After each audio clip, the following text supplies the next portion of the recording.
Welcome, ladies and gentlemen, to the English broadcast of the Chinese LPL.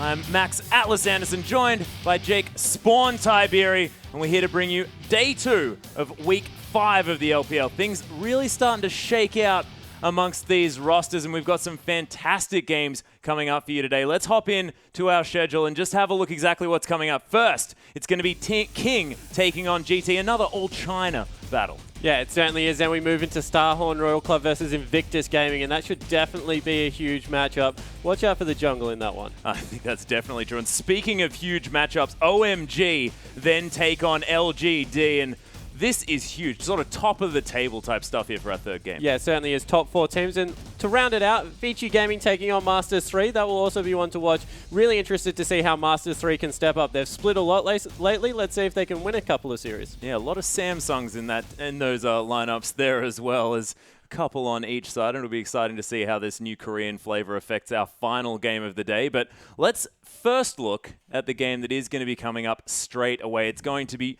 Gamty taking on King. Both of these teams, fully Chinese, have that synergy and both sort of coming through from that LSPL, and both of them now have the momentum at their backs as well. Gamty splitting with OMG, have been called the best team in the world, and of course King, not their most recent game, but the game before that actually managed to 2-0 LGD, so having a brilliant sort of recent couple of games. Yeah, they certainly had. And look, both these teams came through from the LSPL. We didn't expect awesome things lately, but what we have seen is these teams definitely a unit starting to play better together. And now that they've got this momentum going, they've started taking off games off these big teams.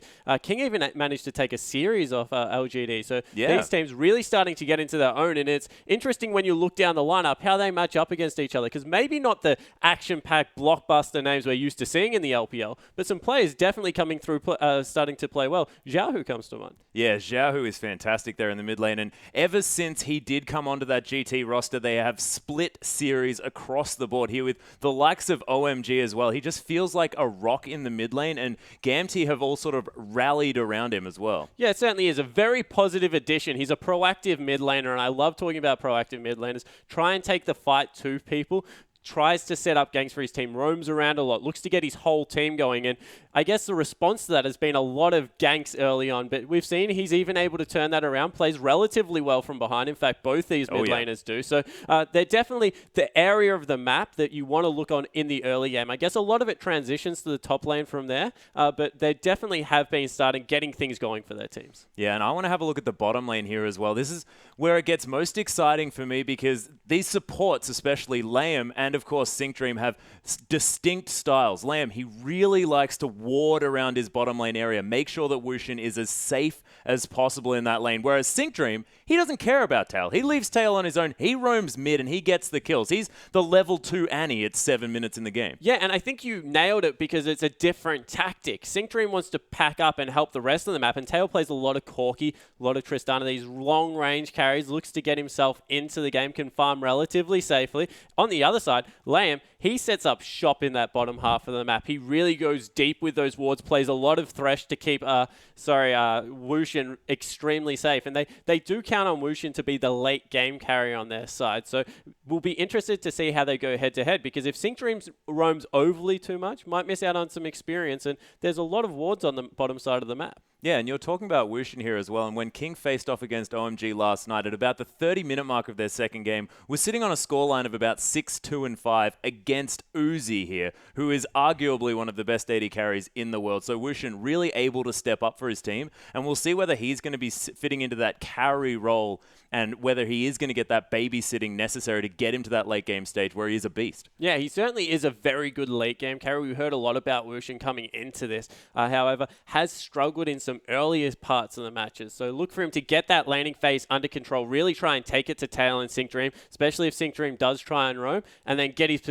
team into a winning position. Yeah, that's true. And we haven't even touched on the top lane here. Of course, Let Me having some brilliant series recently, really been the shining light for Gamty, and Sky, a bit of a polarizing character there in the top lane, plays a lot of this Rumble, has seen sort of a lot of their success recently. Of course, against LGD, had some brilliant Rumble games, but yesterday his equalizers were either utter genius or not so great. Yeah, he's kind of opposite ends of the spectrum Yeah. in terms of his playstyle a lot, but the one thing he does like to do is use that teleport to great effect. So look for him to try and get down to the bottom side of the map, really impact the first couple of team fights, because that's what gets King going. Yeah, it is. And we're going to hop into Champion Select very quickly, ladies and gentlemen, with Azir and Thresh being taken off the board by each team, and Casson are going to follow up. And pretty understandable bans here. The Azir ban coming out from King is interesting because that's a lot of respect to Xiaohu here, and we're not going to see sort of that standard Xerath-Azir matchup because both of these players play a lot of both of these champions. Yeah, and I was going to say the other thing is Assassin plays Azir.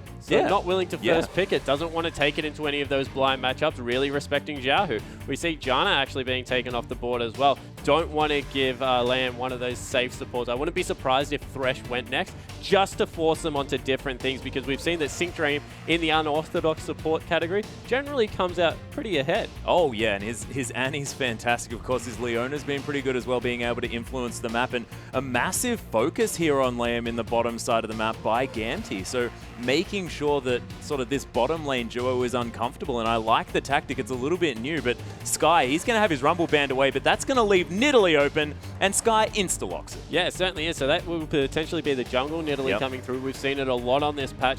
Insane clear time, so quick, and remains relatively healthy. So you don't have to go back after the fourth camp. You can stay out for a long time. So I like the Nidalee pickup. Very good scrappy jungle, actually underrated with tanky items. Very good poke based with those AP items coming through, but is a good in-your-face, I guess, damage threat as well with some tank items. Oh yeah, and really able to counter jungle as well. If MLXG sort of has run of this early game, can set up shop in the enemy jungle and just be a nuisance. Let me though, he's going to get his hands on some power picks here in Aurelia, and Danger possibly is going to actually lock away that Jarvan. Yeah, and that's a really good front line coming through from Gamti here. They can put Wushin under a lot of pressure straight away through how heavy they can dive on the back line. Having someone lock someone up in that Cataclysm and Aurelia being able to come over the top means that they can both ignore a lot of the CC that will come out of King's lineup and get in the faces of the carries.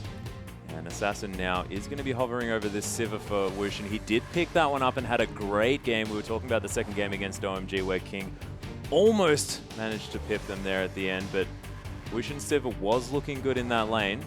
And Lissandra, it was looked at here on the side of Gamti, but King, they're going to take their turn and they're going to lock that one away. Sky probably going to play that in the top lane, but could be going to Assassin there in mid as well. Yeah, it certainly could be, and that's the best thing about a couple of these picks that King have picked up. Very ambiguous team comp so far. You don't know whether it's a Nidalee top, we've seen it a little bit, or a Nidalee mid, even been seeing that a little bit. Yep, that. Yeah, so I guess leaving an ambiguous roster like this that has a lot of escape, a lot of hard engage, and some good poke means that you don't really know what they're going to throw at you. They can round it out in any way possible.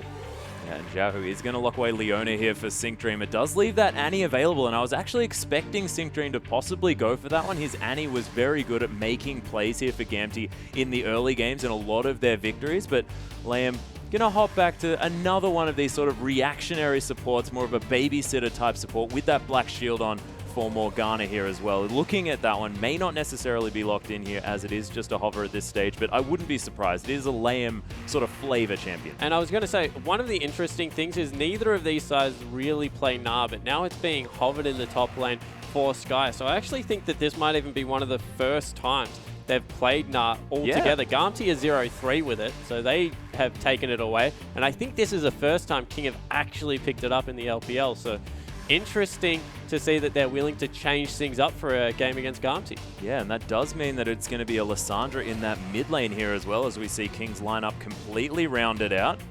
And Xerath going to be looked at here by Xiaohu. One of his power picks there in mid.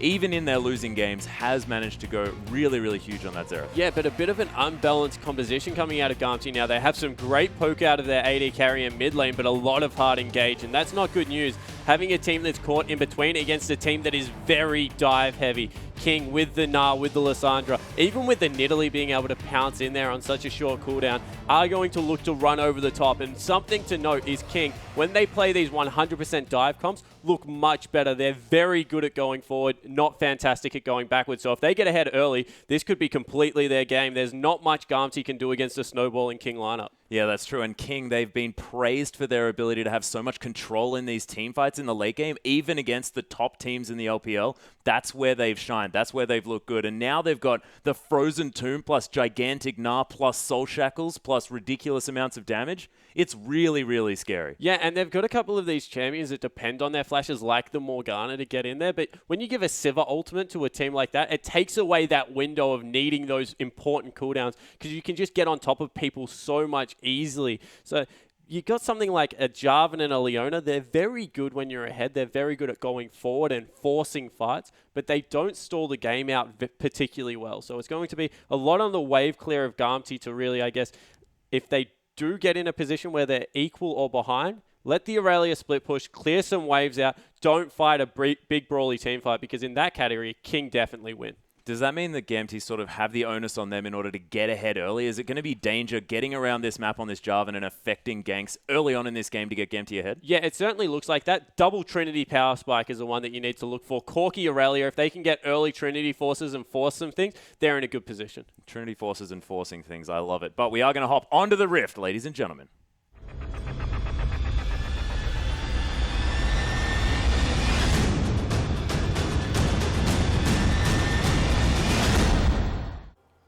And we are onto the Rift with King taking on Gamty for our first match of day 2 of the LPL for week 5. King are going to be on our blue side and Gamty on the red. No funny business seems to be unfolding thus far.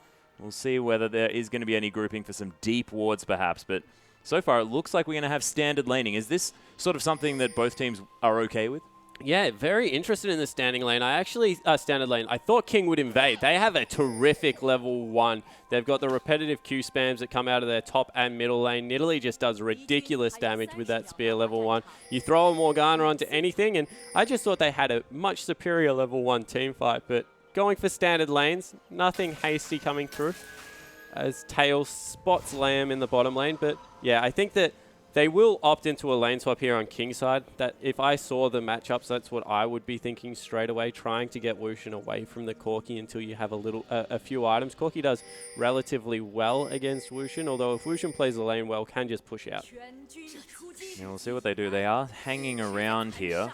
And as far as the top lane situation is concerned, I mean, both of these champions very good in lane swap situations, but that 1v1, Aurelia seems to have Gnar's number sometimes in these matchups. Yeah, the sometimes is a funny part. It's so confusing, the Gnar matchup. If you play it perfectly, Aurelia has the matchup, but there's just so much room for error when you take a melee into a ranged matchup. So you're exactly right. Aurelia should win it, but we've definitely seen that is not the case all the time. Yeah, we've seen all sorts of things come through. Of course, Lupa coming through with some counter picks for that Gnar and not having them work out, namely Kennen and Annie being his less successful top lane option. But we are actually going to have the Gromp start here. Tail managing to take all of the experience and going to come to lane at level 2. As Wushin just going to start utilizing that W in order to really push this lane out. Yeah, and Sivir's kind of the one person I don't like taking level 2 on against, just because of the fact that she pushes so hard. They did a relatively good job of tail zoning them off there with Sync Dream, but Sivir just has so much pushing potential with that auto attack resets, with the 3 AoE auto attacks that come through. And nice harass actually coming through from Assassin. This is a tough matchup for Lissandra. Farms relatively well, but does need to be careful of the damage output that can come from Xerath. Yeah, an Assassin very, very sort of knowledgeable of the range of that Q. And if he manages to utilize that for making sure he gets the splash out of the other end, it can have some decent range, but it takes a long time. As we do have an engage here on the bottom side. Oh, the flash already out from Wushin and the ignite ticking down. He's in a lot of trouble. Actually going to potentially go back very early on his tail. He's level 3 to Wushin's level 1. Yeah, that is an absolutely huge creep wave. The only saving grace there was that Sync Dream took so much creep damage that he's a little bit low as well, but we'll be able to heal up with those potions. And now it's danger time for King's bottom lane. We mentioned that Wushin needed to be able to get ahead to help carry, but at this rate, if Tail can get a lead and Sync Dream is allowed to roam, that will play right into Garmty's game plan. Yeah, and it fits exactly their playstyle as well, as you mentioned. Danger coming through the enemy jungle here, has got a flag on that red buff, but you mentioned Nidalee's clear time, and that red buff already gone. Yeah, Nidalee just flies through the jungle, is able to already have a shop over the top of Danger as well, who has played better on Lee Sin than probably other junglers. So surprised to see him take the Jarvan in this situation. But Nidalee in early little fights and skirmishes will definitely be able to take it to the Jarvan. We can see Gamzee definitely having a good time in the bottom lane. You look at the top lane, however, very even for these two as the Frozen Path going to come through. There's a nice Glacial. Oh my goodness, Xiao who gets flashed on. MLXG, that stun not going to be enough, and a first blood here for King. Yeah, and that just shows the strength of Nidalee. As soon as you hit one of those spears to get the Hunted passive down, you fly across the map and you're able to get in range for ganks so easy. Not to mention how well Assassin played that to start it off. Made it look like he was wave clearing with that Frozen Path and then able to go in for the stun. Overall, terrific early game play out of King. Yeah, and Assassin has shown that he's definitely a rock for this King lineup, and now with a very good early start, has been playing from behind. Of course, Cool having some great games against King last night, but this time looking a whole lot better, and with a lead, my goodness. Yeah, it certainly does. Interesting to note that Xiao, who actually took Cleanse into the mid lane there, and even with the Summoner spell, couldn't escape all the CC and damage that came through. So very nicely done by King. They've jumped out to nearly 1,000 gold lead this early in the game, and that is nothing to be scoffed at, especially granted how well Gamtee's bottom lane has gone. Oh, most definitely. And Wushin doing a decent job here trying to play from so far back. Hasn't been back to base yet, so had that one potion to get him back from what was about 70 health there on the bottom side. And his use of these spell shields in that black shield and his E, of course, really, really on point in order to help him get back into this one. Only 9 CS behind. Yeah, oh, as they get engaged on, I eat my words, as Tail does so much damage. Sync Dream picks up the kill with an Eclipse, and Liam forced to try and farm now as this Morgana. Yeah, he tried to chase through, but the creeps were there. Wasn't able to catch up to Tail, so a very nice, I guess, duo kill in the bottom lane there. Now getting even further aggressive. They're both level 5.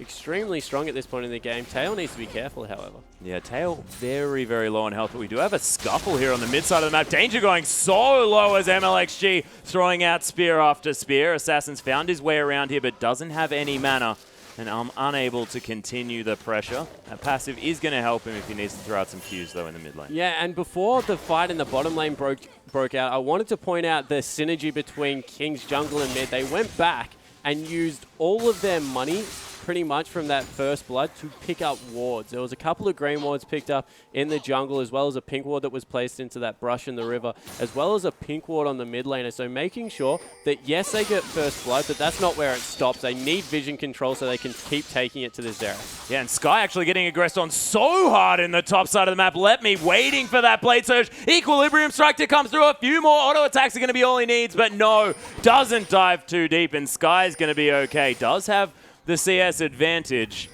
And wow, that was so close by this Nah. Yeah, it certainly was. He needs to be careful. However, Danger coming in to try and clean it up is backing away from the turret. Nice deep ward there, so he'll be safe. But great map movements coming through from Gamtee, looking to push the advantage that was gained from Let Me in the top lane.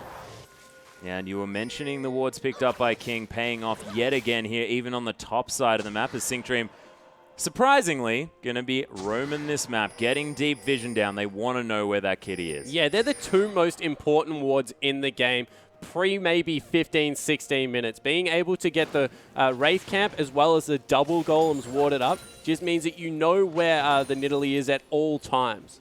And she does so much damage without items due to that passive that if you don't know where she is, she turns fights so quickly. And Tail actually trying to proc that spell shield from Wushin here in the bottom side of the map. Has hit level 6, so has the rockets now as well on the hunt. A few creeps away here for Wushin. And the double spell shield not even keeping Wushin safe, just with all of the magic damage that comes out of Corki, able to take the harass continually to him. Yeah, is Sky going to get the hyper proc, but still not exactly helping him survive in this lane here. Of course, Let Me doing a great job harassing this Nah down. Oh, Wushin gets caught by another one here, and brilliant use of the spell Teleport to keep him safe. But Sky, he's coming in. The answering teleport a little bit later here from Letme. Sync Dream going low. Wushin forced to back out of this fight as Letme's found his way in here as well. Sky uses a Nara onto Letme only and misses the wallop, and that is going to spell King's retreat here, as neither teleport going to net them any gains. Yeah, Sky teleported in there very early, but the call to run up river and the, I guess, backup that was coming through from Zhao, who in danger, kept the bottom lane safe. In the end, it was almost like he ultimated just because he had wasted a cooldown to get into the bottom lane. Nothing used on the side of Gamti, so definitely getting the better of that, I guess, scuffle in the bottom lane. Yeah, but I guess it does save the members of King who were getting aggressed on there on that bottom side. MLXG going to take his red buff here as well. And the game extraordinarily even here. That first blood helping out as far as getting some extra money. 1,000 gold in the lead are King. And that comes down to farm here because Assassin's doing fantastically in the mid lane. And in the top lane, Sky, although it hasn't looked great for him as far as these trades have been going, still managing to farm like a beast. Yeah, he's still able to keep up on CS, and that is a ranged advantage as we see some action in the bottom lane. Yeah, that's actually the Cataclysm coming down, and that was a gank that MLXG didn't want to go into. Sync Dream now trying to follow up on that one, and my goodness, Assassin, meanwhile, ganks the top lane. Yeah, so in the top lane, able to roam up there, take Aurelia out. That will get Nara a little bit further ahead, get some damage done on the turret, but what it will mean is Dragon will go over to Gamti. So overall, a 1-for-1 trade, but Gamti able to grab an early objective. Yeah, and those 6% stats going to be working out for them as well, so not going to show in the gold, which hasn't changed here after that trade of kills.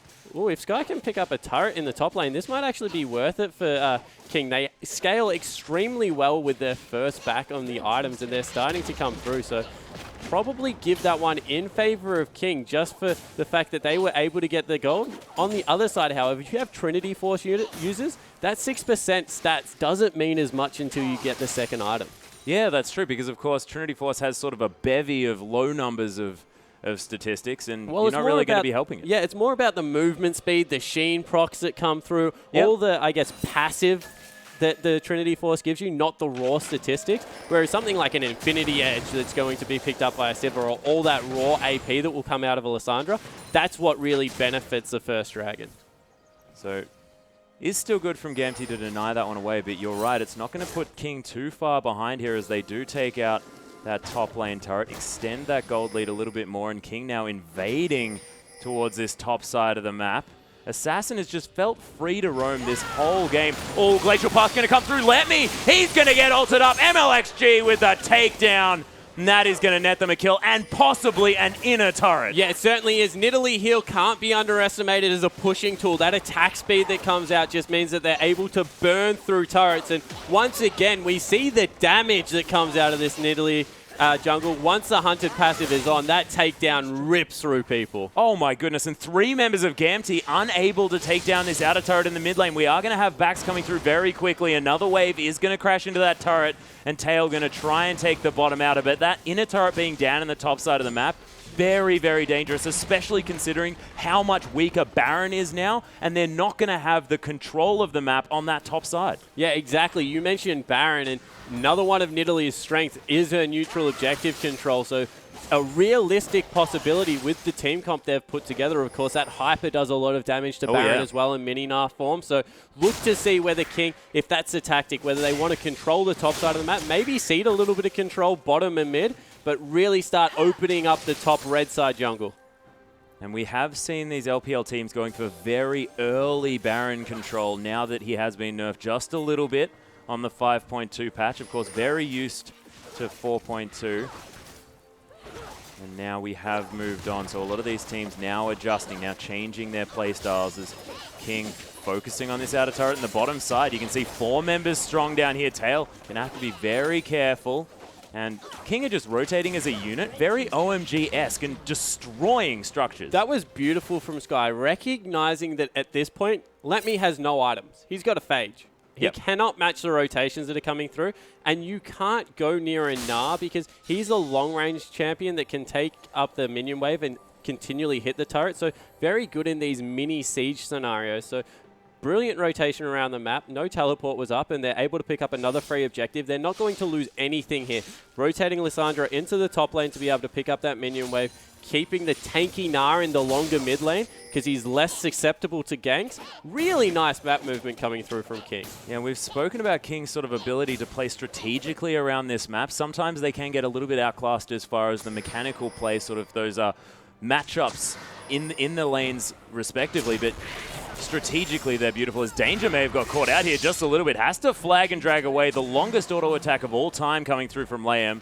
As Sky is looking to start something up. Ooh. Danger's going to flash. Yeah, respecting the Gnar there with the flash. Not up on Sky, probably a little bit preemptive, but trying to preserve his life. And that's how far on the back foot Gaunty is. They got some deep wards, able to pick up a turret, which is good, but still very, very nervous around this King lineup. And it's actually going to be Let Me taking away that red buff here as well. They do not want to let MLXG get into their jungle and start stealing away their buffs. So they want to take them as soon as they possibly can. And Danger, he couldn't. He was way too low. Plus, he had a blue buff to get as well. Yeah, and look at how well they're controlling King, controlling the vision of their red side jungle. 2 wards were placed by Gaunty, 1 swept out, 1 pink warded straight away. They're recognizing exactly what Gaunty are trying to do, trying to get this Corki into a nice mid-game area now that he's picked up that Trinity Force. And King, proper movements around the map to try and block that.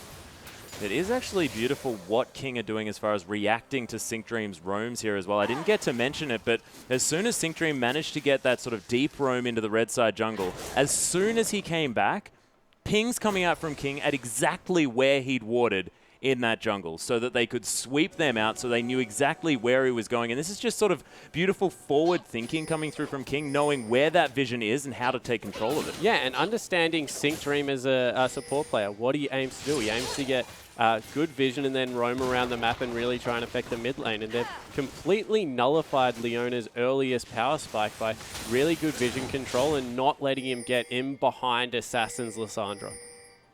Yeah, and it does show that these two teams have faced off against each other a few times. Of course, both coming through from that LSPL.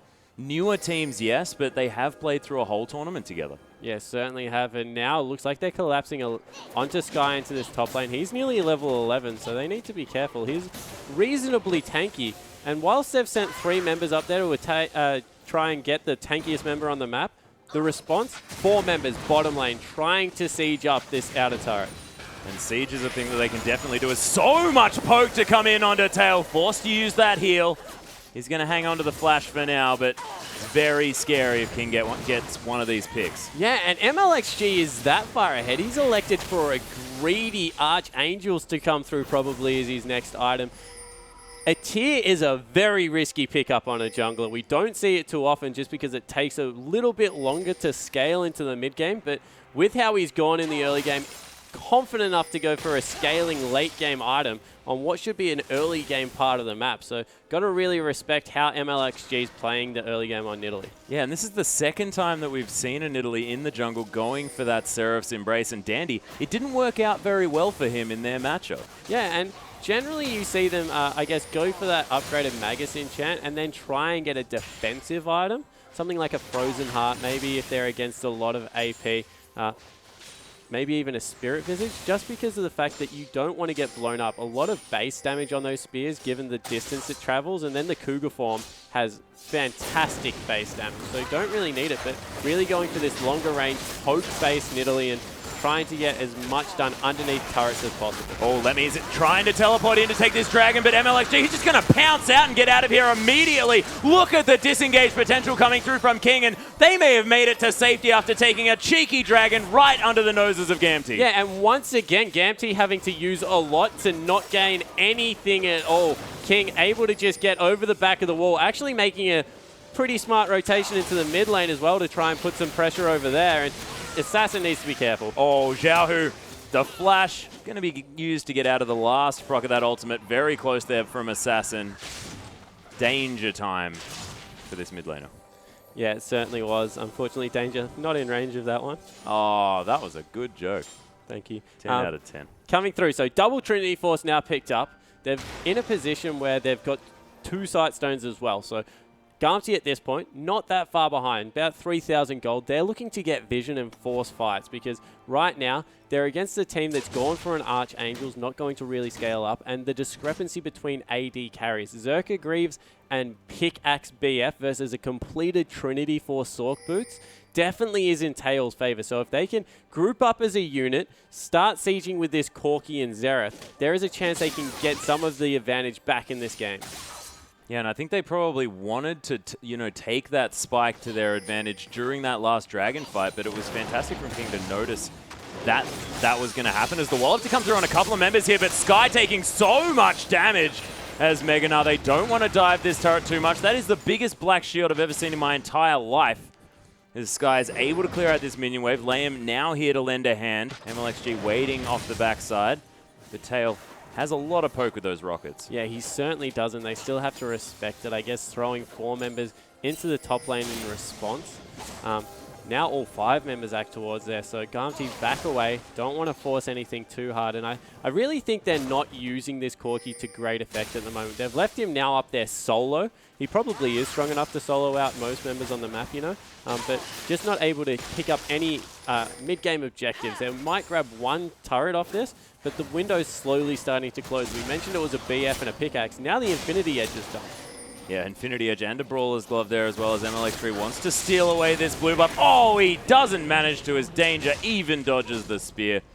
Beautiful play. And I was going to talk about King being able to rotate around while they sort of concede that top outer turret and pick up other things around the map, but unable to capitalize just there. Yeah, not able to grab that one as we have actually Sky going aggressive. Super aggressive onto Tail. The hype is going to proc. Sky is going to transform here, and Tail going to wisely back away from the Mega Gnar. Sync Dream's around here. Solar Flare's going to find the slow. There's the Zenith Blade to land as well. So much damage from that Phosphorus Bomb as Sky just pegs them away. The big one, and Tail picks up the kill. Some over-aggression from King. Yeah, Sky just not respecting the damage that comes out of Trinity Force Corki. He's pumping it out at this point. Probably the strongest he's going to be all game until he can really get going with maybe 2-3 more items. So a big miscalculation coming out of the Gnar in the top lane. Not able to take it on, let alone with the ward coverage that wasn't in his favor. So a little bit of an overreach and made to pay.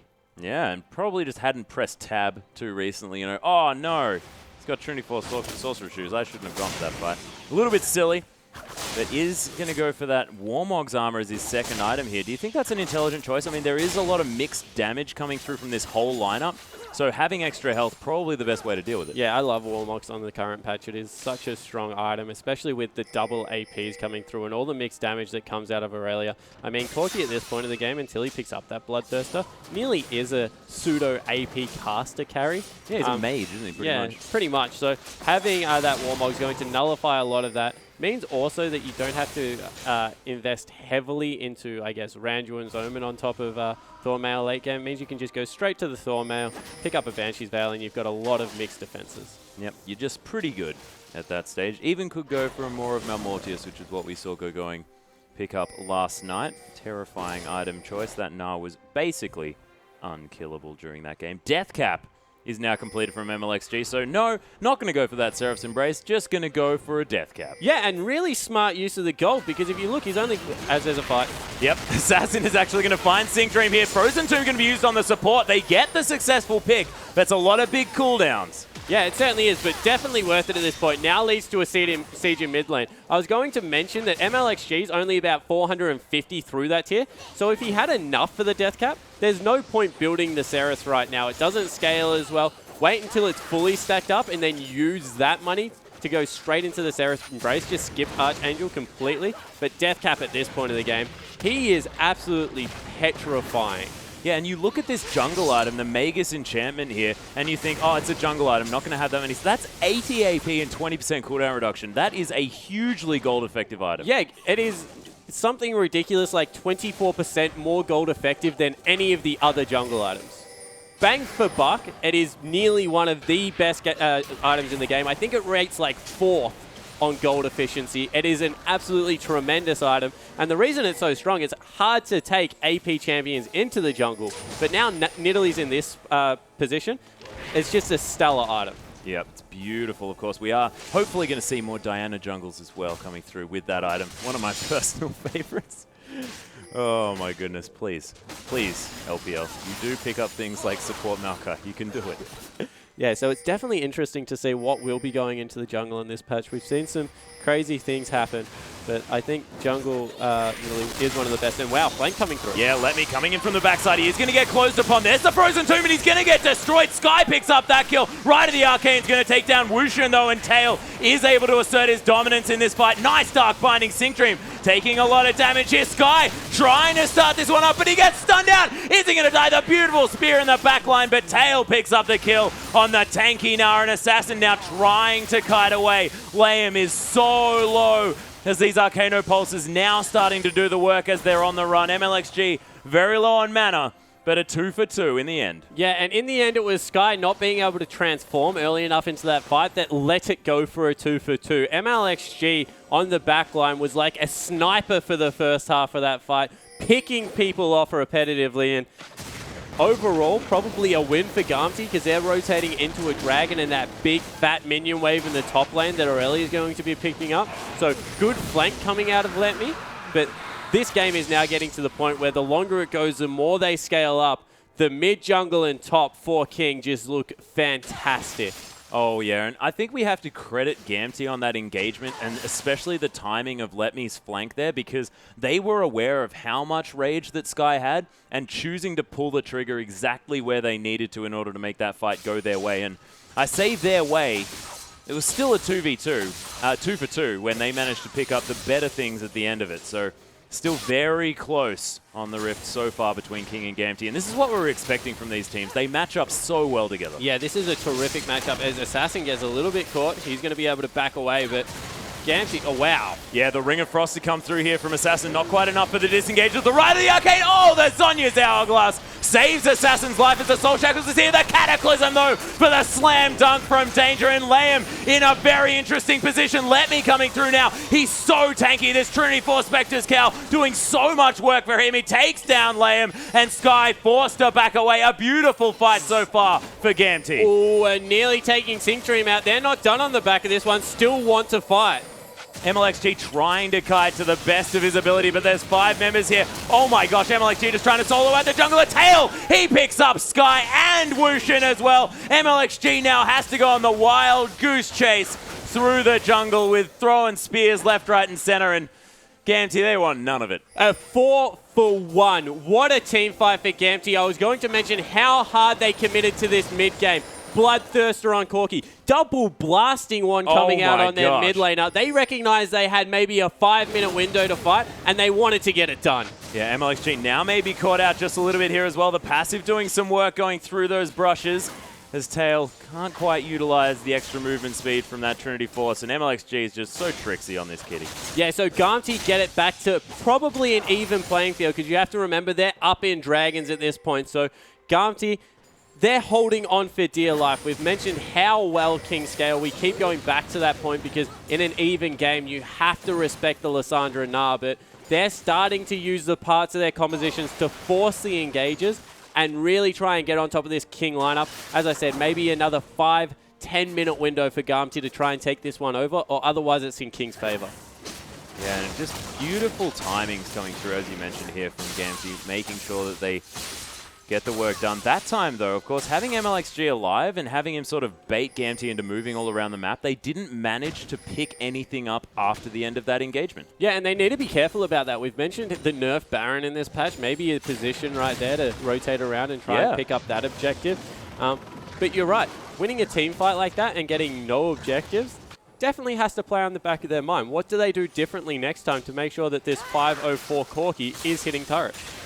Yeah, and Xiaohu, I love that we were just having a conversation about item efficiency, and the blasting one definitely a good option there when it comes to just wanting flat AP. Now has a needlessly large rod on top of that as well. The death cap going to be coming through very soon, and it doesn't hurt his build path at all because he wants to get that void staff straight afterwards. Yeah, there's a tiny window here for about 300 gold where he won't have a death cap that he otherwise would.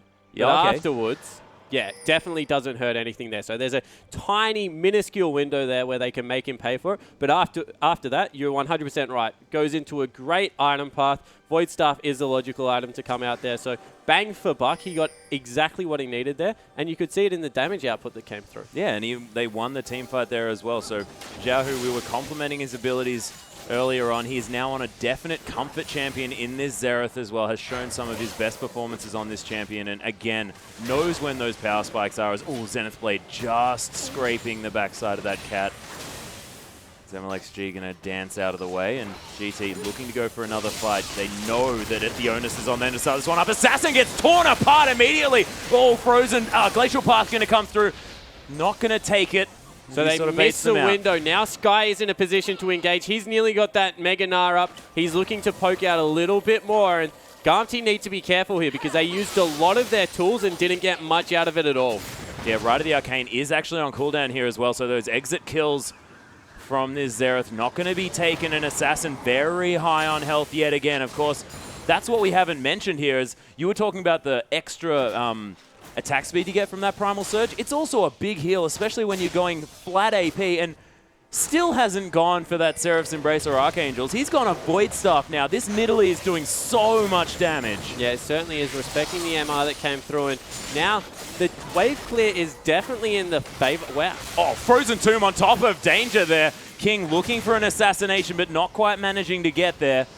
As Danger quite tanky with that Locket of the Iron Solari. Going to have that shield available in half a second here as well, as King continue the siege. And this comp of theirs definitely does that fairly well with these spears, but is there enough coming out of the rest of the members? Of course, Boomerang Blade, but Lyssandra's pretty short range. Yeah, it certainly is, and they really can't push in on this Corki. I thought they might have used the passive ultimate there to try and force them off. They won't even get the turret, however. They're already back now looking to engage. Yeah, Zenith Blade coming through as Sky. He's about to transform. It's decent timing here, but they haven't broken the Banshee's Veil of Let Me, who's into the backside. The Cataclysm comes through from Danger. The Wallop not going to find anyone as here's Let Me in the back line trying to do some work. Let Me does take down Sky, and Danger, he's in so much trouble. Assassin now as well. He's going to get blown up, and Gamty again with another beautiful fight. Yeah, and once again, it's MLXG really leading the retreat here, trying to get any exit kill he can, but they're in trouble. Oh my gosh. Wushin just turns around and crits Sync Dream in the face. The Flash Blade Surge from Let Me. He's found his way. He's getting the resets here as well. Wushin turns around, picks up a kill, but Tails secures it in the end, and that's an ace here for Gamty. Yeah, it certainly is, and they're pinging objectives this time, so able to get the 3 for the ace, but it will mean that they pick up potentially a turret in the bottom lane. No, going for Dragon instead, so valuing that Dragon as an objective. And we mentioned Xerath, we mentioned Corki. The wave clear at this point in the game coming out is so strong, and there's just not enough armor on this Gnar to be able to turret dive successfully. So King really tried to force there. They tried to use their poke to great effect, but in the end, they got turned around on, maybe overstayed after they used that Lysandra ultimate to lock someone up for no kill. Yeah, and that was just sort of Danger soaking damage, which is what he wants to do, as here's the replay. Yeah, so this is where they just absolutely go ham at the end of it. Let Me just dives in, picks up 2 kills, and forces the issue. I love the fact that he was willing to force there, trade his life for, in the end, 3 kills, and get his team ahead. Very unselfish play coming through from the top laner. Assassin going to be taking away this blue buff. Almost unnecessary, as he does have 40% CDR, and Lysandra very good at using that passive to not utilize too much mana, but he's going to take that one away for himself and get a little bit more of that mana regen. Can be just spamming these Qs now, as he likes. Yeah, and now it looks like they've gone away from turrets as an objective, looking to see if they can get anything done around this Baron, use that long-range Nidalee poke, get themselves in a position, but the scary fact is, Let Me now, 4-5-3, is in a position to maybe 1v1 the Gnar again. So no one willing to answer the split push in the bottom lane. They might just cede some objectives.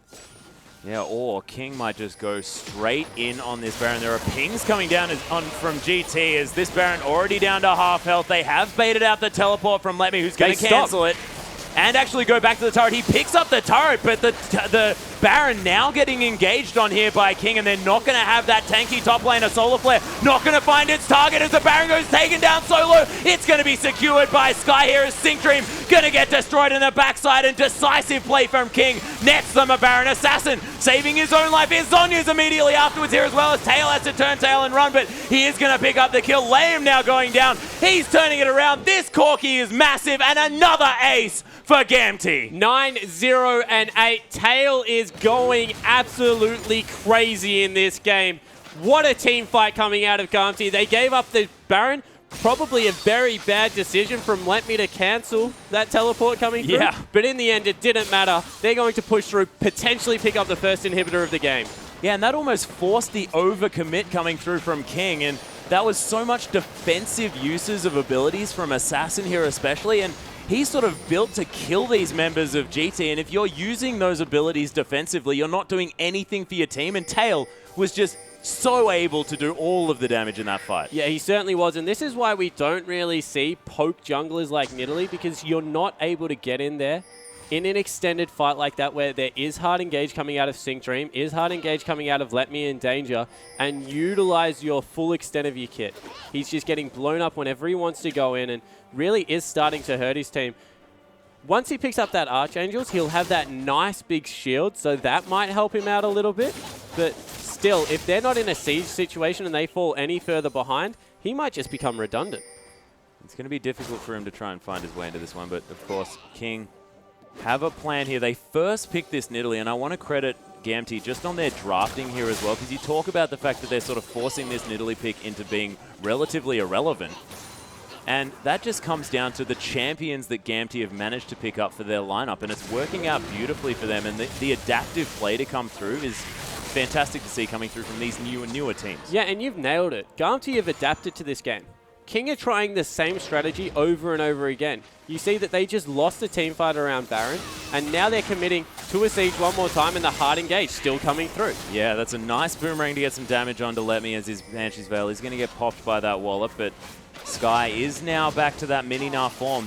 Does have a little bit longer to wait before he can get into that Mega Gnar because this is 5.2 yet again, so a little bit of a nerf coming through onto that one, and this might be Gamty's chance to do something here as there is no rage on this Gnar. Yeah, certainly does have to stack it back up. King are now 100% relying on MLXG either hitting Xiaohu or Tail with a spear.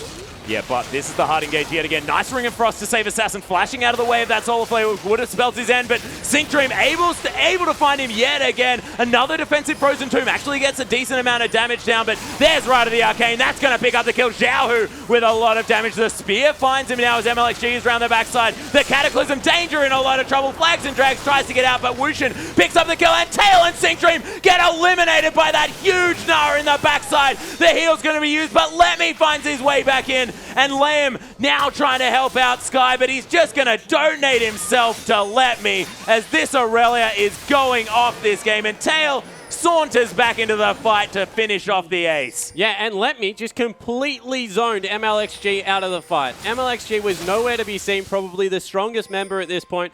Off to the side, and Aurelia so good at diving onto Sivers. Sivir is not a tank buster. If Aurelia is in her face, going to die 100% of the time. Throw in the fact that Xiaohu and Tail played the fight reasonably well, and it just was bad news. If we take a look at it again, fantastic hard engage. And look at MLXG. He's completely zoned out of the whole fight. He has no choice but to hit Sync Dream or Let Me. He's trying to throw spears past him, not able to get anything, then has to run upwards. And Let Me just doesn't let him get anywhere near it. Still chasing him away off screen.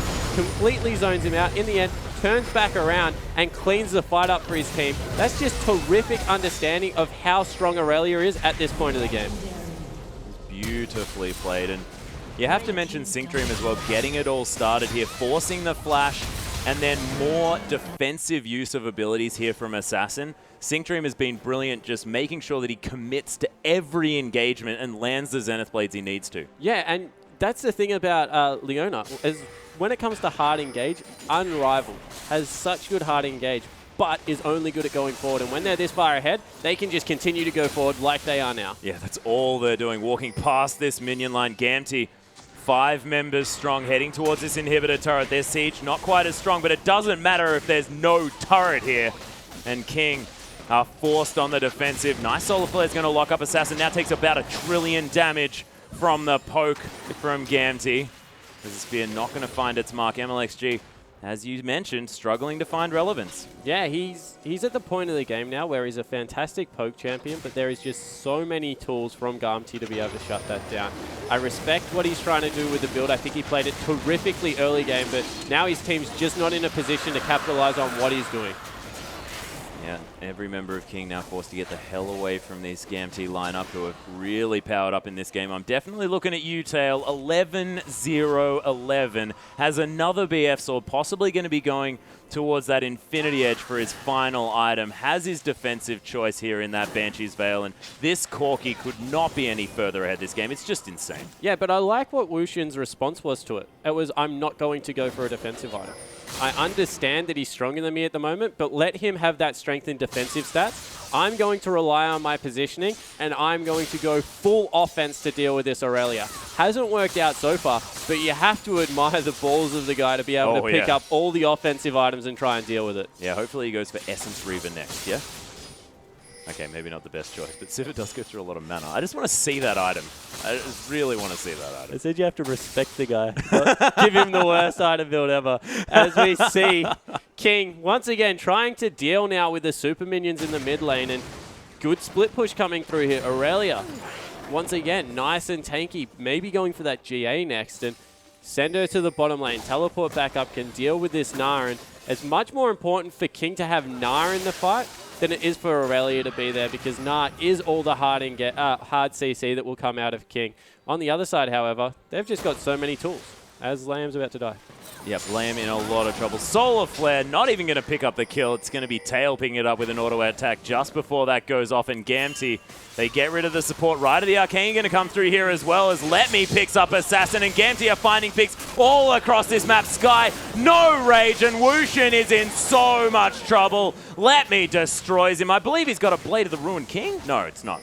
I saw something launch out, and it excited me quite a lot. That is going to be the Banshee's Veil and the Randuin's Omen there on this Aurelia. 8, 5, and 6 now, as well as Gamti. They're just going to head straight into the base. Was that a heal pop there as well? It was. Tail popping that heal just to make sure they're as healthy as they can before they take down these Nexus turrets. King, no members alive to try and help with this one, as Sky finally going to make it to Mega Gnar form. The transformation is going to happen, but it's just not enough. Lamb's right here as well. They are ignoring the turret just for now, but Zhao Hu picks up the kill onto Sky, and Gamti with a beautiful game one against King, and just all around some fantastic play out of both teams, knowing exactly when those comps were strong. Yeah, and you have to respect Gamti's commitment to their mid-game comp. They went pure mid-game items, double blasting one, willing to pick up the BT over any of the other items, and overall, Tail, man, 13-0-12, 25 of 28 kill participation. He went off, and I think we have a replay to show exactly what he was doing in these team fights. Pick any replay and it'll be Tail going off, yeah, let's be honest. It certainly would be. So this is a Baron. So in this team fight, it actually looks like Gamti makes a mistake. So if we roll this one out, the teleport comes through and then is cancelled. So teleport coming through, they back off, and he's like, okay, I'm going to stay bottom lane. And King are like, okay, we'll just do Baron then, and you don't have teleport. So he starts moving. Look how early the call comes through from Let Me, and then Sync Dream once again able to get in there, mix it up. He's on top of everyone, and whilst the Baron goes across, Tail on the backside doing so much damage. Zhao Hu with some nice ultimates, and you mentioned Assassin, he had to ult himself with no one near him. Then he pops the Zhonyas, and all the while, Zhao Hu and Tail just free-hitting the whole lineup. Let Me joins them in the end. And Gamti completely on the same page. We complemented their map control. We complemented how they move as a unit. Now they're against a team that has a similar laning phase to them. They just blew that game apart. Yeah, and you have to give credit to Danger here as well. He was soaking damage from 3 members while Tail was waiting for a Zhonya's to finish out of Assassin. It was fantastic. Locking them all up in that Cataclysm, there was nothing that they can do. But that game was incredibly exciting. I want to see Game 2, ladies and gentlemen. We are going to go to a quick break, but we'll be back with King versus Gamti Game 2 very quickly.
Welcome back, ladies and gentlemen, to the English broadcast of the Chinese LPL.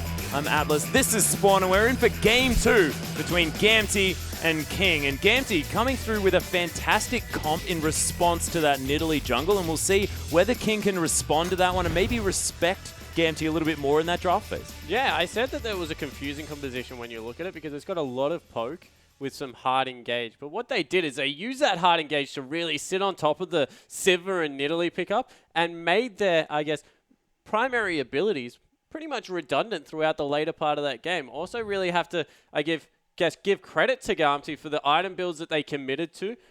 Getting as much bang for buck as they could when they were behind meant that they caught up to the item builds that were coming out of MLXG, who was extremely greedy with that tier, gave them an earlier power curve than you would have expected and able to run away with it. Yeah, and able to utilize their champions just in general in order to get the most out of them at the times that they needed. But we are into Champ Select, and Janna and Cassidy are going to be banned away here. No surprises so far.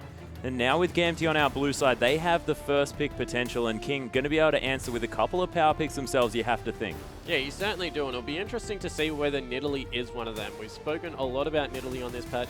Fantastic clear. Can go one of two build paths. I don't think the poke path will see much popularity in competitive play, just because it's so hard to set up these hard CC comps that we're seeing so popular at the moment with the likes of Nah, Lissandra, Kennen, Rumble, Jarvan come to mind.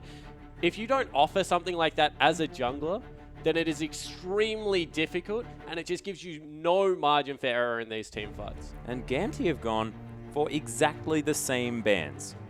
So taking away the Janna Thresh and that Rumble here as well. So Sky not going to be on his most powerful pick there in the top lane, but they are on different sides of the draft, and King will see whether they adjust themselves to what's coming through. Azir's going to sneak through, and it's going to be the Xerath taken away here from Xiaohu and immediately picked up on his front, because that's dangerous. You take away the Azir, that's been used as the most common counter pick to, you take away the Xerath that's being used as the most common counter pick to Azir. Shurima, please help me work out what the names are. Yeah, I was with you and then you took a left turn, but yeah, so what you're saying is, why would you take away a Xerath pick against someone that plays Azir? Because Azir, of course, very good as a first pick, if there isn't a long-range poke champion on the map. So they remove that and then give the first pick over. Well, that means they will get the Nidalee pick up as they look at maybe potentially running an Aurelia or Jarvan with their other pick. But I definitely agree with you. Azir now with Xerath off the board is going to be an extremely hard mid laner to deal with. Yeah, and so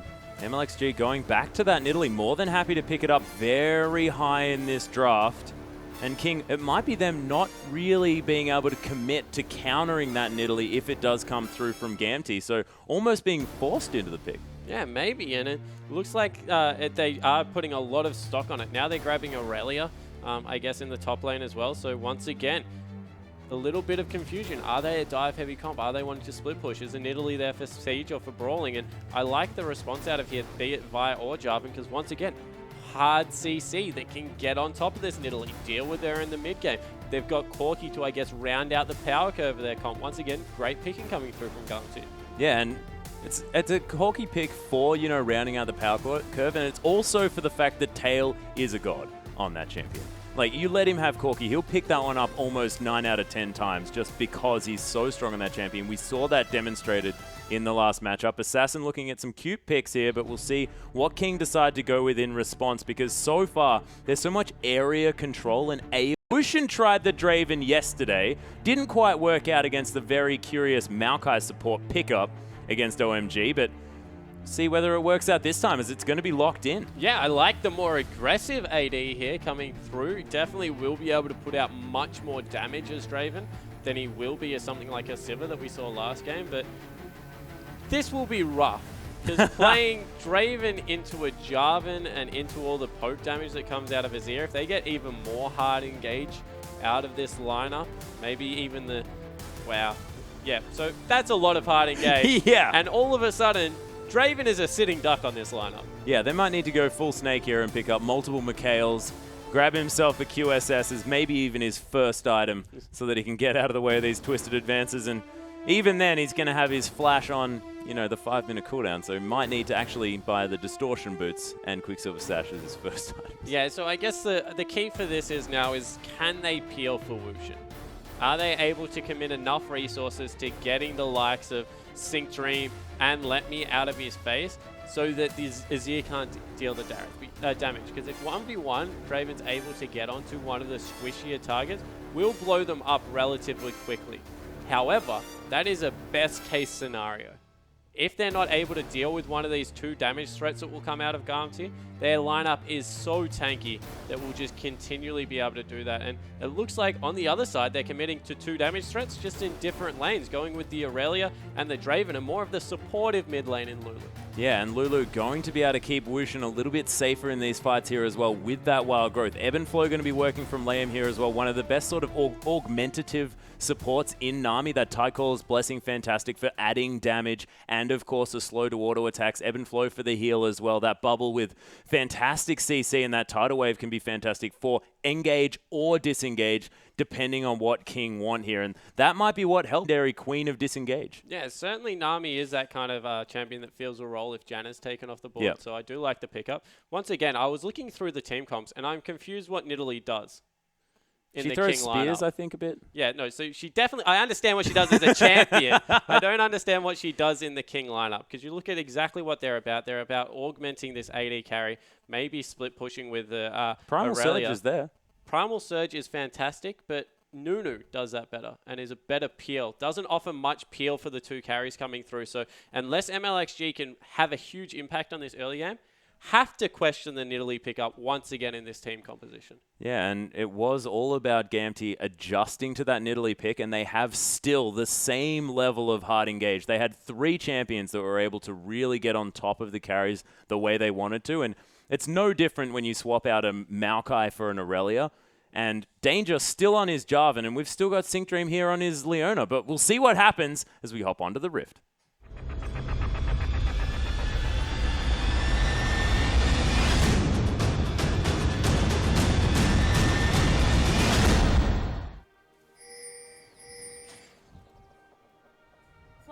And we are onto the Rift, ladies and gentlemen, with Gamty taking on King for Game 2, and Gamty looking to ride their momentum into yet another 2-0 victory. And actually, I say yet another, their first 2-0 victory. These guys have been tying left, right, and center over the last few weeks, but now looking to go for that 2-0. And could it be that King stifles that and they again make for a tie? Because King have been sort of explained as one of these sort of adjustment teams, these teams that can adapt. But yesterday, OMG threw them a curveball and it was difficult both games round. Yeah, it certainly was. So we saw that they were uncomfortable against it. I think that OMG, of course, is a much different team than what Garmty is at this point. Garmty definitely looking stronger since they picked up Xiaohu, and this will be their first 2-0 if they're able to pick it up. And you have to expect that they're very keen to do so. So once again, we're seeing standard starts.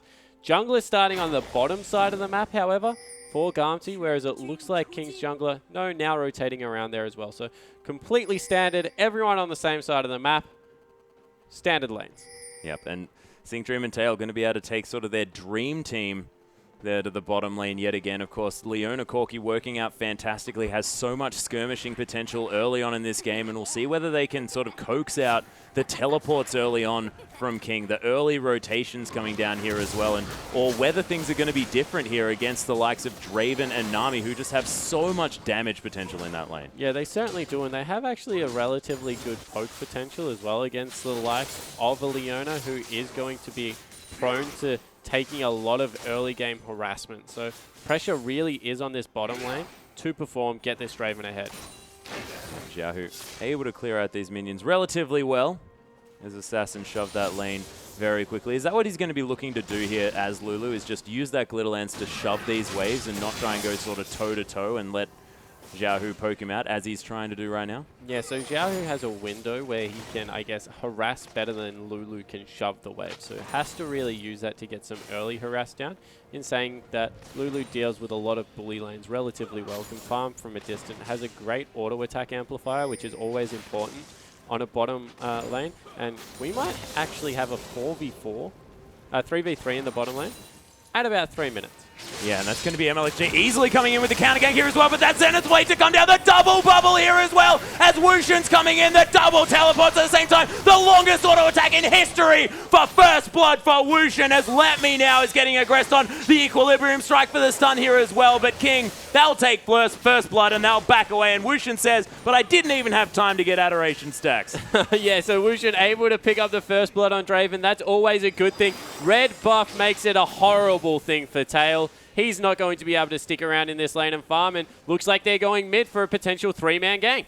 Yeah, MLXG and Sky, the flash into the equilibrium strike here. Oh, the flash out of the Glitter Lance as well from Xiaohu, and he's going to be safe, but the gank squad is on, and they're getting summoner spells. Yeah, they certainly are, and that is an important summoner spell in the mid lane. With the slow that comes through, we'll be able to continually bully the Azir now, so great rotation up towards the map. After a teleport was burnt, beats his opponent in there and not really scared to be bullied around by a Maokai all that much. So Aurelia going to be fine farming, even if she doesn't have that. Oh, she's still got a potion. Yeah, she's completely fine in the top lane. Yep, no worries at all. As MLXG, on the other hand, going to be a different story. Smite coming up just in the nick of time. And MLXG going to be able to take down that red buff. But things were touch and go there. And I want to go back to this bottom lane and what that first blood means, because this is a Leona that is now behind in a lane and doesn't want to engage. Although he does here, actually going straight on top of Wushin. Wushin trying to turn that one around, and it's a good trade. But if Wushin gets any further ahead here, I mean, Syncdream won't be able to go in with fear of dying. Yeah, so there's a potential that Leona will get blown up, although it gets so much damage from the W, with only really Wushin being the threat here. Will continue to poke. Yeah, trying to get in there with that E as much as he can. Phosphorus Bomb is going to come down to Wushin here, as well as Tails taking a lot of damage, and that slow from the red buff also working out. Yeah, so that was a real bonus of that first gank. Sure, the damage is nice, but they're going to try and push him in as much as possible to deny the back. Although with the amount of damage they took that time around, they're going to have to back themselves. So it is there for Draven if he wants it. However, that red buff meant that the lane got extremely hard, and it's turned into a 10 CS advantage. Maybe more if Wushin's able to clean up these ones underneath turret. He has the gold for a BF sword, versus the fact that Corki was only able to pick up a longsword Ruby Crystal. And that's a huge item discrepancy. That is, unable to go for that Phage early on, and he may have even wanted to go for a Sheen, but needs the extra health to survive Wushin's onslaught when he throws these axes at his face. King now successfully able to push out this bottom lane. Wushin going to go back and maybe just grab, you know, longsword, BF sword, something like that, and really make these axes hurt. Yeah, certainly will be looking to get aggressive. Wouldn't even be surprised if it was something along the lines of boots to stay in range, but instead just opts for a lot of potions. Recognizes that there is a lot of harass coming through from the Corki, wants to be able to stay topped off. And across the map, Let Me actually is the shining light at the moment for his team. 38 CS to 22. He's performing well on this Maokai. Gone for double Dorans, will probably transition into a Roa, and looking to bully early. He's really taking advantage of the fact that Aurelia really wants items to scale up into this game and can't stand against this guy. Yeah, and we saw Syncdream taking a drive by in mid lane, getting some deep wards in there, was spotted out from some nice wards that came through from MLXG into the deep side of the jungle. Not as deep as a Wraith camp, which is what you really like to see out of aggressive counter jungling, making sure you have eyes on the J4 at all times, but deep enough to be able to spot any early game roams that will come through from Syncdream. And GT actually managing to get a level advantage here in this bottom side, as they've been able to push this wave right in to King. Wushin almost about to hit level 5 here, as well as that one does come through. Some poke damage coming from Tail, but this is fantastic. Of course, poke is available from GT, but Liam's got ebb and flow. He can heal up his Draven and himself in order to stay in this lane. This Sky now going to be farming under this turret yet again. MLXG farming up a lot, actually, throughout this jungle. Almost has his Magus enchantment completed. Danger going towards that warrior as quickly as possible. So no early sight stones to come out from either jungler, and probably never going to come out from MLXG. Yeah, it certainly won't be. So looking to get aggressive on both jungle setups. I like that coming through. Nidalee needs to, I guess, be aware of the fact of the hard CC that's coming through from Garmty. Garmty were in a similar position last game. where they were behind a little bit, but able to pick up some dragons really meant that they equalized the game out and in the end won some favorable team fights. So need to make sure that they don't fall into the same trap with Nidalee where she's fantastic with 1 and 2 items and then really falls away heavily if the heavy engage starts coming through. Phosphorus Bomb going to come down onto Wushin here as well, but with those spinning axes as well giving you so much extra damage, I mean, even the 3% lifesteal that you get from the Doran's Blade is going to be doing a lot of work actually helping Wushin stay alive in this lane. Yeah, well, it certainly does. And the other thing is that he wants to catch axes, so he actually throws a lot of auto attacks out, whereas other AD champions, you might just look to last hit. So Draven, definitely not one of those. Wants to push out as much as possible, use those spinning axes, grab the adoration stacks, and also, as you mentioned, it heals you up pretty significantly. Yeah, and I love that MLXG is going for all these Scuttle Crabs as well. It's a lot of early gold for nothing at all. They're not going to fight back, Scuttle Crabs. And so he's able to pick up that 80 gold, picking that one up, of course. Does have his jungle item here already. Let me taking, a lot of damage, but stops. And MLXG unable to land the spear. A little bit unfortunate. Speed boost going to help him out, though, getting around this jungle and just going to launch himself up that Baron Pit and over to pick up these Krugs. So now that you can hunt these large minions, it does make Nidalee's life a whole lot easier. As you saw, that pounce distance, pretty large. Certainly does. And look at this. King, even though they picked up the first blood, even though they have the item advantage, respecting the potential level 6 play that's going to come through from Garmty, none of the creeps are going to die. So they just completely back off the minion wave. Don't want to skirmish against a Corki at level 6 and Sync Dream, who's about to join him. So great move out of Wushin here. Understands that he's the scaling AD in this matchup. He has the Nami for the favorable lane matchup, not for the fighting potential at this point of the game, and just backing away. Yeah, and they're not trying to force the issue here as well. Wushin more than happy to build up Adoration, play safe, and then when he gets some assistance from the likes of MLXG or Assassin, that's when he can cash in. Yeah, it certainly looks like that's the way he's going to play it. Assassin also doing relatively well in this mid lane. Lulu is a bully, so going even in CS will suit the hyper scaling Azir, and actually looks like an early dragon being started up by Nidalee. We mentioned the hunted passive with the takedown, just does a lot of early game damage. Yeah, able to smash down this dragon. Wushin almost didn't need to turn up as MLXG going to secure that dragon very easily, and King again off to an early start with the gold, but now also with the neutral objectives. Things a little bit different this time around for our King lineup, and we'll see whether Sky can get back up to favor in this top side. Does have the Phage now, but still behind 20 CS to that of a Maokai. Yeah, but I guess the good news is hasn't wasted anything on Duran's items. So whilst Maokai has them, will be extremely strong, but of course doesn't scale well into the late game. So Aurelia going straight for that Trinity Force will mean that it has a very gold efficient buy. Yeah, and still not behind too much gold. That's sort of 280. It's not that much of a big deal now, as all of that gold is sitting in CS instead of, you know, kills or assists or things like that. And Sky is probably going to get some solo lane farm towards the mid to late game as well, you have to think. So going to be getting a lot more opportunity to try and pick up that farm. All Sync Dream, he's found Assassin. The Wild Growth immediately used, no knock-up to come down, and the flash out of the Cataclysm and Solar Flare is going to mean that Assassin's okay, but ult on cooldown, as is Flash. Yeah, but pretty poor layering of CC coming through from Garmty. No point ulting the Solar Flare on top of the Cataclysm because he either had Flash available and was going to use it, or was going to sit in the Cataclysm for the full duration. So maybe a little bit of miscommunication coming through from Garmty. They do use a lot, and they only secure a Flash. Yeah, and Tail actually trading very well with Wushin here, managing to land that Phosphorus Bomb. As Wushin's trying to pick up those axes. That's actually the difficulty here for a Draven, is that your movements are very telegraphed if you want to pick up those axes. So throw out a Phosphorus Bomb on that spinny light on the ground, and you're going to hit a Draven. Yeah, pretty good advice coming through. Where he will be moving, and I guess that's Nami's job in the lane to keep him nice and healed up. And we're seeing in the top lane, actually, Sky being able to maintain CS at 20. So not doing fantastically. Now got 2 components of that Trinity Force. It's actually the Righteous... Yeah, Righteous Glory that's coming through. Yeah, so not going for that aggressive Maokai build, going more that pure tank item. Helps with the hard engage, I guess, of their team composition. But it does mean that later on won't be doing as much damage. Ooh, Zenith Blade not going to find its mark here. They actually wanted that to hit because they have the gank here. So that not hitting means that they don't actually have any way to fight this because now MLXG is down the bottom. He can't really affect much underneath the turret. And Wish and Spinning Axes are going to wear out here as well, so going to have to wait for a couple of cooldowns of that Q before he's going to have doubles.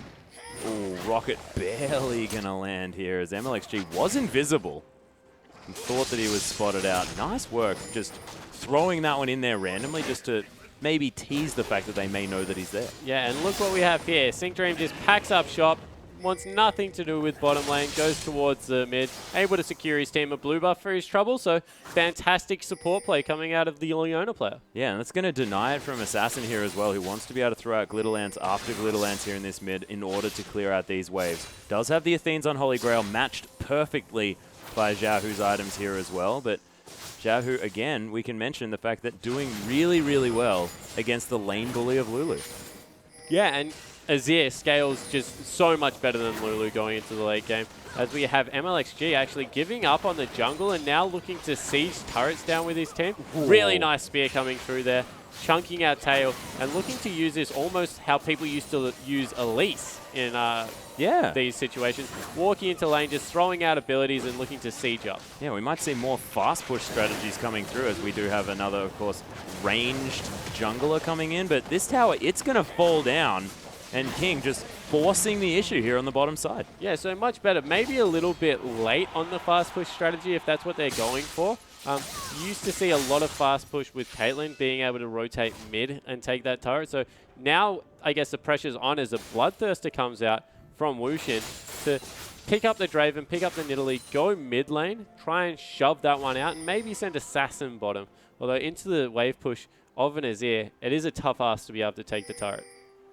Yeah, going to be difficult as he's setting up Sand Soldiers even still here in this mid lane. Xiaohu very aggressive with his positioning, knows that he can get some poke down if he wants to, and having that extra magic resist against this Lure as well is really going to help him against that constant onslaught because, of course, her auto attacks also do a bit of magic damage. Yeah, it certainly does, and Trinity Force now picked up for the Corki, and this is a second buff that Danger's able to take away. Helped out by MLXG here as well as he smites away that red, and MLXG getting punished for spending so much time in that bottom side. Yeah, so you have to say at this point in the game, Trinity, wow. Oh, Cataclysm just straight on top of Assassin there in the mid. Wild Growth is still available. There's the ultimate coming down from Xiaohu. It's a nice double bubble, but not enough, and Assassin, he's dead. Yeah, so we spoke of the need for King to rotate mid and try and pressure that turret. Opportunity gone. Fantastic gank coming in from Danger and Sync Dream, able to pick up the mid lane turret. And that, when you compare objectives, much more important to grab the middle lane turret than the bottom.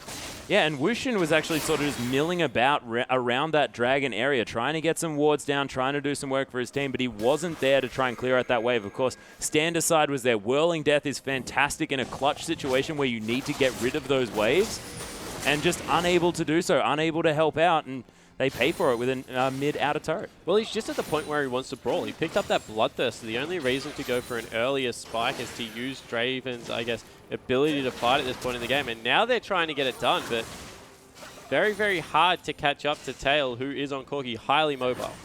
Yeah, but King, I guess, do have a longer lane here as well. With that tower being down, they can pressure Corki away from these minion waves and make sure that he has to come to them. A lot of resources going to be necessary here on this bottom side of the map as Sky's going aggressive onto Let Me, trying to utilize this Trinity Force power spike, as you mentioned. And Righteous Glory, I just find that an interesting pickup here from Let Me, who was just so far ahead early, really could have built up an early Rod of Ages and capitalized on that item. Yeah, could have tried to go for that as Xiaohu getting a nice soldier over the wall, poking out, giving fantastic vision, and trying to control the area around Dragon at this point in the game because they can't let another one go over to King. 2 Dragons at only 17 minutes would be devastating news. So repetitively shoving out mid, making them go towards that tier 2. Now looking to gain control over the objective. Much better movement this whole series coming out of Garm. And let me actually lower health here than Sky as well. So Sky unable to stop that teleport if it was to come through. And this Dragon just gets melted from Gamty, evening that one up. King going for the trade here, trying to pick up that mid turret, but the teleport to come through. Solar Flare onto Wushin here as well. Oh my gosh, that stand aside was godlike as Danger comes through with the Cataclysm. Doesn't catch anyone. Let me right in the middle of the fight. An Assassin gonna get melted. Wushin trying to kite now. That Bloodthirster doing a lot of work. Flashes out of the way, but Sync Dream catches up. The heal has to be blown. That flash into the twisted advance, and Tail picks up the kill, and Gamty are team fighting out of their minds today. Yeah, Gamty just once again picking a heavy engage comp onto a very immobile short-range AD carry, able to clean that one up, 2 for nothing, and pick up the objective. They're in complete control. And Xiaohu looks so comfortable on this Azir as well. 2-0-1 now, has his Stinger on top of that Athene's Unholy Grail. That's a lot of cooldown reduction and a lot of attack speed, and you can see these turrets melting. Yeah, and the 2 most important turrets on the map, the 2 mid ones, not mucking around with the side lanes, just getting in there, making sure that they pick up the important objectives. And now, on the exit, need to be careful because Aurelia still is fairly strong. But if they're able to get away from it, which it looks like they are, 2 really key objectives and 2 kills, Gamty playing really well. Yeah, and we were talking about MLXG on this Nidalee being able to control buffs, control the jungle. He hasn't got a buff for the last 5-10 minutes. Yeah, he was pushed off his blue and his red and wasn't able to get much counter jungling done whatsoever. Has gone once again for the tier build, and I just have to disagree with what this Nidalee pick does in this lineup. I don't think there is much poke opportunity. Not able to get in there. Brawl is going to scale later than her team would like. I mean, you're playing with a Lulu. You're a mid-game composition. It's just a very greedy pickup. Yeah, they are going to be able to try and steal away this red buff here. Oh, Phosphorus Bomb gets it, and Tail says, thank you very much for the leash.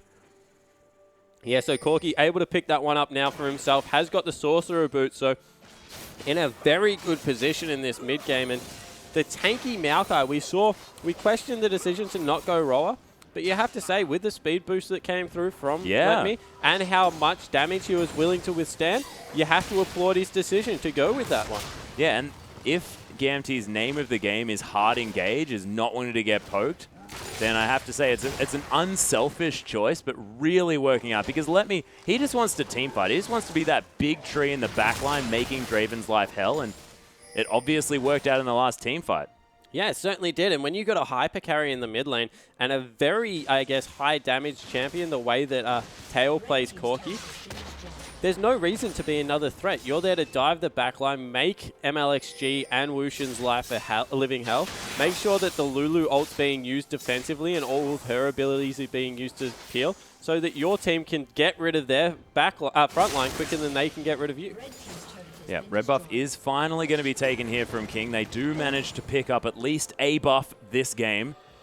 Wushin going to be forced to back away here as well as Xiaohu and Tail are putting pressure on this inner turret in the bottom side of the map. They have so much tower pressure. This is 4 strong in the bottom lane, completely outmaneuvering. They're going to pick up another 2 turrets for themselves with no response from King. And what have we been talking about these Corki comps? Group with your Corki and take down turrets. And what are Gamty doing? They're doing exactly that. The teleports come down, but Sky gets immediately locked down. Look at the ults coming on top of that Aurelia. The wild growth is going to be beautiful though. King, they're trying to turn it around. Sky has to get out. The Empress Divide destroys Wushin on the backside though, and Danger stabs Sky in the head. GT again looking fantastic. MLXG, he does manage to take down Tail, but the flash, and there's the Q and the E. Xiaohu finishes off MLXG 4-0-3. He's the carry this time as Assassin tried to come round from the backside, but Letme and Sync Dream have discovered him, and the Birdman is approaching. This guy is so scary. Glitterlance, Assassin's just being really annoying now on this Lulu. But this is once again Gamty, I guess, prioritizing the kill. There wasn't really an objective to push, and in the end it means that I think that was an ace for 1 kill coming through for Gamty, and all the gold in the direction they wanted. 9,000 on Azir, 8,000 on Corki. Xiaohu, that was a 4v5 when that fight started off, and he ripped through 2 people and deleted them off the map. Yeah, the Emperor's Divide there as well basically squashed them into the wall, and it sort of makes sense that he has so much damage that he insta-kills them, because it honestly looked like their body was destroyed as Lamb Yeah, he's dead. He's real dead. Speaking of bodies that were getting destroyed, that's a Nami. Yeah, Well, it was. Champion formerly known as Nami. Yeah, and cat food now, I think. yeah, let's take a look at this team fight against, because it was really impressive force coming through from King, but Gamty just turning it around. It was actually an offensive glitter lance, and I think that that's very important. But at this point, the team fight was just lost outright by how much damage Xiaohu was able to output without being harassed. No one engaged onto him, and whilst MLXG, sure, he picked up a kill there. He's 1-1-1 and doing fine for his team, but just not contributing to these team fights the way other junglers would be. And we see as well Assassin then on the backside, making Gamty a little bit frustrated. Yeah, this is where we kind of cued the Benny Hill music, but back at live, top lane turret once again under siege. Gamty just rotating around the map. They're going again. Yeah, Sky actually gets engaged on here as well. Sync Dream right in amongst that fight. A beautiful tidal wave across everyone. Tries to disengage this one as King now. They're turning around. They're trying to make it work. Xiaohu off the backside. MLXG was there for a sec, but he took a ride and he is now definitely dead. Sky still trying to go deep, but Xiaohu is so much consistent damage. The double bubble to come in. Gamty getting very low. Wushin cashes in some stacks here as Xiaohu. He's still got his Zhonya's. He can still be a threat as that was a huge twisted advance. He's going to pay for it with his life. Xiaohu now going low. Gamty, they may have kept going for a little bit too long here in this fight. Wushin has a lot of damage. Flashing forward. Another kill. Sync Dream is now the focus, and Wushin with the triple in the end. Turn it around for the ace. Yeah, so King able to come back with a one team fight, but you have to say that wasn't really them playing it well, as Gamty overextending extremely far. King definitely able to capitalize on top of that one, but with the item pickups that came after that team fight, things are so bad right now. Oh my goodness. Of course, we've got the Spirit Visage and the Merc Treads now on top of that Righteous Glory here for Let Me. The Warmog's armor completed for Danger. He is so tanky. And I think you may have been mentioning this Void Staff now complete for Xiaohu. This is a 3-item Azir who's just a monster. Yeah, he certainly is. You couple that with the fact cancelled that buy. You couple that with the fact that maybe the Infinity Edge is coming through from Corki as well, just for even more mid-game power. And this is a Gamty lineup that right now, King cannot go anywhere near them. The Shining Light, Wushin, is the only person that really is stronger than his counterpart at the moment. Going for that maybe Yomu's Ghostblade into Trinity Force build that we've been seeing quite a lot over in China, but even that, he's going to have to go off in a couple more team fights to really pull his team back. Yeah, and Xiaohu actually sold his Void Stuff, bought it back, decided not to commit to that purchase, and picked up an Abyssal Scepter instead. Notice the fact that MLXG is not a tanky jungler. He has none of these statistics, and he wants to be able to just launch himself into that backline and destroy the Nidalee, who can be so annoying. Yeah, and you saw him jump over the wall and shove Nidalee back into the team, and this has always been the, I guess, downside of Nidalee. Very linear champion. Yeah, actually fantastic has no poke. magic resist. Yeah, fantastic at poke and really good at what she is good at, but doesn't have any CC in her kit. Very unforgiving, easy to exploit the weaknesses, and that's what we're seeing coming out of Gamty right here. Just complete knowledge of how this Nidalee jungle works. Yeah, and both games as well really able to put together that same comp that has the same idea and dismantling King in the same way as now the Baron going to be a decision. A Spear's going to start that one up. Xiaohu being sort of blamed for that one. Starts getting shot by that big purple guy. Oh, actually going on into MLXG again. Yep, spotted him out. Spear not going to find danger here as well, but MLXG is going to be able to slink away. And GT not committing to this Baron play, but they have exclusive vision of the area. Yeah, and you have to respect it if you're King because of how much damage Azir does to Baron. They're going to face check this maybe, and that's bad news because with a Leona rolled over the wall, they're nice and clump. Oh my gosh, there's the Soul Lair, the Cataclysm as well. It's a nice tidal wave to try and stop this one out, but Wushin, he's way in the front line and he's gonna die straight up. Tail picks up the kill, Xiaohu grabs one as well. The bottom lane's dead. And Gamty, they just want to go to the Baron. Yeah, and would you believe that, Atlas? That's probably the best that could have gone for them. Only their bottom lane being taken out.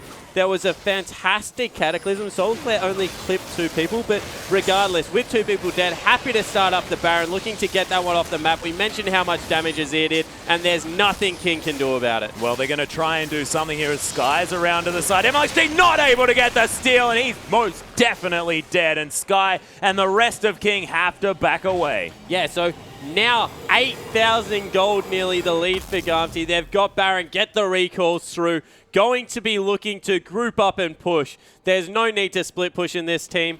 So much damage coming out of this Azir at this point in the game. They can just group up and finish nearly. Yeah, and we highlighted this for Gamti, sort of the bottom lane and the mid lane here as well. This is the part of the matchup that we were interested in, and in both games, I mean, Tail goes off completely in the first, and now it's Xiaohu looking fantastic on this Azir pickup. They are really doing work for their side, and Gamti, ever since Xiaohu came onto the team, have just been looking so much better and improving week after week. Yeah, they certainly have looked a different team. And you know what? Take a look at the bottom lane. I'm accrediting it a lot to their support player. Syncdream, extremely unorthodox. Does some crazy things like packing up and leaving bottom lane and leaving Tail by himself. But his vision control and engages in this series have been fantastic on Leona. Look for him to maybe even be someone teams take a look at, because once again, very linear player, likes the engage supports Leona and Annie, and if you take them away, I think you might force him to play a different game. But this series, they haven't done that, and he's made them pay.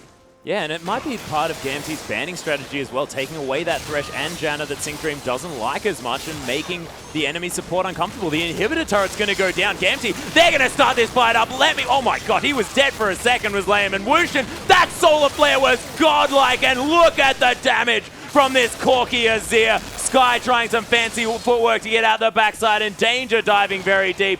But King have been torn to shreds, and this bottom lane has been punished for that early lead over and over again. Yeah, they certainly have, and it looks like they want to continue to try and push in. And the problem with the flank coming through from Nidalee means that they're not grouped as 5, and the force is just too easy. They're looking to close the game out. The Nexus turrets are falling down now. Gamti putting a clinic on this series as they take their first 2-0 in the LPL in such emphatic fashion. Xiaohu says see you later to MLXG. And Gamti, my gosh, what a statement. Yeah, we came into this matchup saying, is this King's time to really take over a series and prove that they're that LSPL team we were looking for?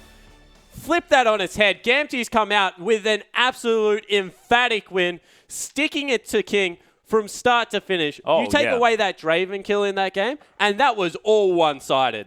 It was, and it was just the team play, and when Gamti were orchestrating these fights, it was working out beautifully. They're hard engaged, like you mentioned. This is the playstyle of Syncdream, and they just work around him, and it was just beautiful play. And the draft phase as well, you have to say that picking sort of prowess and intelligent use of champions here as well, and mind games that they play in that champion select is just beautiful. Yeah, it certainly was. And over the other side of the rift, King really have to look at those drafts and say, what was Nidalee doing in there? Understand that it is a very strong pickup, but just didn't suit Game 2's composition. And I think we actually have a replay, speaking of Game 2, that we can jump into. So if we get this one rolling out, this is a 4v5. So let's just jump straight into it. They're retreating here, teleport comes through, and they see the teleport and straight away pull the trigger on Sky, who gets a very good wild growth. But keep your eye on Xiaohu, because this guy, this ultimate right here, cleaning up 2 people, deleting them off the map. And as long as those 2 threats were on the backside, not being controlled by King, they were just in a better position. And even here, MLXG gets picked up by Xiaohu as well. And once again, the Nidalee, 1-1-1 at that point. Wasn't a bad pickup as a solo. Yeah. Extremely strong, but just didn't suit the team composition they put together. No, it just didn't work out, and MLXG went for it a couple of times, hasn't worked. Maybe King need to think of a different strategy, or maybe just ban away the Nidalee. Don't deal with it. Just say, yep, nah, we're done. We're out of here. Not going to work out. Of course, didn't work out for Dandy either. These Chinese teams haven't yet figured out where Nidalee fits. Loveling did have a successful bout with that champion, but we'll see whether it does come through, as there is still so much more LPL yet to come here today, ladies and gentlemen. Of course, Game 2 going to be coming up very soon. Don't go anywhere.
aggressive style junglers there as well. We've sort of noted that they love to really get in each other's faces, and dually enemy junglers play very high pressure, really gank heavy junglers classically as well. They've both been swapping it up a little bit. They're much more versatile players now, but they still have that aggressive edge to them. Yeah, they certainly do. Both Kakao and Insect famous for that Lee Sin play when they first got into the scene, but since then, they've got oceans of champion pools at their disposal. You think about Kakao's Nocturne, his Vi that he can pull out, all the aggressive item builds he goes for. You go over to Insect, this guy pulled out Fiddlesticks at World. Pantheon, another heavy engaged jungle that he likes to run.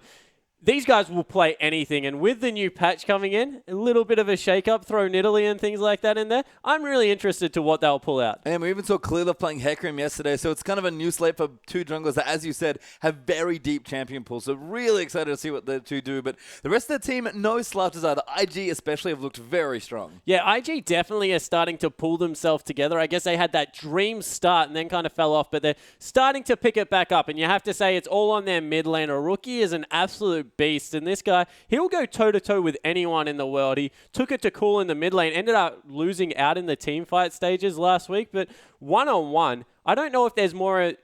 there's a better mechanically intense mid laner than Rookie. Yeah, Rookie's just such a strong young player, and I think with Kakao in there as well, it's so difficult to lane against him because he'll always pressure you, and if he ever has some sort of an edge, he carries it very well with the rest of his team. But Royal have been struggling a little bit, still without, of course, their star AD carry, who we're not sure will ever play at this point in the season. Nami not here yet, but their solo lane have still been stepping up as well. Yeah, they certainly have, and they're very different than what they looked like last year. We keep mentioning the AD carry because Royal Club traditionally has been a very good AD carry focused team, but have to give him credit at the start of this season. Korn and Cole are both stepping up in the mid and the top lane respectively, I guess. Korn, I always thought he was a very good underrated mid laner, but he's taken it to the next level. Top lane's where it's impressed me.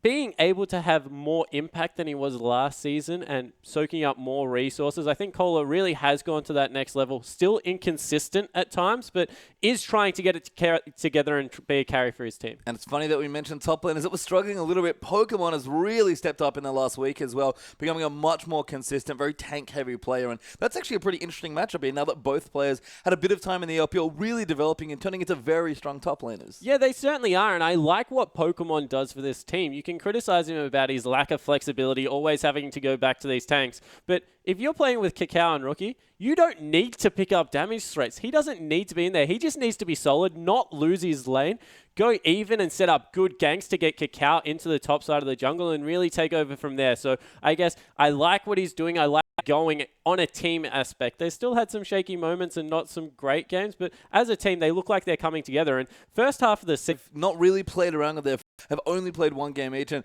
2 games each, and they lost both of them in the one series they put them in. So haven't seen the sort of interesting what's going here as well. And not to undersell the rest of IG as well, their bottom lane looks very good. Yeah, especially on disengaged Super Bowl job, but just nothing on kids level. This guy's KDA is off the charts. He's been going crazy, and once again, talk about guys with deep champion pools. He can play anything in that role. Played it for so long. Yeah, Kid's just a veteran player of the Chinese scene. Absolutely. Been on IG as well. Basically forever, it feels like, since the start of Chinese League of Legends, and a very good player. I feel like it's nice that IG feel like they can rely on their laners now. Rookie's such a strong laner, and Pokemon's so consistent, means that there's a lot of room in the bottom side now, and Kakao gets almost to pick whichever lane he wants to get ahead. He might have felt like he had to babysit Pokemon a little bit in the first weeks, or really try and get Rookie ahead, but he must feel that his team now, very well-rounded. He can kind of do whatever he wants. Yeah, and that's what I love about the IG lineup. Things only look up for them. They have that deep champion roster, player roster that they can call on. They look consistent across the board, and that's when you can start changing things up. And as I said, very long season. They're just looking to get it right. They're not going for the top spot at the moment. EDG and OMG can fight over that. They just want to make a strong, solid push with their lineup towards playoffs, and you have to say that has started for them. It has, and I think for Royal, that's probably true as well. Again, without Nami maybe struggling, but solo lane is looking good, and Insect, when he goes off massive. And that's the issue, though. Both Kakao and Insect, when their teams look worse, are not playing at the top level. But we'll see what happens here in Champs Select. IG versus Royal. IG on the blue side, Royal over on the red. We've got Thresh and Na, the first 2 bans for IG. Lysandra Cassidy in the bans there for Royal. So some pretty interesting stuff coming through, Thresh especially. I love this, just leaving the champion pool open for the junglers completely, not taking anything away from either of these guys. We mentioned how much they play. Thresh being taken away from 0. is interesting because he does prefer the Janna, so maybe trying to force him onto that or first pick it away and open up the rest of his champion. Yeah, could be a really intelligent bit of ban there from IG. We'll see what they want to go for their next ban, of course, as well. Got 5 more seconds or so until they have to pick a champion. And we haven't seen too much variation on champions. A lot of the 4.21 champions are getting picked on still in 5.21, but it's a Rumble ban there. Yeah, and 2 bans thrown up at Kola, so we gave him some respect in the pregame, and it looks like IG also returning that. Don't want him to have 2 of his comfort picks. Yeah, this might leave Azir open. Jarvan's still very popular as well in this patch, so could also be here. And again, 5.21's interesting because it hasn't really changed anything so much as just expanded the pool. And Rek'Sai has the last ban. There are lots open now as well. Yeah, there is so much open coming into this. You have to mention the Azir. Janna was another one that we mentioned that they might pick away because of how good Zero is on it. Lee Sin, J4. There's just a wealth of champions out there for either team to pick up. Yeah, I mean, some AD carries have also have pretty high priority. Kalista has been seeing a lot of popularity in the LPL, so she's there as well. But you mentioned that the Thresh might be sort of a blocker pick. I would love the first pick support if Invictus came in. Yeah, I certainly would as well because it keeps Kid nice and safe. And we've mentioned that he just puts out so much consistent damage. Also gives him a relatively free lane. Not many things cope well with Janna. Maybe only Annie that can actually get in there and blow her up. So I do like the first pick up here. Yeah, so it is Janna there for Invictus Gaming. Royal going to consider their next 2. And things going to get interesting here. Lots of different champions being considered by Kola. We didn't say it might decide to go with something a little more standard for himself and pick up the Jarvan. Yeah, one thing for sure is Jarvan is locked in. So that will be probably Insect in the jungle taking that one. Although we have seen it as a flex pick. And I do like it, leaving it open to that interpretation. I guess that Insect has seen reasonable success on J4. As we said, he can play anything, so wants a heavy initiating, tanky frontliner to get in there and mix it up. Yeah, wants to be aggressive, so he does have the Jarvan and Corki there as well. A great pick up there. HRY probably had the most success on Corki. And it's important to know, HRY's back as well. I believe did not play last week. Had a sub in there instead, if I recall correctly. So he's back now. Again, not the most experienced pro player, but actually been putting up very strong results. Yeah, he certainly has been putting up strong results, and I guess the more surprising thing is that Zero and HYY have gelled pretty reasonably well. So you have to give them credit because playing with a sub that doesn't speak the same language as you is always going to put strain on the relationship, and being able to pull that one out is definitely in their favor. And Pokemon going straight away to the Maokai. It was never in doubt. No, not at all. Maokai does get picked up there, and I like his Ezreal pick as well. I'm sure Rookie can play it if he wants, but that is an old school kid champion if I've ever seen one. Yeah, it certainly is, and goes for, I guess, that, once again, the flex pick, leaving the board open. We mentioned how important it is on the current patch to have ambiguous picks just to be able to, I guess, not overcommit to a composition. But right now, Ezreal Janna, you can't get a safer lane. No, I mean, it does suffer in some super aggressive lanes because it's just like, well, I can't really do anything. But they already have Corki there. It's not some Draven that's going to run in or Sivir that's really going to give you trouble with the pushing. So against Corki, great lane there. Flexi if they want it. And of course, Pokemon. This is what I love about Pokemon. He's so consistent. But Royal do go for Mundo, actually, an old school color champion. And they're going to have Nami as well. Yeah, so I love the Mundo pickup here because Ezreal, not a tank buster, already committed to the Maokai in the top lane, which is a very free lane for a Mundo. So unless you pick up something like an Azir here that can really tear through tanks but is short range, that is a very, very tanky member that past 35 minutes, nearly impossible to deal with for the lineup so far. Yeah, we gave a lot of credit to Kola. Some of his success recently especially has come from very intelligent Mundo picks. And this is another spot. He's basically the only top laner in the LPL that's playing this champion. It's a very comfort pick for him. He plays it very well. And whenever they pick it, it's always a very smart spot in the draft. But IG going to round things out with a lot of poke, actually. Going with Nidalee and the Jace. It is full poke here for IG. Yeah, so full poke, full disengage. I guess that's the best thing about Maokai is he does 2 things very well. Goes in extremely deep, but then peels with his Q extremely well for his carries. So locking in the Jace as well as in Italy, that's a full poke comp. Get an Iceborne Gauntlet onto Ez nice and early, and it's going to be very hard to miss skill shots. But if you want to look for something against the poke comp, the big old tanky Mundo, not too bad, especially with Jarvan Pad in there as well. Yeah, it certainly is. So what Royal Club need to do now is get some good flanks nice and deep and then be able to collapse in on this lineup. So look for the teleport with the Home Guard boots coming through from Kola, get the fight started up, and Insect to fly onto the back line. Yeah, and I love this last pick for Royal here as well. They are going to go for Azir there for Korn. Seen a lot of Azir in the LPL. They hover the Xerath, but don't need that sort of champion here. You need to get in, not, keep them out. Yeah, you certainly do, and we saw how well Azir dealt with that Nidalee jungle last time around, being able to get over the walls, transverse that terrain, and I guess, throw her back into your team means that you deal with poke reasonably well. So it will be good to see whether Korn can bring that same kind of prowess that Xiaohu did and deal with these poke-heavy champions with some strong engage. Yeah, we're going to see it again here. That Nidalee is coming back now again in the jungle. We've seen, I think, one mid-game that Pawn played yesterday, but it is going to be jungle for Kakao. And for me, if I think about junglers in the LPL that can play Nidalee, we saw Dandy play it. Not really a Dandy champion, but although played it reasonably well. But for me, Insec and Kakao, these two more versatile, very carry-esque style junglers when they want to be, this is the sort of champion that they'll play a lot of in solo queue and have a lot of really strong understanding about what to do with it. Yeah, it certainly will. And two of the better mechanically intense junglers as well. I guess we compliment Dandy, very good mechanically as well in his own right for his, I guess, his map awareness and his macro ability. Kakao and Insec have always been the micro junglers that are able to get in there and infect team fights with their flanks and are very carry-orientated. So they want to do the damage. They want to get into lanes early and affect it. And Nidalee is terrific for all those points. And I wonder, I know you mentioned it to me before we came in, like, will we see a different Nidalee build here? Because AP is fine, you know, you still got good damage at poke, but Bruiser Nidalee from the jungle just fine as well. Yeah, it certainly does fine. So I think in this time round, because it is such a poke-heavy lineup, we will see a poke Nidalee. But I am waiting for the person that comes up with the alteration, is willing to mix up the builds, because the base stats on the Cougar form abilities with some Magic Pen are really strong.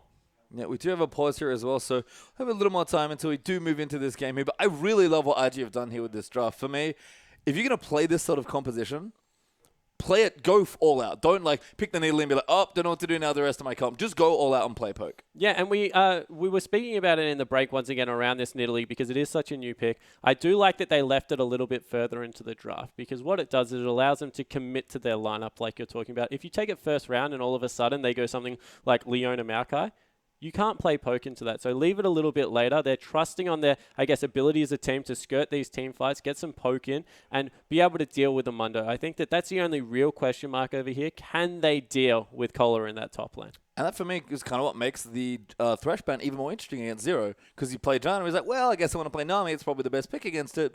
And now it's like, wait, now we can't get on top of this Nidalee or Jess. Yeah, it certainly is. And being able to throw out that tidal wave is a very slow-moving skill shot against a very mobile lineup, especially when you throw that acceleration gate through. So definitely look for them to use their mobility. Yeah, and with that, let's get into the game.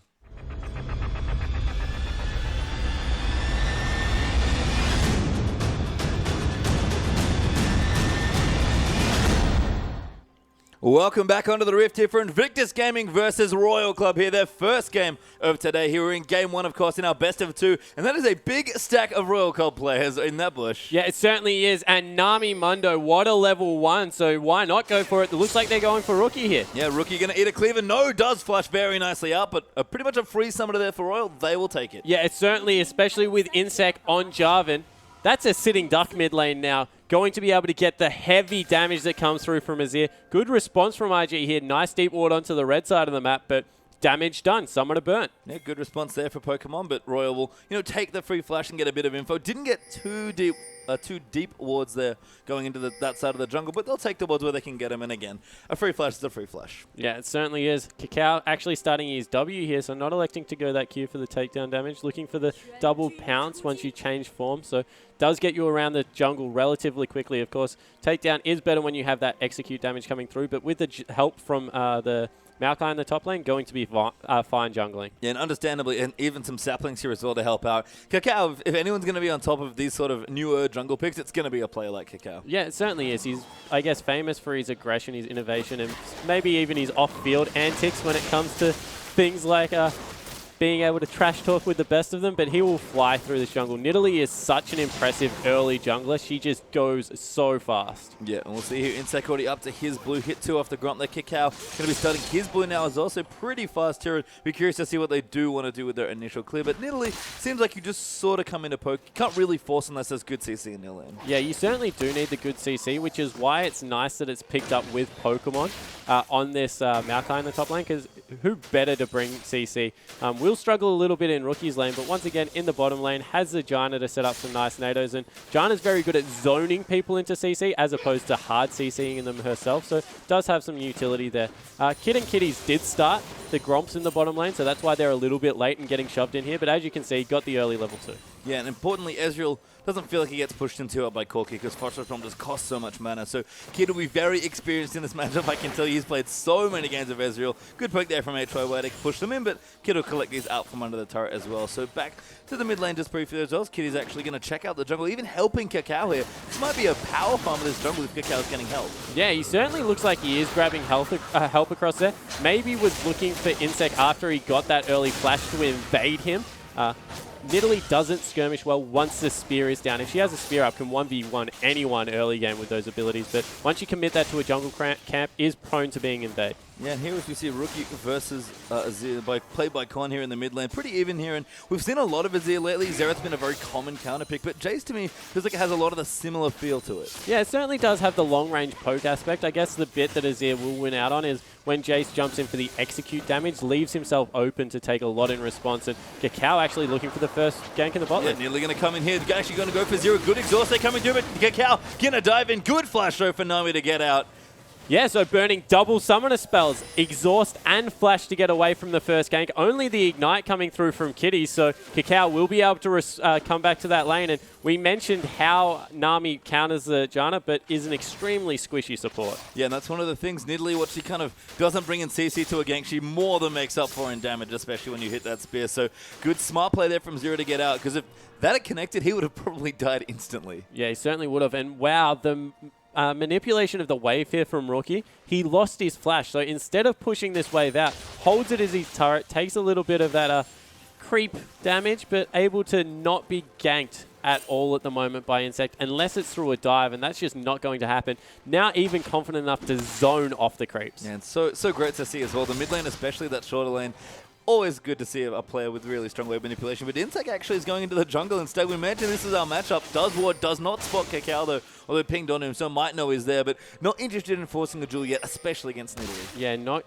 wanting to go in there. It looks like a couple of extra potions for Kakao there, so he would have recovered from the gank a lot better. Insect wouldn't have been able to get the kill 1v1 and just would have taken more return damage than really worth at this point. The vision probably more valuable, as we actually see Pokemon getting a better of a trade in the top lane, holding up well against Mundo so far, but it is a level 4 Mundo. Yeah, Mundo kind of takes over lanes once he does get his first major defensive item going and just throw level 5 cleavers at you. So Pokemon looking good right now. Maokai almost always strong in the early game, but that will eventually change here in this lane. Cole is looking to take over on Mundo. Yeah, he certainly is, and I guess the thing about Mundo on this patch is that Warmog's armor is seeing a resurge in popularity, has a lot of health regen, and makes Mundo an absolute terror late game. If you don't kill that guy, he just deals with damage so well, and there's no Morellonomicon really good item pickup here unless you throw it onto the Nidalee, and that's already a win, making a Nidalee commit to a build that has 40% CDR in it with her first 2 items and no real massive damage. So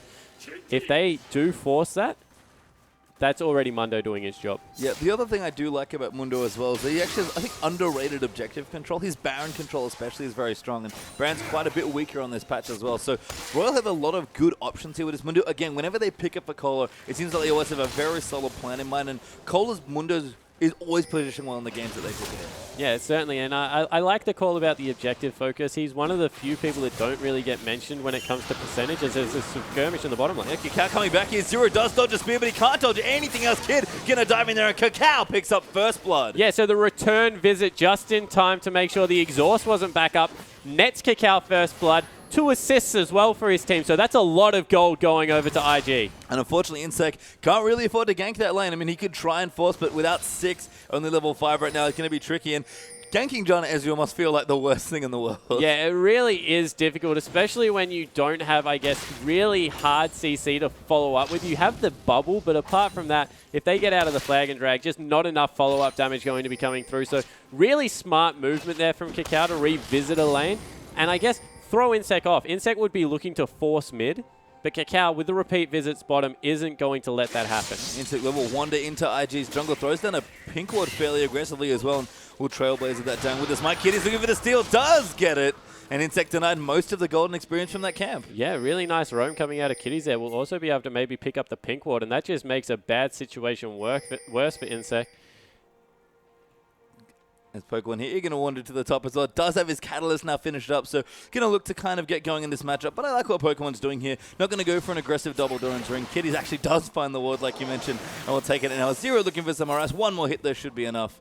And Royal maybe looking to group for an early Dragon here, but Insect instead will back off. And you have to say, from all the early jungling, Kakal's got a very slight edge. Yeah, he certainly does. He's made the two, I guess, aggressive moves into the bottom side of the map and put his team in a fantastic position, up by 1,000 gold already. So well played, Kakao, and really well played by Rookie as well. I guess that's the other lane that's impressed me. Losing Flash up by 12 CS against a lane bully up until about level 7 in Azir. So really nicely played out of the Jace, who went for the tier build as well. So does lack the early damage.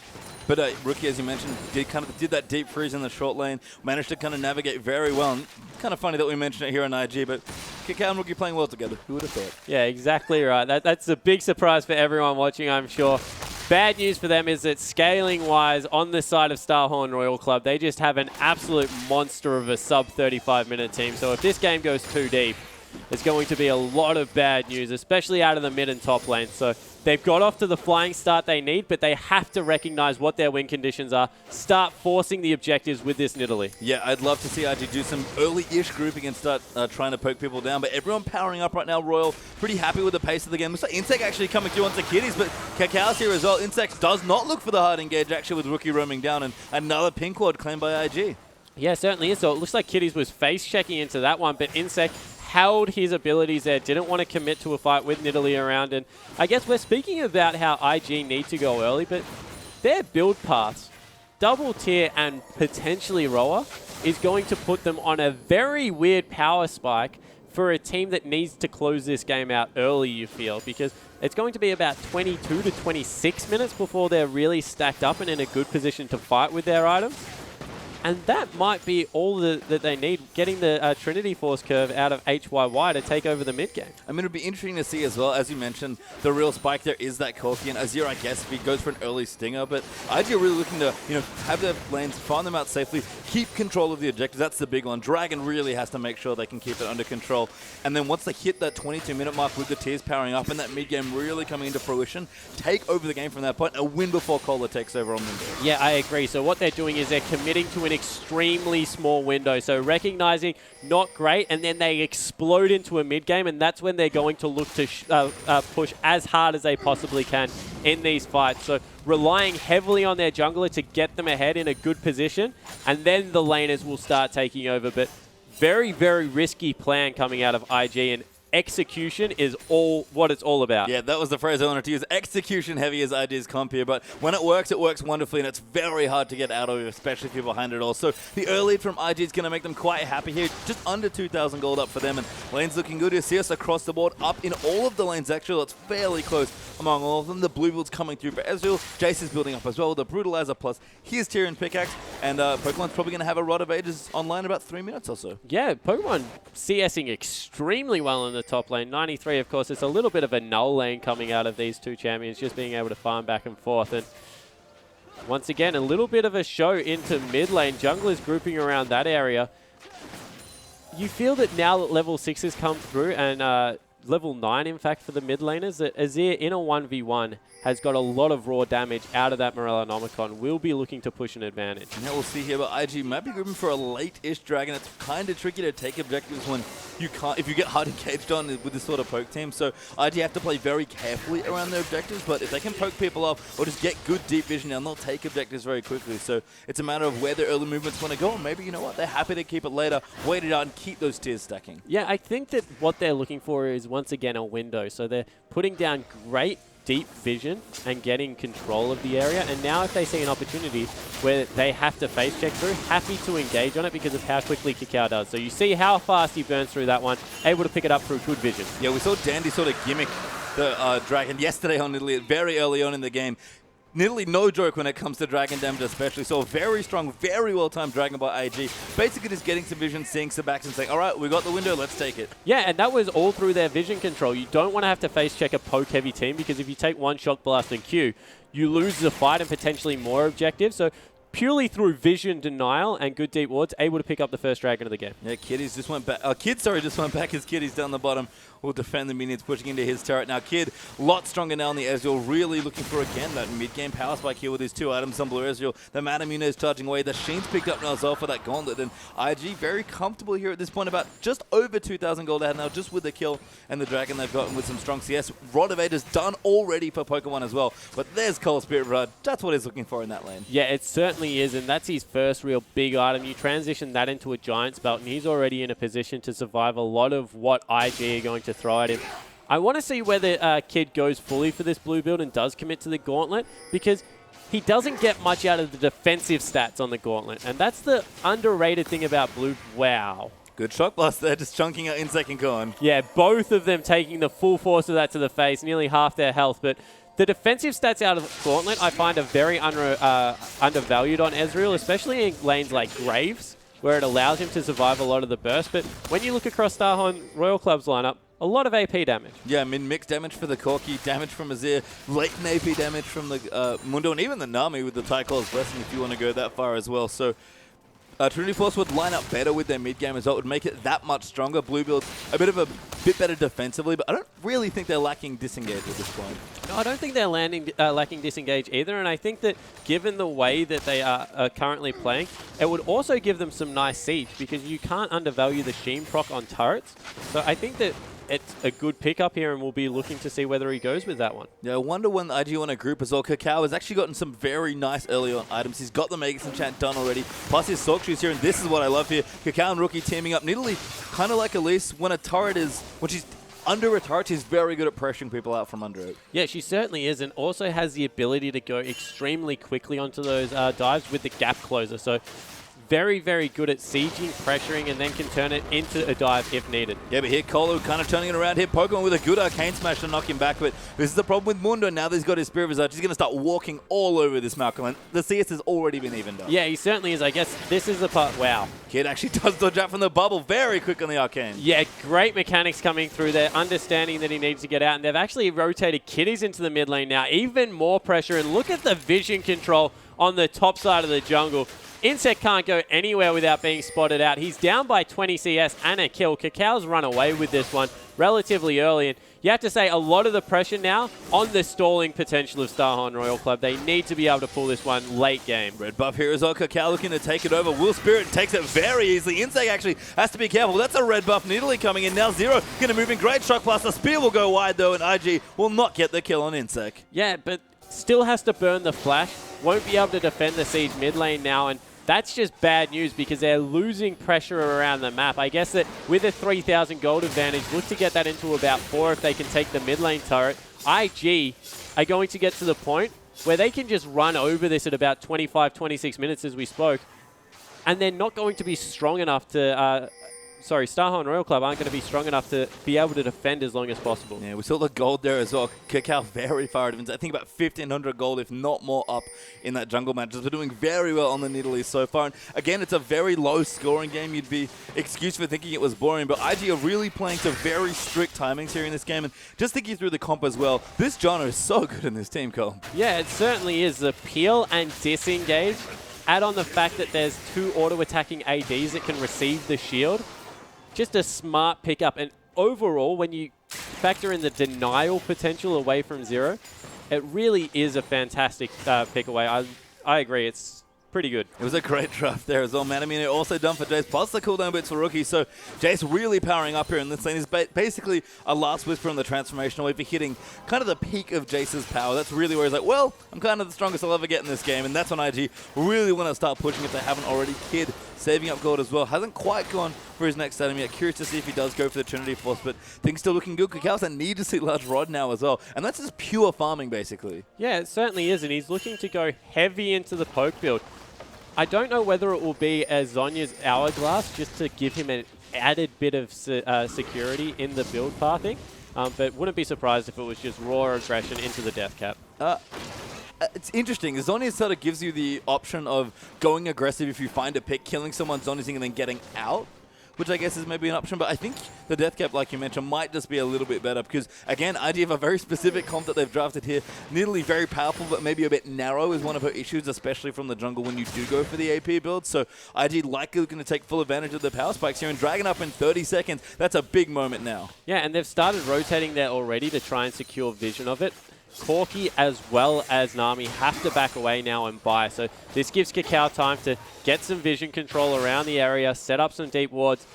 The one thing about Kakao's build is he hasn't gone for a Morella, Nomicon, Athenes, or a Tier. So he may have mana issues in siege scenarios, especially if they take some poke from Mundo. Mundo's poke is very underrated if you don't have MR from those Qs. And keeping people healthy and in a situation to siege will starve Kakao of a lot of mana. Yeah, it's got to make sure that Dragon being back up, that Kohler also doesn't teleport down. He's quite strong in this Mundo already. Doesn't have maybe the health item that we want, that Giant Spell, to really get going in some sort of fight. But if Pokemon can keep him up there while IG look to take this next Dragon, that'll be a big win for them. And again, IG setting up vision around this Dragon. They're already in the area, and it is going to be the Trinity Force for Kid. Yeah, at this point in the game, I think that Pokemon's just better off engaging onto Kohler and trying to burn his ultimate so he can't use it in the next team fight. Mundo much more valuable than the Maokai in this specific situation because of the fact that they're all about the poke at the moment, and Kitties is the person that will disengage off this. Don't really need the Maokai down there. Yeah, Pokemon can cancel the telly in 2 ways as well. Just has to make sure that Kohler doesn't run away from him and teleport down to the Dragon Pit without him noting. So going to keep very close eye on there. Although IG backing off, going to get their blue buff. Very smart to try and set up for this Dragon. And these Dragons have been quite slow as far as LPL Dragon pace has been concerned. But you can tell that IG know they have to play very safely. Yeah, and what they've done is they've constructed a lead. And now they don't want to give it away. So good intelligent play coming through. As we said, they do have a window, but it's still not at the end. No point rushing and forcing into a late game team comp, because if you give it away earlier than you should, then you're in worse trouble than you were when you started. So understanding that the transformations have to be coming through relatively soon. 550 for both AD and mid laners on IG's lineup. So another 4 minutes and they're good to go. Yeah, those tiers stacking up nicely, but Royal have hit some pretty strong power spikes for themselves. Well, HOI done with the Trinity Force. Mundo we already talked about is quite strong here, and I love the stinger from Cole, just giving a little bit more early game power. Yeah, and you said rounding out where Azir gets to, very important in the mid lane. Actually even able to take the turret themselves first, that's key. Evening out some of this gold. About 2,000 still, but Starhorn starting to get pull advantage back. Yeah, that Sun Turret going to buy some time. Never mind, Kid takes it out. And Royal are running to this Dragon. They want to take it so bad. Cole's actually going back. Pokemon needs to stop the recall, but I don't think he can in time. That is going to complete Mundo, so he's available now to teleport down. And if IG want to go for this, they have to be very careful. Good Shock Blast coming in. The Tidal Wave, though, is going to force Rookie to flash. That Dragon is low. Kid is, though, going to rotate in. Kakao as well, chucking spears in. Cole is already in the middle of the team, going to get slowed a bit. Pokemon has also found his way down, and IG are going to try and take over the Dragon. Yeah, they completely starved Starhorn off that one. Just too much poke coming through. Really good understanding. And we spoke about how aggressive these junglers are.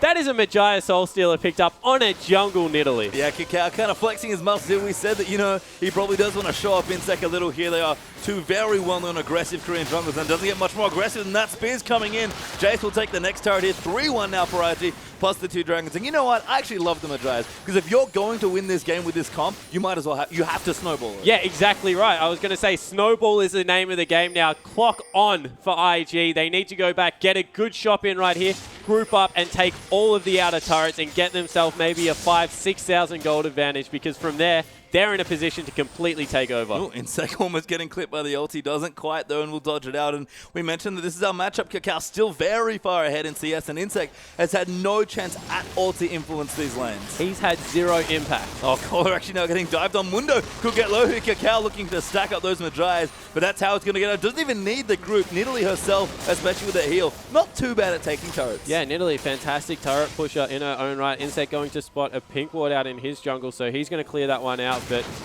bad news for Starhorn Royal Club. At this point in the game, 5,000 gold the advantage. Trinity Force done. Last Whisper done. Nearly has to be up to the point where the death cap will come through soon surely as well for Kakao.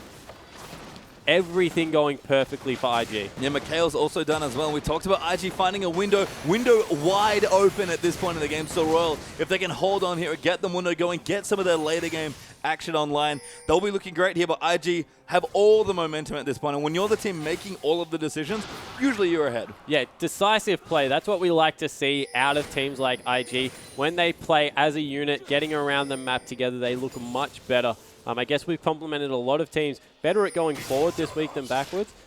Royal Club have been with their Koreans for longer, though. So if a team with Koreans can play from behind, it will be Royal Club. And this Mundo has got a CS advantage in the lane. Still 0-0-0. Nearly picked up the Warden's mail. Is looking good. Yeah, I mean, we kind of look through this game and look at the lead that IG have constructed for themselves. There's actually only been a single kill in this entire game. It was the first blood that Kakao got, which maybe led to his snowball Madrais that he's picked up here as well. But IG, again, when you play this comp, if you play it perfectly and it is hard to execute, you play so that your opponent never really gets to play League of Legends with you. Yeah, exactly right. I was going to say this is like the PvE composition to rule everything. You don't need to kill people. You just poke them off objectives and take it with your Trinity Force on Corki. So you actually never have to fight anyone if you play this poke composition perfectly. Yeah, so Royal don't need much here, but they do need to find a way into IG. But Kid is now split pushing down. Looks like Rookie actually going to flash in Kakao, maybe a little too aggressive. Tornado, they're going to defend him off, and he should be fine. And Royal just can't walk through their own juggernaut. IG continuing to put aggressive vision down. Yeah, I would actually say that Kakao's flash at this point in the game is worth more than what Zero's is, so maybe a little bit of over-aggression. But once again, look at this. Just poke them off the turret. Now it's a free turret for IG to take. So close to Insect dying as well. He flashed just at the last second to avoid the spear that Kakao had chucked at him. And you see just how good this IG comp is at sieging and poking. Even Ezreal, we've talked about Janna, how all her abilities in this comp work perfectly with what they want to do. Even Ezreal's W is doing work in this situation. Yeah, exactly right. I was just about to touch on that as well. The heal that comes through from Nidalee, the W that comes through from Ezreal, the W that comes through from Jace, all perfect at taking down these turrets. They do trade in the end. It is an outer top lane for the tier 2 bottom. So Starhorn Royal Club still getting some gold off the map, but 4,000, 5,000 the advantage for IG. Right on time. They've evolved both of their Manamute. Yeah, Kohler is a scary man, though, like you mentioned. Royal are collecting gold. His Randuin's a big pickup there, so getting the Giant Spot, plus all the extra armor as well to fend off some of the double AD. Giant Spot done for Insect. He's looking to get tanky, maybe build a Randuin for himself here, and need to see a large roll, plus the BF Sword done for Korn and HYY respectively. So Royal have items here if they can find a fight. The issue is that IG never want to give them a fair fight. Yeah, I think this game turns if Kohler can get to that Thorn Mail. As soon as he gets to the Thorn Mail, going to be able to shrug off a lot of poke and just continue to move forward. And Insect, with that hard engage, will be able to stop, I guess, a lot of what that is happening right there. Yeah, all the poke they're coming through. Yeah, so I guess as soon as Mundo moves into that area where he's got the third, the fourth item, I think the game swaps back. But that's a long way away, Pastry Time. The amount of pressure that IG are putting out on the map means that Starhorn Royal Club, they're going to get desperate, start looking for these picks. I mean, they have to. They don't need too many here to really get this game back. Trading at this point buys Royal time, which is all they really need. They're not that concerned about the gold, but IG smartly defend their blue buff. That's probably the biggest thing for them, is that they make sure they have blues. They actually ideally want both, which is why I love that there's a million blue wards over in Royal's jungle as well. And Kakao, by the way, has actually finished up that Rabadon, so he's very scary on this Nidalee. Yeah, he's huge at the moment, actually. Coming through, he's equal gold with all of his solo laners, actually in front of his top laner. So that's how much gold the new jungle gives to you if you're able to put it on farm the way he has. 40 CS up over in second. What's the response here? Starhorn actually doing a Baron with that early Mundo control. Well, that's actually quite aggressive here, but 25 minutes was a standard Baron, maybe on 4.21, and Royal just steal it away. The vision drops on IG, and Ezreal is going to get the bad news. And I don't know how IG didn't see that coming. Azir and Mundo, who better to tear through a Baron? And we spoke about they need to find a tool to stall. There it is. That's 4 minutes of the game put on complete pause. Yeah, Baron Minion's pretty good at fighting back for Cetus here, so IG going to go in for some counter push, maybe try and take a tier 2 turret here. And they'll look what they can do. They shred turrets if they can get on top of the Royal. They're already back with the empowered recalls, and that was a crucial mistake from Invictus Gaming. Yeah, that was maybe the first mistake they've made all game. We complimented how well they constructed this game plan, put it together, and Starhorn shouldn't fight here. They've got the Baron. They don't need to go in. They don't need to challenge this Dragon. I mean, this Dragon's going to go very low. Does go in. Nidalee will get it, but the rest of them are in here. Caller going to dive in as Kakao gets out, but Pokemon is so tanky, and the poke is just coming in. Kakao can't find the spear, though, forcing Pokemon to flash. Kiddo kiting back and forth. Insect dunks in on top of him. The Tornado's coming. Korn gets clipped by a spear. Kiddo picks up Insect. Pokemon still alive there, but Corki finally takes him out, but Rookie going to jump in for the next kill. Nidalee takes out a 2. HYY in a whole host of trouble, and Invictus Gaming find the poke. Double kill for Ezreal. Kohler might eventually follow. He's pretty tanky on the Mundo. With a 4-for-2 trade in the Dragon, Invictus Gaming come up ahead. Yeah, I actually have no idea what Starhorn were thinking. They're engaging onto that fight. There is so much mobility. They had the Baron. They had the tools to get this Mundo into the late game, and they've just thrown it all away. Yeah, crucially, you actually lost all of their Baron buffs that they just got. I mean, they'll take the gold, but the time they wanted to buy so crucially in this game, they're not going to get any more. Kohler did take about 4,000 years to die, but he died eventually. Yeah, exactly right. And it's not about being able to kill this Mundo at this point. They're just going to ignore him in siege situations until he's to the point where he can run over the top. Let's see. Insect goes in, tries to steal it away. I think that they should have given up for the loss here. No reason to keep going. And once again, just a little bit of over-aggression. Good damage coming out, but it's all onto Pokemon. That guy doesn't care if you're hitting him. And from here, the poke that comes through, Jace in the backline. If you watch how quickly he damages down 0 through an exhaust. They're just at the perfect power spike. Why would you fight a mid-game composition? I don't know, and I think maybe we're all going to ask themselves that question after that fight as well. Kohler eventually does go down here, Burning Agony ticking away. This is a little bit comical, but Kohler eventually falls. Again, if Mundo is in a position where the rest of his team is following him here and he's tanking all of this damage, that's great. That's a winning scenario for Royal Club, and we saw that kind of what Pokemon did in that last fight. Yeah, exactly right. If you are the person that everyone's hitting, and you can get down to the point that then you ult and re-engage with all the abilities used, fantastic. Mundo done his job, but that time around it was kind of Insect spearheading the attack. He's not that tanky at the moment, hasn't even finished off his Randuins and just got burnt down way too quickly. Yeah, crucially, even in that Dragon exchange, Kakao wasn't really in that fight until very late. If he'd hit his first spear, we actually missed onto Korn, trying to go over the back of the pit. He had to walk quite a long way around towards the tribal to actually get in there, and IG still wiped the floor with Royal in that fight. Yeah, so IG, all the tools in their possession. Now they've got the siege, really started going, actually going for a bit of a split push in the top lane with the teleports both up, because we mentioned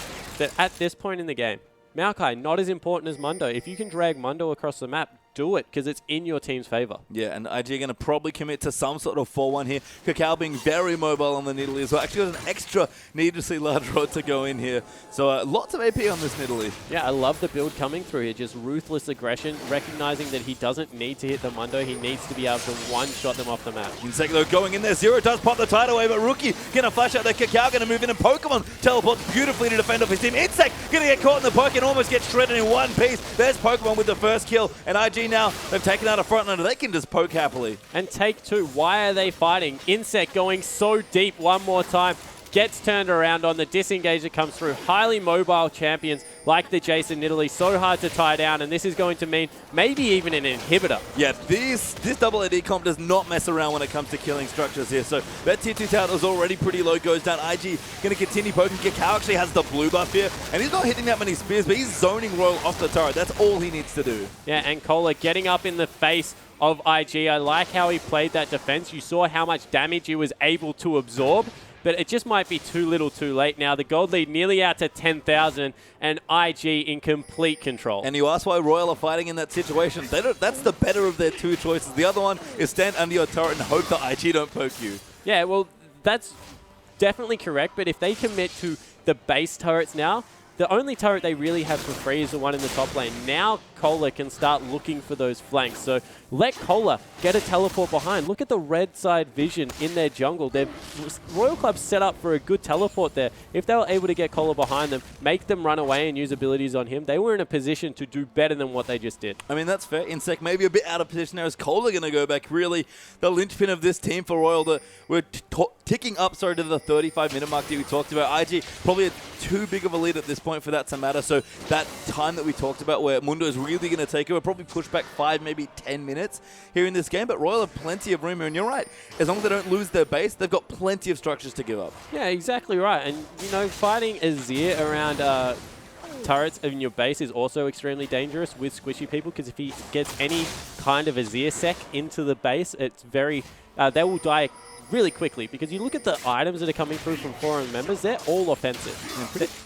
Yeah, very. And speaking of that, Kakao, he's going back to spend some money, just finishes up as Anya straight up after the need to steal large rod. Yeah, so they're extremely squishy at this point in the game. Sure, they've used all their gold on big items, and they're going to be able to tear through structures, but one slip up and IG is still in a bad position. Royal Club don't need a force. They need to let IG kind of overextend, use their composition, and then pounce at the right moment. Well, IG still with complete control of the map now as well. Kind of missed a little bit on that first Baron, but Royal may be looking for that. IG would love to take their 4th Dragon, though. Crucially got their 3rd quite comfortably. That was actually the fight that Royal forced that kind of put them in an awkward spot with their Baron buff. But, I mean, Royal at this point, taking Baron's great for them, but I think IG are fine with the trade. Yeah, I think IG definitely are great with the trade, because we've seen that Dragon will be up next time when the 5th...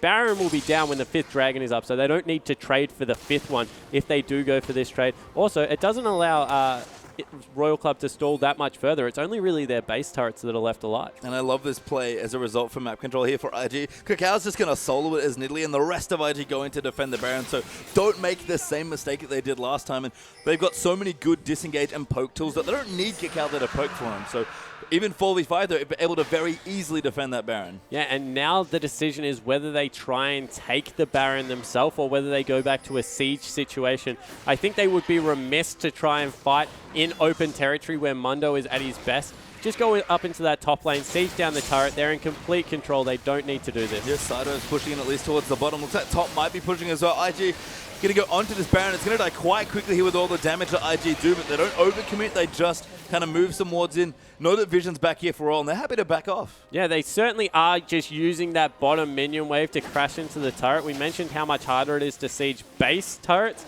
than it is the outer, so using Baron is a bit of a distraction right now. They actually got nearly about a quarter of the health out of that turret. Yeah, not too bad here. Looks like Sand Soldier going to poke in as well. IG still on the Baron. It's going to die very quickly here. Now Kola going to dive in. The Kakao gets the Baron. Tidal Wave going to come in though. An Insect diving all the way in. Can't do anything. And Kola now just trapped in the pit with the rest of IG. Mundo takes a while, but he's going to die eventually. Yeah, he certainly does fall. The rest of the team weren't able to get around in time, and this might just be a complete shutout by IG, looking to run into both the top and mid lane at the moment and just probably start decimating the base. I mean, that's the thing. IG didn't have the best answer for actual base turrets here, but got plenty of help now with the Baron buff here. Rookie even going to walk in solo, power up that cannon and the rest of that fat minion wave. And this tower's going to melt, but it's the base turrets that are really under pressure. There's the mid one going down. Royal, nothing they can do. This will be double inhibitor for IG and probably the game in the long run. What a fantastic play and great shot calling coming out. Overall, a terrific game. Yeah, just a really well executed game. I mean, a bit of an awkward spot when they kind of gave the Baron over to Royal, but Royal maybe answered them with a mistake of their own going in for that fight. And IG, apart from that one slip-up, have played this excellently with very old school comp, I want to say. Not unorthodox, but very old school. Yeah, it certainly was old school. You also have to take a look at Cola's item build. Only now just finishing up the Thornmail after his second MR, I guess, piece of item. Maybe not necessary to go for both of them. There was only really the Nidalee as the AP threat.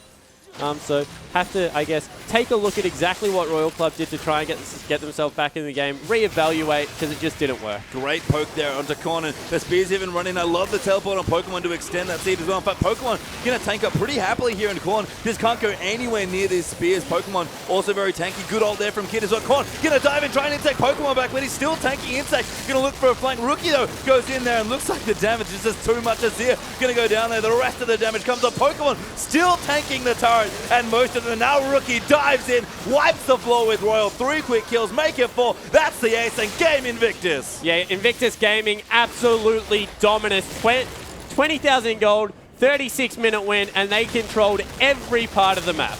He talked about it, Mundo getting those 3 items, being tanky around the 35-minute mark. IG win just as that window might have started to close. And what a well-executed game from Invictus Gaming. Nidalee Jungle, I think that's IG really demonstrating this is how you can play it. Yeah, certainly, and take it into a full-blown poke comp, commit to exactly what her strengths are, play around it, And don't first pick it. Take it later down the lineup once you've set up the tools. The Janna was a perfect pick away. Getting Pokemon onto that Maokai, really nicely done. Yeah, just so much synergy there overall from the comp. Really impressive drafting by IG. Yeah, it certainly was. And let's take a look at how exactly they won that game. I think we have a replay to jump to right here. And this is a Dragon fight where Starho and Royal Club gave it all back. So if we roll it through, Insect goes for an extremely greedy steal on a third Dragon and doesn't get it. From here, Starhorn just should cut their losses and leave, because look, they have the Baron bar. At this point in the game, it's only 4,000 gold. They're in a position to win, but Insect flies in there, puts his team in a bad position. Korn has to commit, tanks a Nidalee Spear, and in the end, Rookie and Kakao just able to clean up the fight. It's actually really funny how long Kohler takes to die in the end, but when you're a Mundo by yourself, can't really do much. No, I mean, eventually you're going to die there. You can only run around screaming for so long until the damage is eventually enough to take you out. Yeah, certainly just whittling through those health bars, and wow, that was a very impressive display coming out of IG. Yeah, I mean, we talked about Kakao versus Insect. Kakao certainly won game 1, but we'll see exactly what happens in game 2. Don't go anywhere. We'll be back just after this.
Welcome back, everyone, to the English coverage of the Chinese LPL. A great game one from Invictus Gaming gives them a lead over Starhorn Royal Club, and that was quite a match there being played. I am Pastram. This is Spawn, and Spawn, what more can we say? Cacao versus Insec. Cacao really shined there. Yeah, Cacao took it to him and carried the game for his team, got them in a fantastic position early with the repetitive ganks jungle bottom, and then just was able to control the whole map. And what did we just see out of IG? This is an aggressive Chinese team that just played the most controlled game of League of Legends I think I've seen this year. Yeah, very slow, very methodical, and again, maybe not an action blockbuster, but beautifully elegant play coming from Invictus Gaming, and a very difficult to play team executed very well, and super intelligent drafting as well. It's so funny to me that the super standard Maokai from Pokemon turned into a very different looking comp by the end of it. Yeah, it certainly did. They didn't go for the dive portion of it. They went straight for the poke. And I guess what impressed me the most about it is they did it against a team that likes to heavy engage. Insects likes to get on top. So there was very low margin for error in the composition they ran. They weren't strong until about 18 minutes in when their items got going into the poke phase, and they had that window and really played it to perfection. I guess you have to also mention the fact that Royal Club did force a couple of times where it wasn't really necessarily had that window for the late game absorb, but really big credit to IG to flip it up, take a different strategy in, and execute extremely well. Yeah, and moving into the next game, I wonder what they want to do here, and they're likely not going to go straight back to full poke. We might even see some bans here and there by Royal to adjust there and hope that that doesn't happen to them again, especially if they want to get aggressive. But for me, it's not just, will IG do that again? Will they play the same way? Will they be a bit more control? Because when they were winning initially, it was much more aggression. But we are into Champs League now as well. Royal on the blue side this time around, IG over on the red. We've got the Lissandra ban there from Royal, and there's the Thresh again from Invictus. Yeah, so still looking to take that away from Zero. They actually followed up with an Aurelia ban away from Pokemon this time, so I don't know, maybe looking for a different kind of composition. Maybe. I mean, quite a bit of respect there to Pokemon's Aurelia. He's certainly had some success on it, but it's not his Maokai. If you're going to target that guy, that's where I'd look at least. But Cassidon's going to get banned out there by IG. Bit more of a standard ban there. And if Royal poke 2 bans at Pokemon, that's going to be very interesting. Yeah, it certainly will be. And I guess a little bit confusing, maybe looking to just pick on him in the top lane and really try and get on top of it. But they have to try something different here. I would be surprised if we saw the Jarvan again. It didn't work out for Insec. He needs something that can impact the lane with his damage and CC early. And Jarvan sometimes is that jungler, but look for him to go towards something like a Pantheon or a Lee Sin. Yeah, we'll see. I mean, Kohler is a Maokai player as well, so they could do what happened to Zero and ban Thresh and take Janna their first rotation. But Nidalee, I like that ban there for Royal. No more shenanigans, please, IG. Let's play a bit more of a standard game. Yeah, and they're fishing for Gnar here. They're looking to get Kohler on that in the top lane.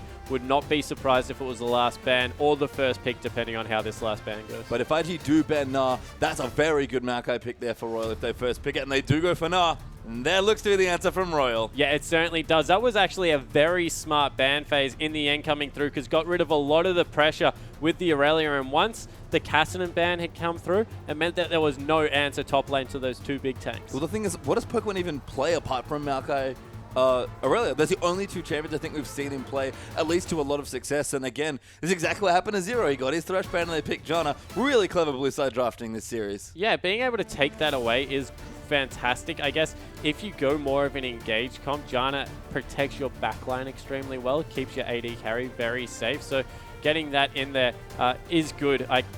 Once again, Cacao, great aggressive jungler, so get him on something like the Jarvan, he will be able to impact it. Would not be surprised actually if Pokemon took it into the top lane as well, just because that's kind of the other top laner we've been seeing. Rumble, of course, is open. Maybe just go for that. Yeah, I don't know if Pokemon plays Rumble, but it is an option. I do like John and Jarvan from IG. 2 very strong, very flexible picks like you mentioned, but Royal are looking over some different picks here. Insec has been going through some interesting champions, shall we say. I think at least 80% of them he probably plays in the jungle. That last one I'm not too sure about, but this is a bit more complete, a very safe bottom lane here. Oh, never mind. It is Braum Severe instead of Leona, but a very strong duo. Yeah, a very strong duo. They're able to lane swap as well and get a lot of fast push done with the Braum because of the fact that he does take the Relic Shield as a first item, so able to shove that wave out. Good harass that comes out of Braum Sivir. It can't be understated that that is a bully lane, and look for them to go away from that, get Kid onto something like his long-range Caitlyn to be able to deal with that from range. Yeah, this also blocker picks the Ezreal as well that Kid played. I mean, you likely wouldn't play it in this comp anyway, but it's a little less safe to play it now because Zero just pushes Ezreal in so hard, and without his ulti, he can't really clear that efficiently. Yeah, and as we say that, actually looks like he's going towards something along those lines. And I agree with you. If they don't lane swap here, IG, in a 2v2, that is a very beneficial lane for Royal Club. Still a flex pick though, so could give it to Rookie there in the mid if they want to, but I like the Mundo block here as well. There are lots of levels in this game right now. Cola still has the option of playing Rumble if he wants it, but Pokemon going to stay on tanks. That's what I think is important here. Yeah, but the problem is it scales up later and later as you look through this lineup now. So where does Kakao go in the early game jungler? He can't really go into that bottom lane if it is the Ezreal because there's not much kill potential coming through. And I guess in the top lane, Maokai versus Mundo, very, very nullified matchup. So not much playmaking ability coming out of the IG lineup so far. On the other side of the Rift, anything but.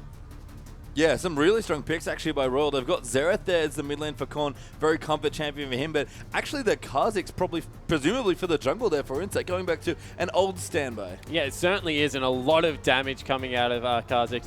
With the way his Q now works, you can evolve that, and it does on isolated targets so much. So look for him to, I guess, get a little bit busier. He was, I guess, dictated the flow of the game to, and if anyone hates at it is Insect. So he will be looking to get on the front foot, really take it to Kakao. And I think the target is now the top lane. With all the amount of flat damage that will go through onto Pokemon on Mundo early, they do have a fantastic opportunity to really kill him. Yeah, we'll see. Here's idea actually rounded out. Ari going to see a play here for Invictus Gaming. That's going to be Rookie's champion here.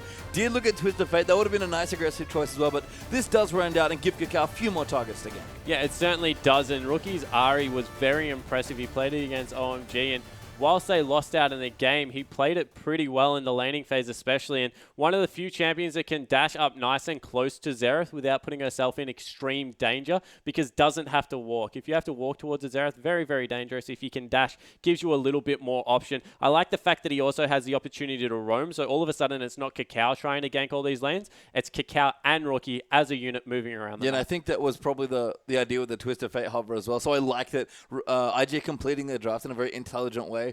I do also like Kha'Zix from Insect, not just because it's a champion, he's got a lot of experience in, but I love making up for Sivir's damage in other lanes, and the jungle can do that now with the Kha'Zix, just adding a bit more damage to the, not awful, but just not as good late game Sivir. Yeah, it certainly does, and there is a lot of hard CC and good frontline that comes out of Braun Maokai, so they didn't really need that third tank. Get someone in there with that damage, add another threat, add another layer, and really, I guess, try and exploit some weaknesses from IG. And maybe even more importantly for Insect, who got pretty pushed around there by Kakao in that last game, give him something he can be a little bit more proactive on. And he was very aggressive on his Jarvan, and maybe was punished for it in situations where he went in. Still go forward. He's Insect after all. He does love going in, but going to be able to find more rewards there with the reset Kha'Zix. Yeah, now looking for the flank as opposed to the head-on initiation that comes out of J4. Look for the, I guess, path around the side. Well, we'll see if Insect can get it done. We're going straight into game 2.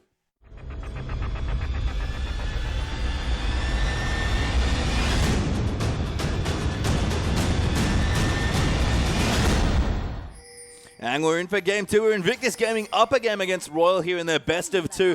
IG played one hell of a poke comp in game 1 to get that first victory, but Royal going to look to fight back with a pretty brawly comp on both sides, actually. Yeah, really looking to get in there and mix it up. I like the bottom lane head-to-head here. Will be interesting to see if the, I guess, probably on paper better bottom lane of Kid and Kitties in a losing matchup of Ezreal and Janna can go even with HIY and Zero. So looks like currently they're getting some nice deep wards, potentially looking for a lane swap, but also maybe just responding to the fact that Royal Club were deep on the red side of the jungle. Yeah, I assume that IG are looking for a lane swap, so I like that they're scouting aggressively and getting some vision down here, but standard lanes might be what we have here instead. It'll be interesting to see what does shake out, but maybe Kid and Kitties just feel comfortable. I mean, Kitties is a pretty solid Janna player, and Kid is a very veteran Ezreal player. Yeah, he certainly is, and I want to see whether he goes back to that Trinity Force build this time around or whether he does go full blue build Ezreal, because if there's a team comp that makes a little bit more sense with blue build and control, it is one that contains a Mundo. We'll see here as the board's continuing to go out. Looks like IG might be rotating in, but Pokemon and Kakao are actually already in towards the top side, so looks like we might actually have standard lanes here, and that does punish the Ezreal lane a bit early on. Yeah, it certainly does. Look for them to really shove in and try and make his life hell underneath that turret and get as much harass down as possible. Cola starting off a camp himself. This is something that Maokai does better than any other top laner. Mundo can actually do it as well. Oh, that was very cute, giving over some experience to the mid laner. Yeah, Colin, they're going to snipe away the mini ones, and Cola will take the big one for himself. He does get a bit of XP, so going to be very happy with the early goal from doing those ult, and he'll tally back up in for his 1v1 up against one of his best champions, actually, Pokemon, though, this time playing the Maokai. Yeah, so able to get over there, and Pokemon going to look to shove the lane early, you would have to think, because he does have the creep advantage at the moment. So no level 2 coming through for Maokai at this point. Mundo might look to exploit that. Yeah, Insecto rotating in, looking for maybe some deep water just to do some straight up counter jungle. He's only level 2, does look for the blue buff, and he does actually want to try and take the buffs away from Kakao. Yeah, so much more aggressive play coming out of Insect here. Love the early invade, just buff to buff. Kha'Zix does the jungle relatively quickly, and if you start at a buff, you just, I guess, have a different jungle path and one that is unexpectedly quick. Yeah, and the very strong pushing lane there for Royal down the bottom going to allow Insect to do that quite safely. Even Zero rotated in just to make sure that nothing funny happened. And Kakao, who definitely pushed around Insect in game 1, is looking to get 3 buffs. Yeah, so he certainly looks like he's just given up the 3 buff. They're pinging out the blue on the side of Royal Club, but no movement whatsoever out of the jungler. He's got a Mundo in the top lane. Not really much he can do up there. Looks like it's going to go down. Yeah, you can see in the bottom, Kid is trying to fight back here. He's autoing as much as he can to keep this lane frozen, but Sivir just pushes so hard, and already an early advantage there for HYY Sivir in that lane. Rookie, though, probably the best performing member of the very early stages of this game. He was actually bullying Corner around quite a bit at level 1. Yeah, he certainly is, and I like the ping in the bottom lane, recognizing that Kakao was in the bottom side of his jungle. They were shoved up extremely hard. Let's go to Krugs, not overextend for another early gank and give the, I guess, winning matchup away.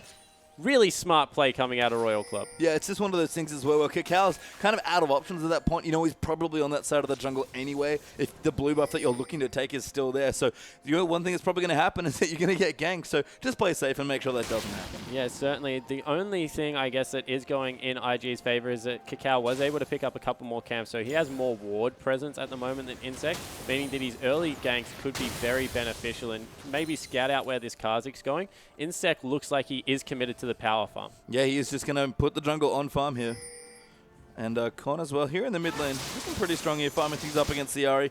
Xerath will definitely have a bit of trouble once Rookie hits 6 and able to get in closer, but right now, really using that range and trying to abuse Ari a little bit here. Yeah, trying to, I guess, farm up as best as he can at range. Actually might be given a blue buff at this point in the game, which will give him a nice boost in that lane that he is slowly starting to fall behind in. Also gives some more experience over to the mid lane, so that's going to be nice for Xerath, as he takes a lot of damage actually returning to lane. Yeah, I mean, Con used a lot of mana to push Rookie back here as wave cleaning very aggressively with his Orb of Deception. Korn now going to be able to fight back very efficiently with his spells, and that was a long wait to hold that blue buff for Korn, but very controlled play there from Insect. Yeah, and worthwhile. Look how much easier it is now for Korn to farm out this lane, and the buff is just going to replenish that mana over and over again. So really, I guess, stops the bleeding that Rookie was trying to inflict. Yeah, and kind of leaves the Royal in pretty happy lanes here. Kakao that is down the bottom. Will spot a ward there with the Raptor buff, but we'll walk away here. HY and Zero will do the same, not wanting to get ganked, and that will relieve a little bit of pressure here from Kid. It is important that Kakao shows himself in some of these lanes. Yeah, he's just, through presence of his body, rewarding the play that's coming out of the shoving bottom lane and really keeping his lane very safe as Korn lands a nice stun. Yeah, very nice stun into the Q as well. Just enough mana with that blue buff to make sure he got that done. And Insect has basically complete control of the buff timings here as well, apart from the first raid, which he has a pretty good idea when that's coming up. That's the other thing that delaying the blue does. It actually gives all 4 buffs very reasonable windows where you can look to take some, if not all of them. Yeah, he certainly can, and if he evolves that Q early, look for him to go extremely aggressive, because Kha'Zix's probably the best control jungler with that Q on a low cooldown and evolve because of how much damage it does to the camps. Yeah, just a strong duelist and good at the neutrals as well. We'll have to see how that develops here. So again, we talked about junglers being the feature matchup here. Insect is getting ahead here in the early stages, and Kakao kind of on the job and looking a little silly running around the map being like, I don't really have anything to do. Yeah, he's trying to impact the lanes early, but I guess good safe play coming out of the bottom lane has mitigated a lot of that. He has farmed extremely well, so he's a longsword ahead and about 8 CS, but overall, Insect is the one looking for level 6 here. Kakao was the one that was looking to force with the flag and drag combo. I mean, Insect, holding that blue buff is going to keep him behind in camps as well a little bit. And inexperience, but he's, keeping his mid laner safe, making sure everyone gets through their lanes happily. And H.O. actually fallen behind in CS instantly, and that's quite rare, but with how safe they are playing it, Royal just going to commit to a very powerful 15-20 minutes. Yeah, they certainly are, and I guess the reason that he is a little bit further behind is because of all the added attention that Kakao has thrown into that lane, and they have played that very passively, not looking to, I guess, exploit and try and force any 3v2s or something like that, just looking to farm up to the best of their ability. And I guess on the 2-item spike on paper, Sivir stacks up pretty well before that tier comes to fully stack. Yeah, and if Kid does go, especially for the Iceborne Gauntlet again, he's going to have kind of an power trough. He's not going to be too happy with this. So we'll see what IG want to do. They're going to go for a quick dragon here.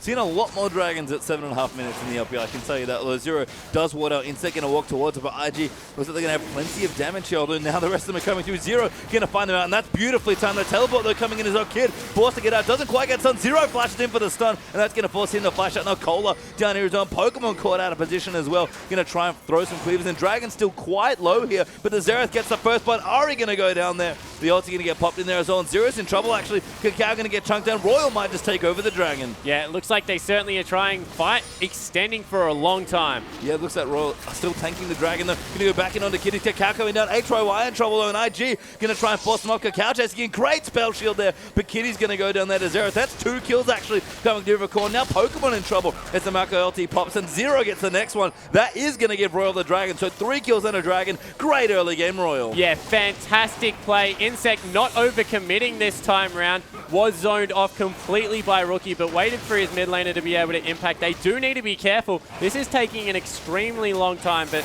looks like they will be able to pick it up. Yeah, and Rookie there on the Ari, one of the players we've talked about being such a strong laner, getting solo killed surprisingly there by Korn Xerath. That set up that whole dragon for Royal, so props to Korn. Yeah, certainly played that one well. 2-0 on 1 now. He's got a massive lead coming through, about 800 gold at 8 minutes, so that's fantastic for Starhorn. They're looking to, I guess, now use that advantage in the mid lane. Will be able to push out extremely well. Yeah, thankfully that dragon taking a while did give Rookie his own blue buff there. So Insect, if he wanted to get very aggressive with his counter jungling, not going to be able to this time around. Ari will be very happy to have blue buff now after what Korn had a 4-minute blue buff, I think, before.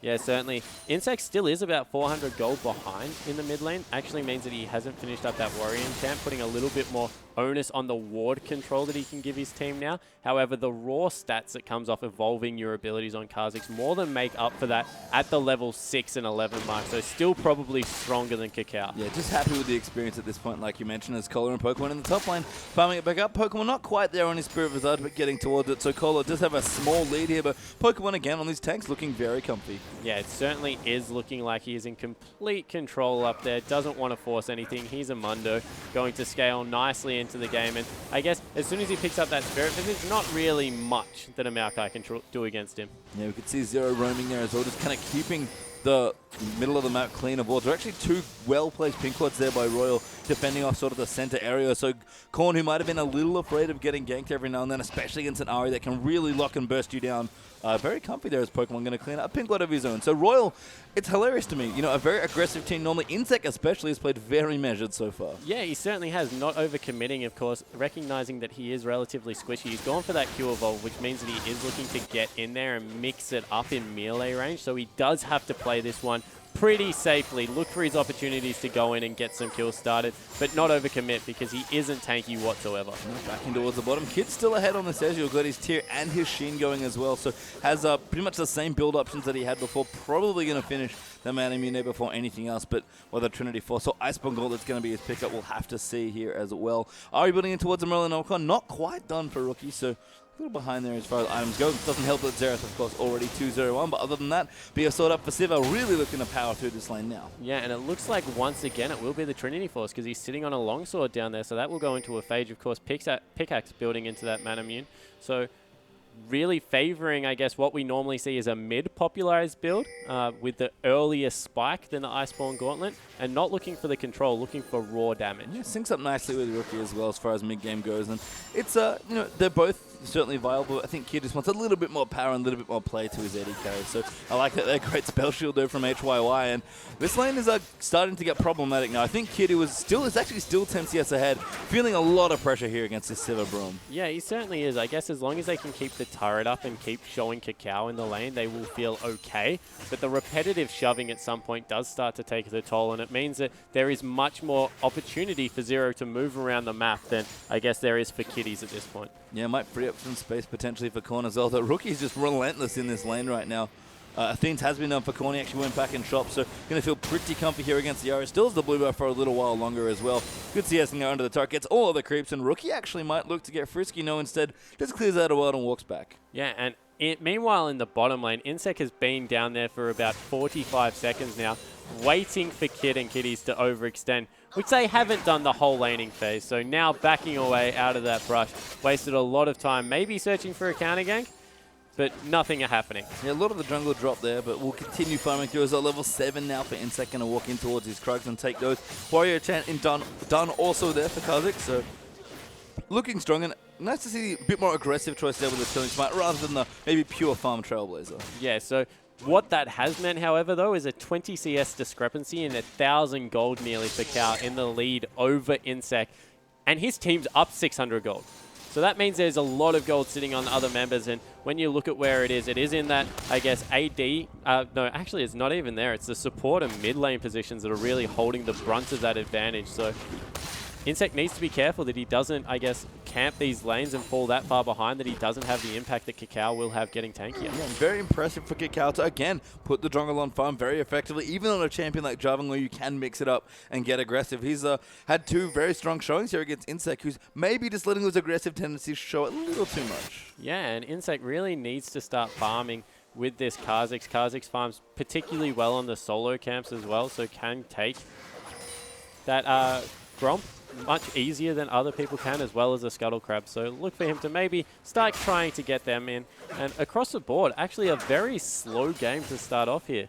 And it's another slow game here, though. Insec might speed things up a bit, has to get out of here. Rookie chasing in, does hop over the wall, though, and RG will just get a ward here instead. And we started seeing a lot of this, actually, at least in yesterday's games, and certainly in this series as well. Teams seem to be playing a lot for their mid games on this patch, and it's actually making some, very controlled, very measured early games. Yeah, that's a really good point as well, and just shoving waves and not interacting as much as we're used to seeing. And yeah, I guess it's exactly that, waiting for their items to come through. A much more reserved LPL week this time round, and blue buff's going to be donated across. Actually, Xerath stayed in lane for a very long time, using that Athene's passive to keep his mana up and continue to farm out. And no one wants to fall behind in this point of the game, and so we don't see much interaction. Yeah, and unlike the last game where there was a very obvious window that IG were trying to take advantage of, this game is very tensely balanced because they've two very strong mid-game comps here that have some decent late-game elements on both of them as well. So when you start making mistakes or falling behind, that snowballs very quickly as well. Yeah, it certainly does, and I guess the only thing you can really say is where does IG's late-game damage come from? Because you can see a very, I guess, take away Ari, who scales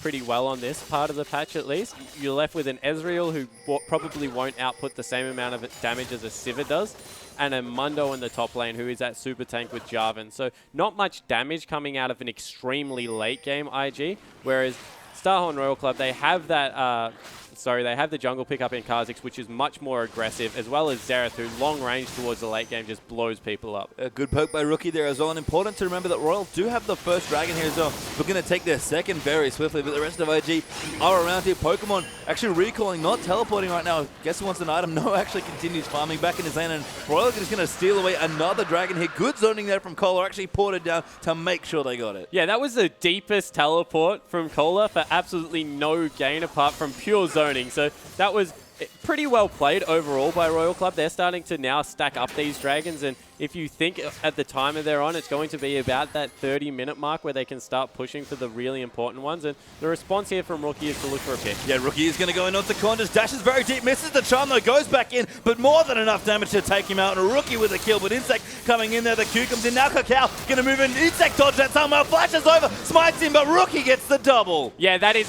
bad news for Royal Club. Now a member on the side of IG is going, and it's probably the only member they were really scared of going into this mid-game. It is the Ari, and now 2-1-0, going back with about 2,400 gold. Just a little bit of a misplay. Yeah, and after that chaotic first Dragon fight where Royal came ahead and Korn got all that gold, we'll see it again though. Yeah, so he goes in, he actually misses the charm here, but in response, Korn misses a flash and sidesteps into that Orb of Deception. Then Insect just overcommits here. After he sees Kakao through, still wants to fight. This spell vamp coming through as well as a dangerous game. Keeps the Ari alive and allows a 2 for none. Yeah, one of the things where when you get into melee range of Ari, that Foxblade does so much damage when the bolts hit you. So a bit awkward there. A good double for Rookie, and he'll even up the gold that he kind of lost in that first Dragon engage. Yeah, exactly right. So he's right back to square. The only thing keeping Royal Club ahead at this point in the game is the fact that they picked up the first turret, and it was actually in the top lane, so Maokai doing a good job of repetitively shoving. Response from Pokemon to that? Pick up a Sunfire Cape. And that's interesting to me because we talk about this matchup, and Spirit Visage is the key item for Mundo in the Maokai matchup, but clearly Pokemon has other ideas. He wants to make sure he continues to pressure back and push these lanes and just be more of a nuisance. Yeah, I really don't like Sunfire Cape as an item on Mundo. I think that it goes against exactly what Mundo's kit is, which is the scaling late game tank, as we have a bit of action. Yeah, looks like Kakao going to dive in extra wide. Going to pop the ulti, the good spell shield to keep him alive for now, but Kitty's going to dive in there with a slow. Kid actually the ulti getting blocked by Zero. Very well played, and Royal's bottom lane will survive. Yeah, overall, very nicely played coming through here. And because of how far they were pushed up, it will take a long time for this minion wave to arrive. It might not even be in IG's favor to stick around and try and get the turret, because Xerath's there now, and he'll be able to wave clear for days. No other objectives to take either. Insect going to take a bit of the farm in the mid lane while he can. Rookie with his ulti back up has a pretty big level lead over Insect, unsurprisingly, so has to be a little careful kidding kitties. They will push in for this wave, and they're going to try and take the turret. Yeah, so it looks like they will get a lot of damage down onto the turret. Will also take potentially the mid lane turret as well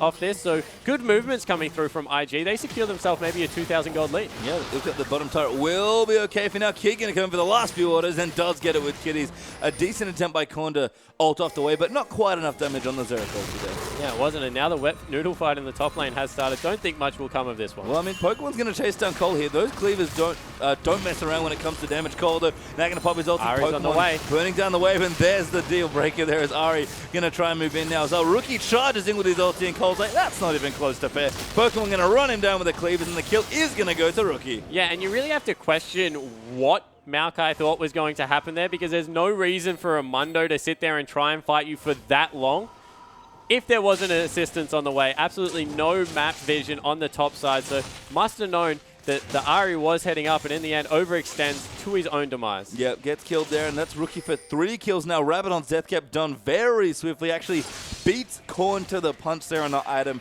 I guess Smirlanomicon is actually, no, it's not cheaper on this patch. So that's very impressive given that Korn had such a strong start on Xerath. Yeah, it certainly is, but overall Rookie being able to farm a little bit more successfully, has the extra kill and the turrets on his favor as well. So fantastic swing coming through from IG here. They've really got a window to be able to take this one over, specifically now that Kid has got that Trinity Force built up. And speaking of items, Pokemon then now has his Spirit Visage, so going to go into more sensible items from Mundo that you might call, but I mean, at least the health, at least Sunfire Cape does give you some health there, so I can see what Pokemon's doing, but I agree with you in some sense that Sunfire Cape, at least on a lot of the tanks that have been played, has not had that much success as an item in the LPL yet. Yeah, if I look at it and I think if he has a Warmogs into a Thornmail, he's unkillable at 3 items. There is no one on the team that will be able to take him out, and there's no Morellonomicon, so they have to burn their only Ignite to try and keep this Mundo down, and just seems like a much more logical build path to me. However, in saying that, we'll be able to shove this lane out and pick up a lot of farm quickly, so maybe that's what he's looking for, recognizing it's going to be a long game and just trying to farm effectively. Yeah, that's always been the thing for me with Sunfire Cape. It feels like an investment when you make it. You just want to make sure you can push out as much as you can and, you know, delay the landing phase a bit longer because it does land so well, especially when you're kind of free farming out. Kakao, though, will find the red buff. Going to try and steal this away. Actually, Jana moving in as well. So Kitties will move into protect. And Royal really shoved up against their tier 2 turrets. Not going to give away a red buff. Yeah, and this is Kakao absolutely swinging the jungle matchup on his head. Remember, he's the person that got 3 buffed at the start of this game, but has played this game nearly Nocturne-esque with his Jarvan, waited for his ultimate to come up, waiting for clear engages. Otherwise, just put his jungle on complete farm, 40 CS to the advantage. And what does that mean for him? 1.2 thousand gold in the lead over Insect. And this might be what we start seeing more from Kakao. You know, on this patch, jungle's changed a bit. Might just start to look to really powerful. And if you Trailblazer, to be very popular so far in this week of the LPL. And if Kakao's more comfy with that, you know, farmer-heavy, bit more of a carry style, that's very good news for Invictus Gaming. Yeah, it certainly is. And I actually think Kakao is a much better jungler when he has items behind him. You think of all the classic Kakao games, and he does play very well when he has an item advantage, whether that's through getting kills or on this patch, more safely, just farming your jungle, because we've mentioned all these teams seem to be playing for the mid game. So as a jungler, you either have to just secure minion, wave control and I guess look for wards, or you can power farm, and looks like he's gone for the power farming option. Yeah, Kakao actually rich enough to also afford a sidestone, which is quite impressive, given that he's almost finished up his round 1. So looking good so far. Dragon is back alive, though. Baron is also up for the first time in this game as well. And we'll see who's going to get the next one. Royal, I remember, are 2 dragons ahead here, so are you going to look for their first here? And the ever-important third dragon wants to be contested by Royal Club. Yeah, so it looks like the IG are in a fantastic position because they're looking to just stall this while Mundo pushes the top wave. They're going to pick up a free objective. So the response out of Royal Club is to try and shove Miz and force a fight. Yeah, I mean, that's a good shove there. Looks like Waveclick going to come in from corner there as well. Who hasn't gone back for his death cap, just has the money, which I assume he does at this point. So Rookie going to have a bit of a wave clear lead there as well. And Invictus Gaming will defend that push and rotate back to Dragon. Yeah, and look at their vision control over the Dragon area. That's a team that has complete control over the bottom side of the map. Cola now has to go back to the top lane to try and starve off Mundo, who has pushed up to the tier 2 now, and looks like they will be able to pick up their first dragon. Yeah, Pokemon Split pushing FLICKR, paying off a little bit there. That investment looking decent there in that particular exchange. And Insect might try and steal it, but Kakao has been very strong in the smites. Insect dives in though, and he does take it away. Flashes out the wall, but he'll take it. Yeah, that was much better play out of Insect this time around. Able to steal one back, and that puts him at the all-important 3 dragons. So number 4 coming up in 6 minutes, and if they're able to secure that, we've seen the pressure that the 5th dragon puts on the map. They might be able to force the fights they're looking for. We'll have to see, as IG are looking so aggressive still in this game. Rookie powering up, looking for his Void Staff third, you have to think, with the blasting one. We've got the Trinity Force done for Kitsu, going for the same big spike here, and Mundo and Kakao still both powering up, with Kitty's on the way for his Mikhails as well. So IG have a bit of a lead here, about 3,000-4,000 gold in this one, and Royal, especially with not much room in this game, with only 1 turret, gonna have to play it a little bit safer here and make sure that they can get the next dragon. Yeah, they certainly, I guess that hurts Rookie in the mid lane more than anyone else in his team, because we talk about how much flat AP is picked up. That first dragon is really important for Ari. Doesn't really hurt the other members because, as we've mentioned, Trinity Force users such as Ezreal really prefer the Sheen proc and the Phage passive coming through there. Of course, Mundo in the top lane, he's not really about damage whatsoever. He's just more about setting up to be a very big late game tank. So maybe not the worst news for IG. We'll take the gold lead here because it has meant that they have got a tanky Mundo. They've got a tanky jungler. They have a very strong utility AD in that Ezreal, who will be impossible to pin down in these fights. So still looking good for IG. Yeah, I mean, they have a lead here, and they're going to look to try and extend it here, but Royal do want to fight back here. Con with his blue buff, can wave clear very officially. Now got his death cap as well. Did have the money for it a few moments ago, but didn't have it around the dragon. Didn't matter, though, as Insect was able to secure it now with a Brutalizer for himself as well. Spirit Visage also done for Cole, and 2 items done here for HYY, so things are looking up for the Royal side as well. Yeah, it looks like Royal Club have caught out the Mundo, though. Yeah, that could be bad news for Pokemon. He was enjoying his time in the top lane so blissfully there, PvEing away the minions, but pops the ulti, runs away. Scuttercrab even there as well. Going to throw down a pink ward this time, and he returns back to his home, the top lane. Yeah, he certainly has. Did have to use the ultimate and the flash there to get away, so a couple of summoner spells and an ultimate cooldown, but he's level 11. That is on such a short cooldown at this point in the game. Not really going to affect what Mundo wants to be doing, which is that annoying split push at this point. Yeah, I mean, again, it's unfair cap, not great in team fights, but if you don't fight, pretty good at pushing there if you've got an empty land to yourself on Pokemon. Been very annoying, burning down the minion waves there as well. And Royal still trying to take the very key mid turret. Pretty frustrating with 3 dragons for that extra movement to not be able to rotate that efficiently. But a great block by Zero of the ulti. Yeah, really good block here and good damage onto Kakao. Yeah, Kakao getting poked out there as well. Zereth doing work here for Royal. Kong with the blue buff, really able to poke them out. And that IG with, I think, double or triple recall might not be able to defend this turret. Insect even looking maybe for a flank around the side for a dive there as well. Yeah, they certainly look like they are going for a dive, and with how quickly they're able to recall, they might even be back in time to defend this turret. A lot of pressure now on on Kitties and Kid to be able to defend this one. Looks like it will go down. Yeah, very intelligently staggered back, so IG going to defend it. Damage coming from HY. Short range Sivir, not so good. Pokemon is actually joining the fray here as well. Got a Warden's Mail for himself. Not quite the extra giant spell or the Warmogs, but he'll take it. He's pretty tanky right now. Yeah, he certainly is, and going away from that build, investing a lot into armor at this point, and now Insect's on the run.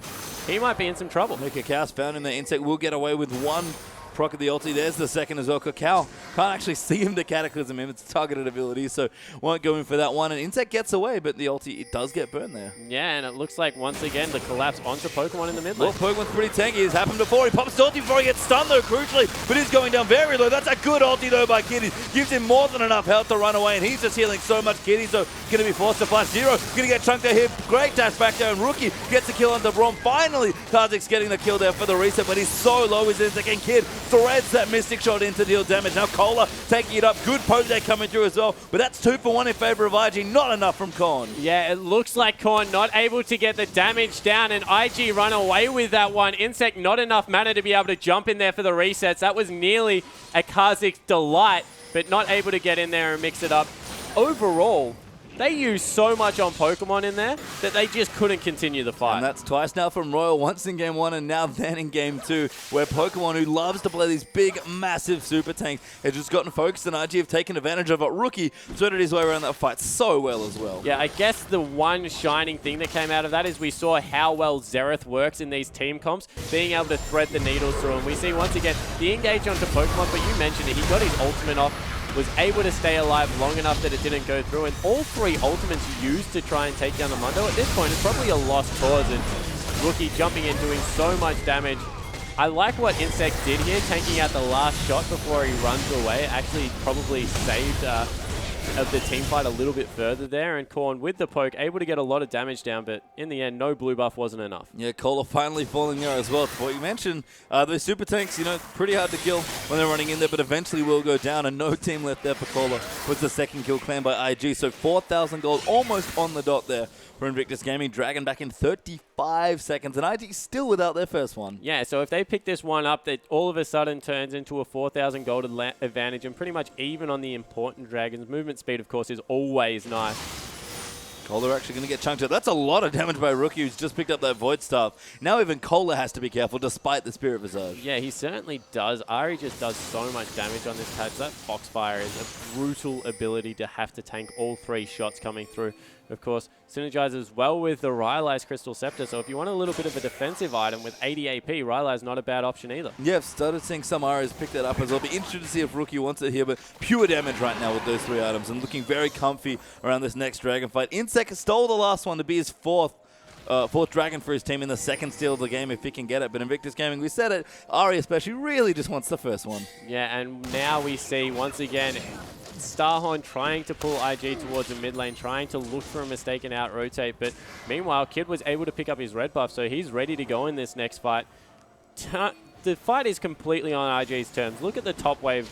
It's crashing into the turret. All the wards in IG's favor, even the mid lane. At the end of the day, if the wave is there for Starhorn, they have a long way to run if they start losing this team fight, so they need to be careful. Yeah, Pokemon is doing work. Again, just happy to face it. Didn't even need his ulti yet. Just going to throw Cleavers in the back. Will maybe now tank it up. Pops the Burning Agony, throws more Cleavers in, and IG, there's nothing that the Royal can do about Pokemon. Yeah, and it's really up to Sivir to be able to get through enough auto attacks that they can get rid of Pokemon early, but he's just that tanky at this point that AD carry not going to be able to do it by himself. I like that IGC Insect like, don't know if I want to do this again. Sivir though crucially gets the mid turret. That's a very nice solo play there coming from HYY. And Royal, who are taking so long to just take more turrets, finally get the crucial mid one. Yeah, so they get the mid turret. They also force IG away. They don't go for any vision clearing, however.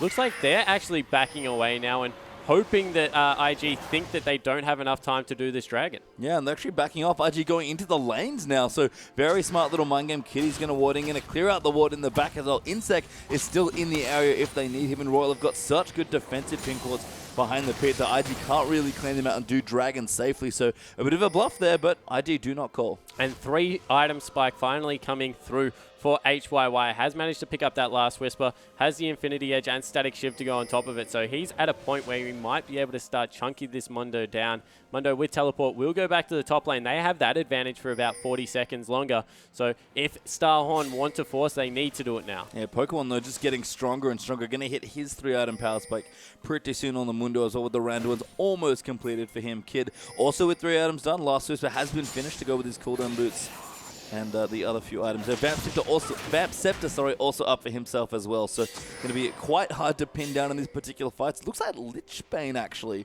coming through for Rookie as well. Yeah, I was going to mention that does a lot of damage if you dive in there with the Foxfire and Lichbane. So allows you to still get the one combo explosion of the AD carry that you're looking for, as well as be able to use the next 2 dashes to reposition yourself to safety. So I don't mind it as an aggressive pickup. You either see Lichbane or maybe the Gunblade coming out on Ahri, depending on what she wants to go for, whether she needs a little bit more CC in her kit if she's going extremely aggressive. But overall, they might make him pay for no Zhonya's in this build. Yeah, I mean, it's a great adaptation by Rookie for damage because you can no longer get DFG on Ahri, so I actually really like that. But you're right, with no Zhonya's, Rookie's very squishy. Steel does not complete there for Korn, and Kakao finally gets his team a dragon. Yeah, and Kakao was very smart in his zoning right there. Actually waited over the pit while his team did it. He's one of the tankier members, so able to get himself in a position to cut off any potential steal for Insect and then dive over the wall himself to smart it away. Yeah, great wards there for IG. So it's finally cleaned out the defensive pinks by Royal and was able to get in there and really complete all the vision around. But Royal again could look towards the Baron. Baron a little bit squishy here. Zero did walk over a pink ward, so IG not going to get the Baron stolen away from them like in the first game here, but do need to be careful now. The map really splits at this point in the game. Yeah, it certainly does. And wow, Korn just took all of his health from Baron right there. That guy still hits like an absolute truck, so he has to go back. And I was going to say, smart play coming out of Royal Club here. They don't own the bottom half of the map, so why not just pack up and move to the top side that you do have vision control over?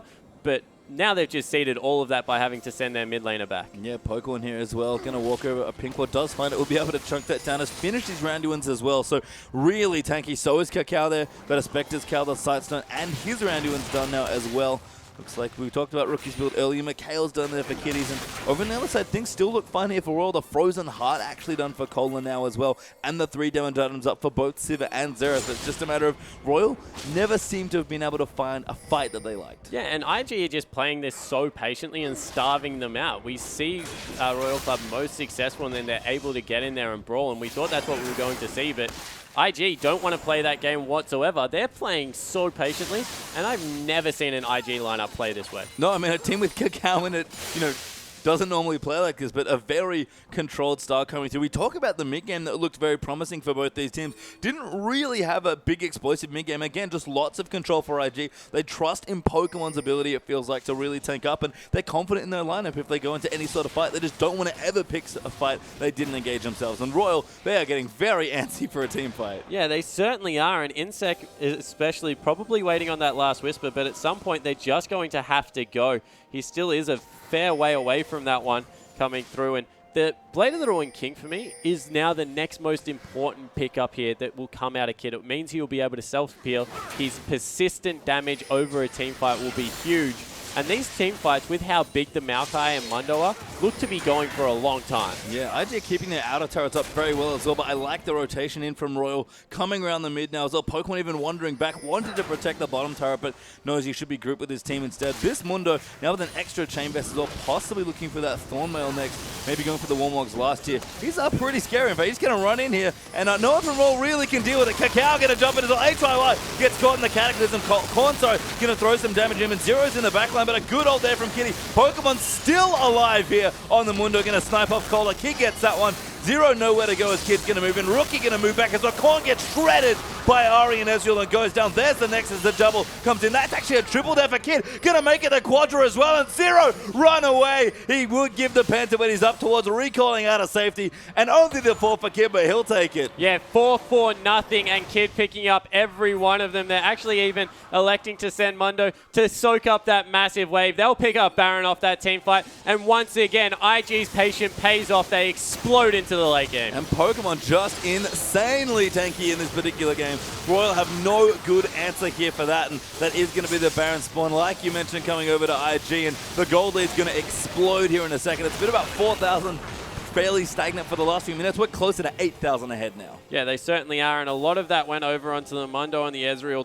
What two better carries to really get you going there? If that's a GA that comes through from the Mundo, give up. There is no way you kill him twice. That would be a sweet purchase there for Pokemon here, but we'll see what he has to go with. Blade Guru King did get completed for Kid after that Quadra as well. It's actually 5-0-0 now in this game with 350 CS. So again, Kid, a veteran Ezreal player, really flexing his muscles on this champion. Yeah, and even electing to go for a defensive item on Ezreal, that's when you know that you're a confident Ezreal player, because you don't output that much damage. A lot of Ezreals feel like they are choked into a 6 offensive item build and have to use their ability to keep themselves safe. He's that far ahead that he is confident that he can go a defensive item, output a lot of persistent damage with that Blade of the Ruined King, and his build is very successful in this game. Yeah, Kid looked great here on this champion. Again, this second game in a row for him on Ezreal. He's a very comfy, very seasoned Ezreal player here in Insect.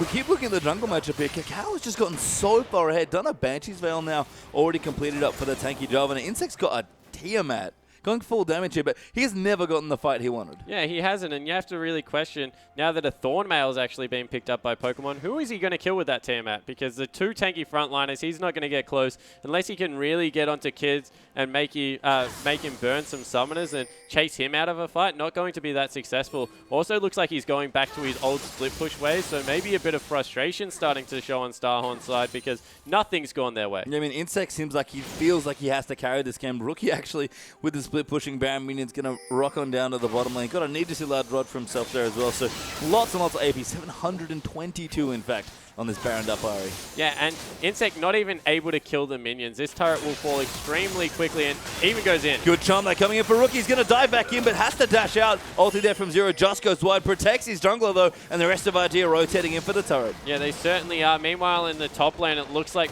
Mundo's getting the better of that one as well. So all 3 turrets about to fall down, and IG complete control of the map. Kid there coming in as well, going to go in onto Cola. Pokemon barely tanky though, pops his ulti, and Cola, who's going to get dived here, it looks like. No, don't want to complete, but Kid takes out the turret. Fell in the bot mid as well. 6 turrets down for IG. Yeah, they rotate over, pick up another dragon. This game, it's pretty much done and dusted from here. Don't want to call it too early, but Pokemon, he is huge.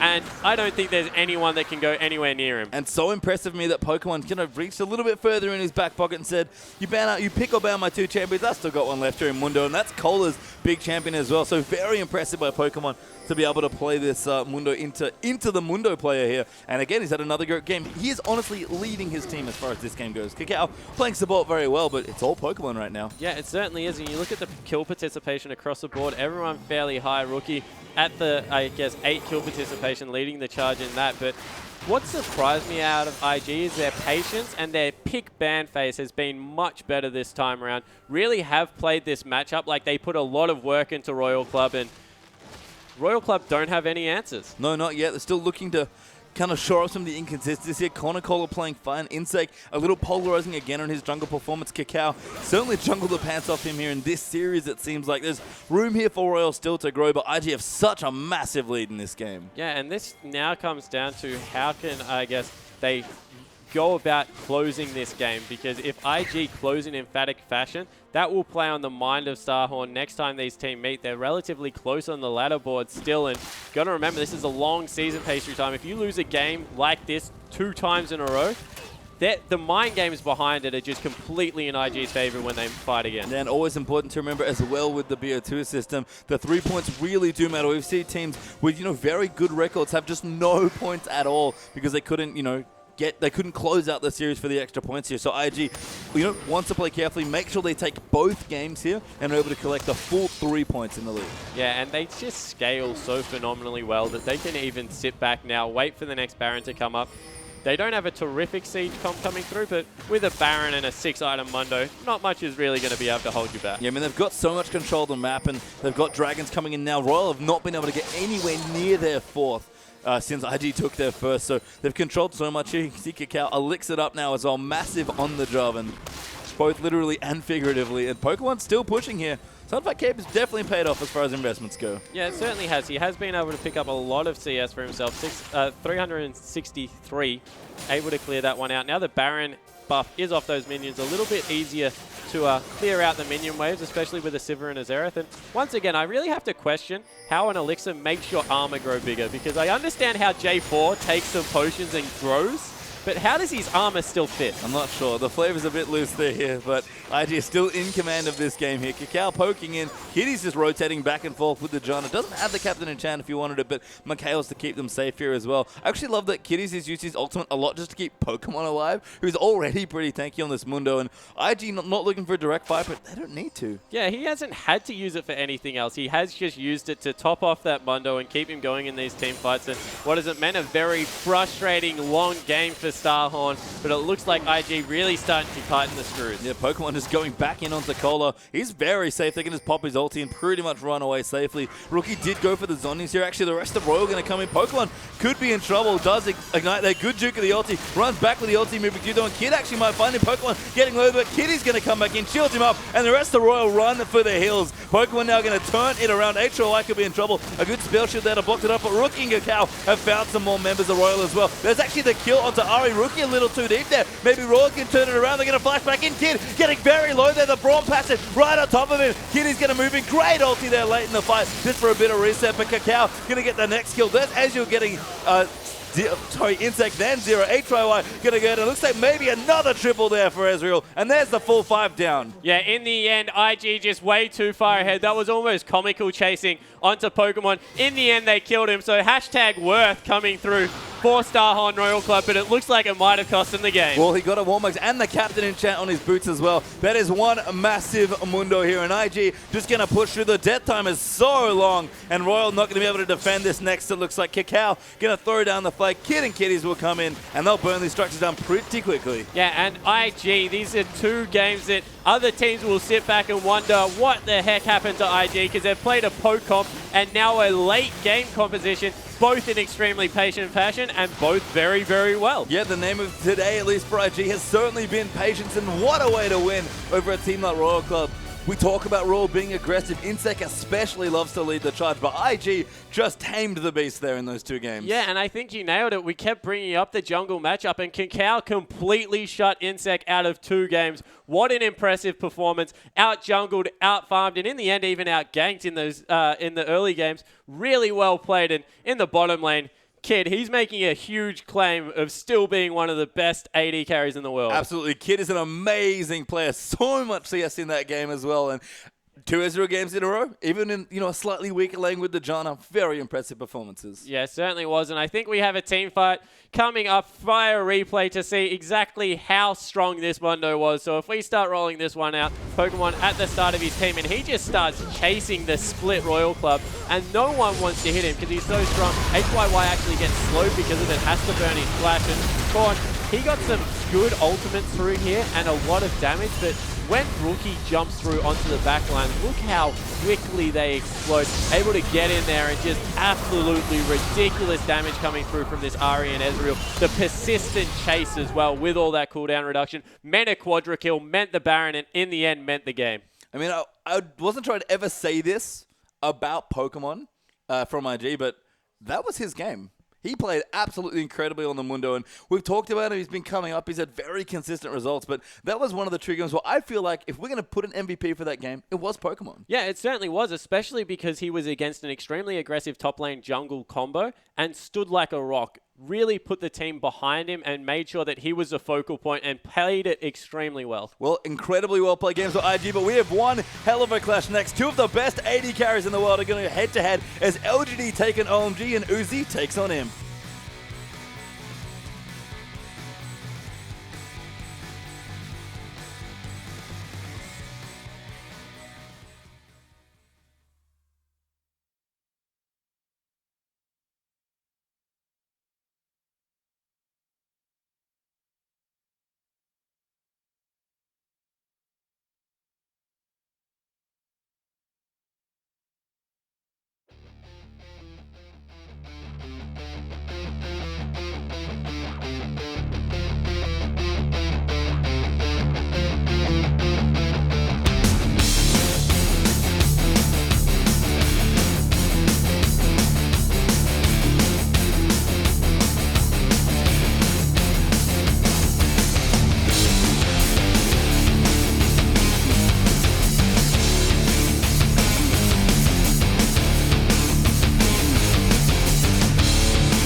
Welcome back, ladies and gentlemen, to the English broadcast of the Chinese LPL. I'm Max Atlas Anderson, joined by Christopher Papa Smithy Smith, and we're here for our third matchup of the day, OMG taking on LGD, and this is the big one, sort of the high-tier game of the day, and both of these teams really looking for a win. Of course, OMG managing to pick up a decent 2-0 here against King yesterday, but can they continue that form? Yeah, it's a top 4 clash right here, so definitely pushing towards the top spots of the table. In fact, at this point, before we start this game, already 11 points behind despite being in 4th place at LGD. So they really need to get the 3 points to start cutting that lead towards EDG. OMG jumped into second. Of course, they've played an extra series over Snake. They're closing that lead, but if these teams want to stay in contention with that first place EDG, they've got to start winning now. Yeah, that's true. And EDG really starting to streak ahead. And with these ties that OMG have been picking up, of course, famed as the #1 team in the world by a lot of critics, at least early on in the season. Us included. Us included, most definitely. But just recently, tying a few games, and that tie with Gamty, even though Gamty's performance in their clash against King earlier on today was fantastic, is not something that we would have expected. It's dropping a lot of points is the way you have to look at it. Even against these lower-rated teams, just picking up the 1 point against the 3. It's the unique flavor of the best of 2 is you have to be consistent in 2-game series. It's not the best of 1. It's not the decisive best of 3 where there'll always be a winner. You split the points, you really fall behind in a long league standings battle. Yeah, and speaking of long league standings, we have yet to see teams match up against each other multiple times. So having this be the first matchup of LGD versus OMG, we'll see whether LGD have something that's a little bit different to throw at OMG. And they have 2 world-class Korean players coming over. Of course, Imp and Acorn potentially in that top lane. Could be Flame, of course, ladies and gentlemen, because Flame, also on that lineup, but they have been going for Acorn a little bit more often, and this is a Worlds rematch from the group stages and the finals across the board. Yeah, there's a lot of exciting matchups, but I think you have to start at the AD carry position. I mean, on paper, Imp versus Uzi. Imp, he's the world champion AD carry. He speaks for himself, but you look at Uzi, I'm going to go out there and say that in the history of the World Championships, there's never been an AD carry who's performed better than Uzi. People have criticized his LPL play and maybe his consistency, but at Worlds, he always turns it on. I'm sure all you fans out there have seen his amazing Worlds plays. So he's going to look to turn it on once again because OMG, they face EDG next week. They have a lot to prepare for in that game, and they want to start it with a win right here to just get momentum moving into the massive top of the table clash next week. Yeah, and if we go back to that world situation there as well with Uzi versus Imp, Uzi was on a very different lineup here on the side of Starhorn Royal Club. Now coming over to OMG, and OMG, as far as solo lanes are concerned, Cool and Go-Going, both known for being able to carry their teams themselves. Now with Uzi in that lineup as well, we've spoken about this many, many times, but it is an all-star Chinese lineup, and against LGD, who have these Koreans mixed in with the Chinese as well, communication issues could arise, and I'm looking at the top lane there because Acorn, often a very rotational player, likes to get in with those teleports and affect these lanes, and it's difficult if the communication isn't there. And look, Acorn is going to be playing. We see him in the lobby here, so there will be that rotational flavor. I'm sure we all kind of hold out hope that we see the Flame versus Go-Going matchup in the second game of the series. Flame did, of course, see his return to the starting lineup after being left out of the last couple of series. Coinciding with a victory, though. So, again, at least his performances have been helping out the team. There's a lot of interesting factors across the board right here. I mean, OMG, it's the Vayne pick that really turns your head a little bit. It's almost like Uzi forces it through because he picks Vayne when the comp might call for another champion.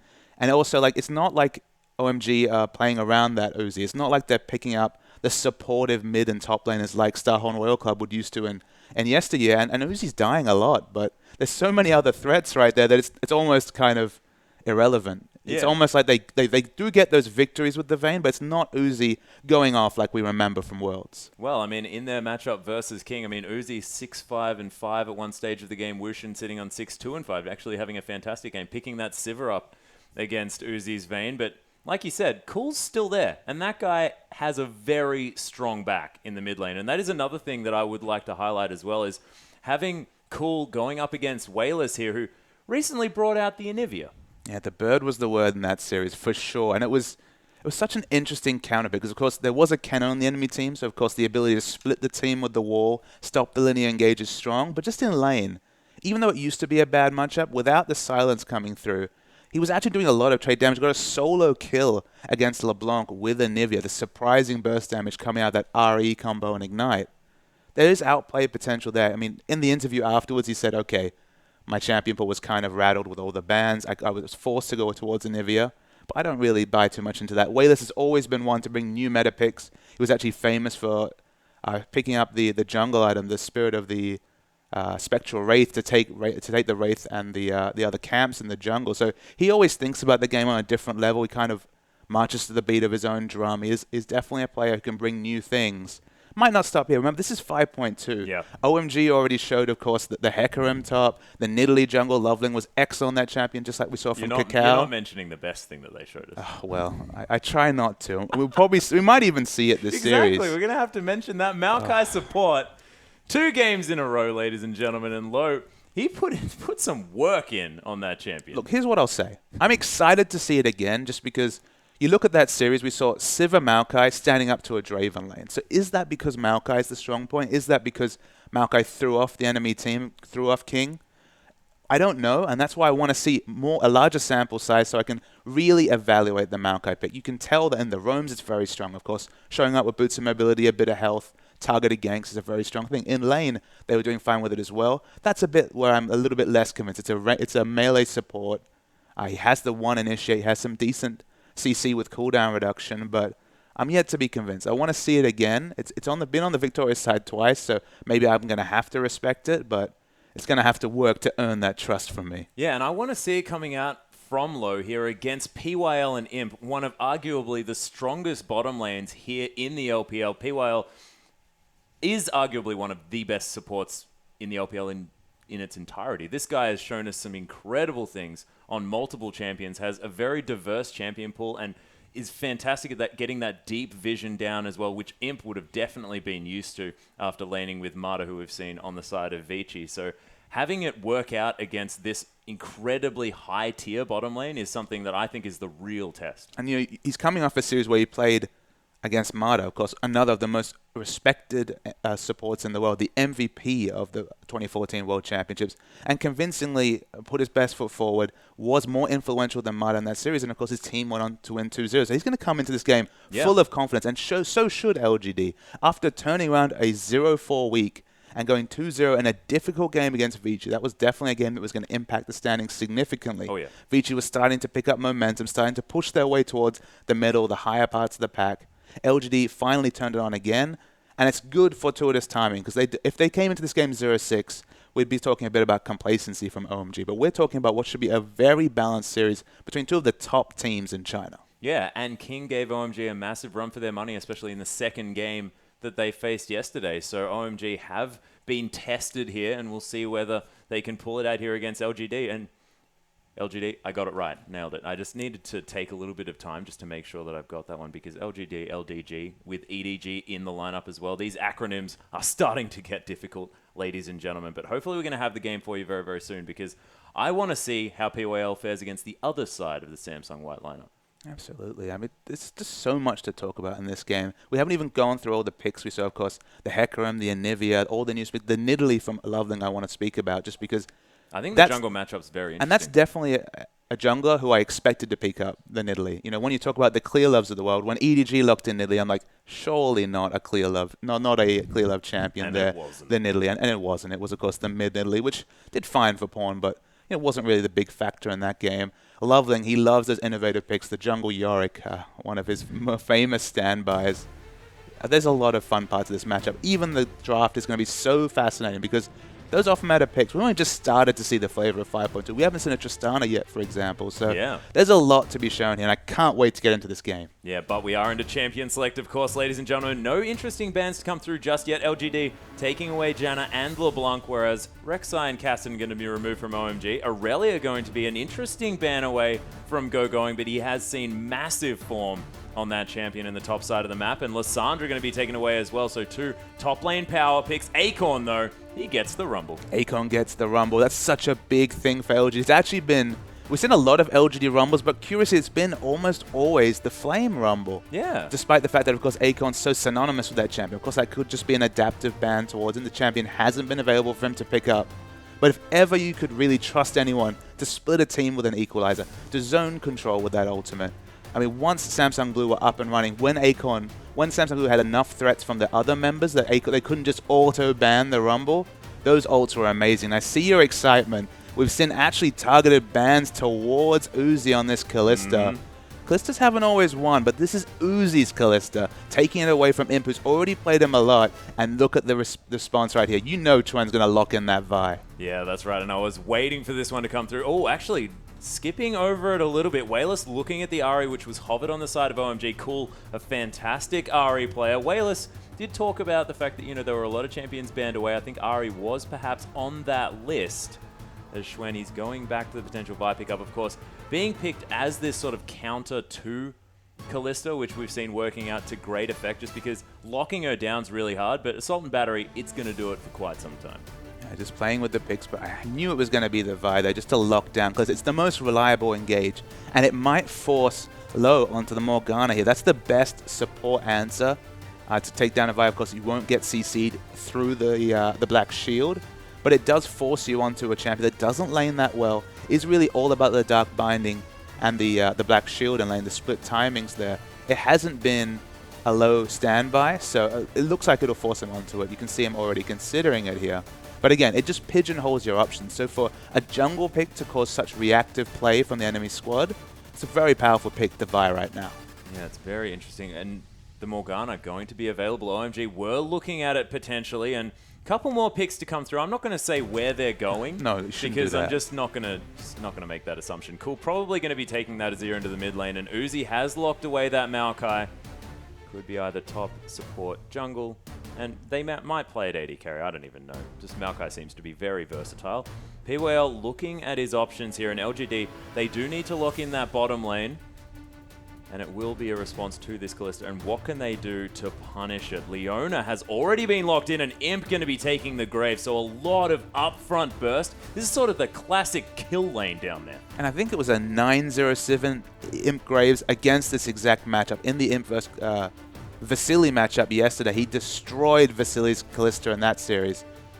Might actually not be the anti-support for once.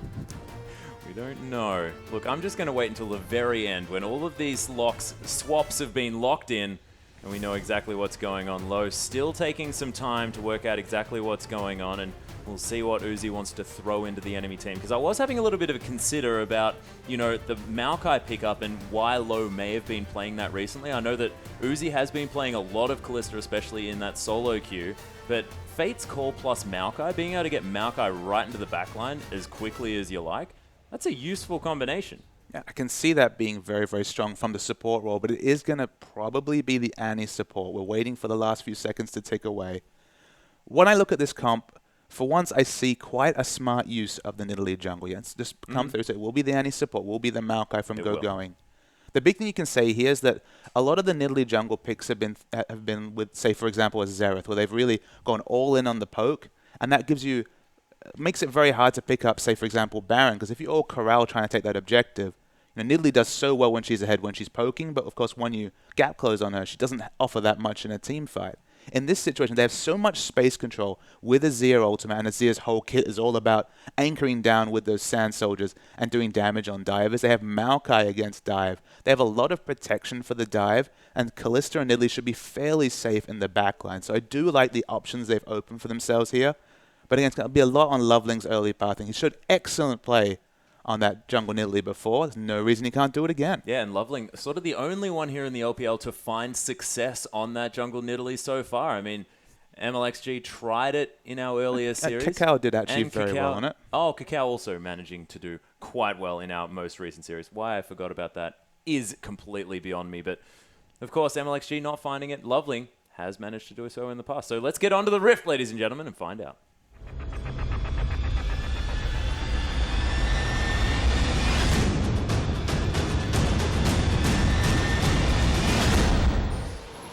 And we are on to the Rift, ladies and gentlemen, with LGD taking on OMG with our top-tier clash of the day, and we'll see whether any funny business is going to come through. Of course, LGD grouped up as 4, heading towards the OMG red side jungle as Loveling going to trap up that brush, spots out Acorn. He's just going to walk towards that top side. And Papa Smithy, what do you think about the standard laning situation here for both of these teams? Because I'm looking towards that top side, and Rumble has tended to have a pretty good time here against Maokai. Yeah, Rumble has a very good lane matchup against Maokai, so you want to dodge the 1v1 there if you can. Of course, he can scale. Once he gets the Catalyst, it's a bit more of a safe lane for him. The bigger factor here is that jungle Nidalee works best when you have a lane swap, just because you have the outnumbered situation. It's very hard for the enemy to contest one of your buffs. You're very likely to pick up 2 buffs if you commit to vertical jungling. So they really need to provide the setup for Nidalee to get through her early jungle, because if she's denied a buff, if she's ever 3 buffed, for example, she can struggle in the jungle. We saw MLXG's Nidalee getting quite denied. We'll see whether that does happen again, of course, with Xuen on this Vi, probably going to be focusing more towards that bottom side, locking down Uzi, trying to make sure that this comfort pick Kalista, potentially, actually comes to fruition here for the OMG bottom lane. And one of their biggest tests here as far as that 2v2 matchup against him and PYL. A lot of history there that we've spoken about already. Cool. Getting some harass down with these Sand Soldiers early on. And this is an interesting matchup here, Ari versus Azir. Ari's just going to really warp into a very safe blind pick on blue side. I expect to see a lot of Ari on blue side, because whatever the enemy picks up as a counter pick, for example, if they leave mid pick to the 5th pick, Ari will do capable in that lane. Skill matchup and Ari are almost intertwined. We almost always bring it up. So that's what I was actually going to say in the second game of the series here. Whenever OMG on blue, you have to expect the Ari to pick up to come out, because Cool's so great on it. PYL gets the timer at least with an invade into the enemy jungle. Yeah, PYL more than happy to leave a lane, as we've seen. Of course, shades of Sync Dream potentially coming through here as we have a look at what's going on with that support player, but it is going to be Imp soloing out these creeps, and PYL, he wants to head to that bottom side to help out Acorn dealing with this Low and Uzi combination in their bottom side. I could imagine, but he does actually cancel his back, so we'll see what he decides to do. So the hard freeze is up on both top and bottom lanes here, which is pretty standard so far from what we've seen after the first week of the LPL. The one thing you can say about Kalista, the one spot where she kind of holds a team back strategically, is you're very priced in to keep Kalista next to your support at all times. Of course, Kallista's W damage comes in when the support auto-attacks. And then also, of course, the ultimate completely based around having your bound target next to you. So it does stop perhaps some of the roaming. And you can see up top, knowing this, LGD are playing very aggressively against Gogoing. Yeah, this is the classic tactic of any Samsung team when they go against OMG, is to try their very best to destroy Gogoing. And the funny thing is, OMG's standard strategy with Gogoing is to overward to protect him in a 1v2. But for once, you look at the top side of the map, underwarded at a minimum is actually only just 1 ward down, and Gogoing has to play super, super passively here. Will not have a safe lane to farm at all. Yeah, Low actually going to be wandering through this jungle. Xuen spots him out. Loveling is round the corner here as well, but Acorn's around. There might be a scuffle, but ships in the night. LGD and OMG at this moment. Actually did a very good job of pulling this lane. So Gogoing so denied in CS. Of course, Rumble has never entered lane, so those 2 creeps are jungle creeps coming out. And again, there's no defensive warding down from OMG. This is a big gap in their usual playstyle. They always want to set up Gogoing to get big in the late game. And look, on Maokai, that's one thing you need to do. The difference between a really farmed Maokai and a Maokai that's denied is massive.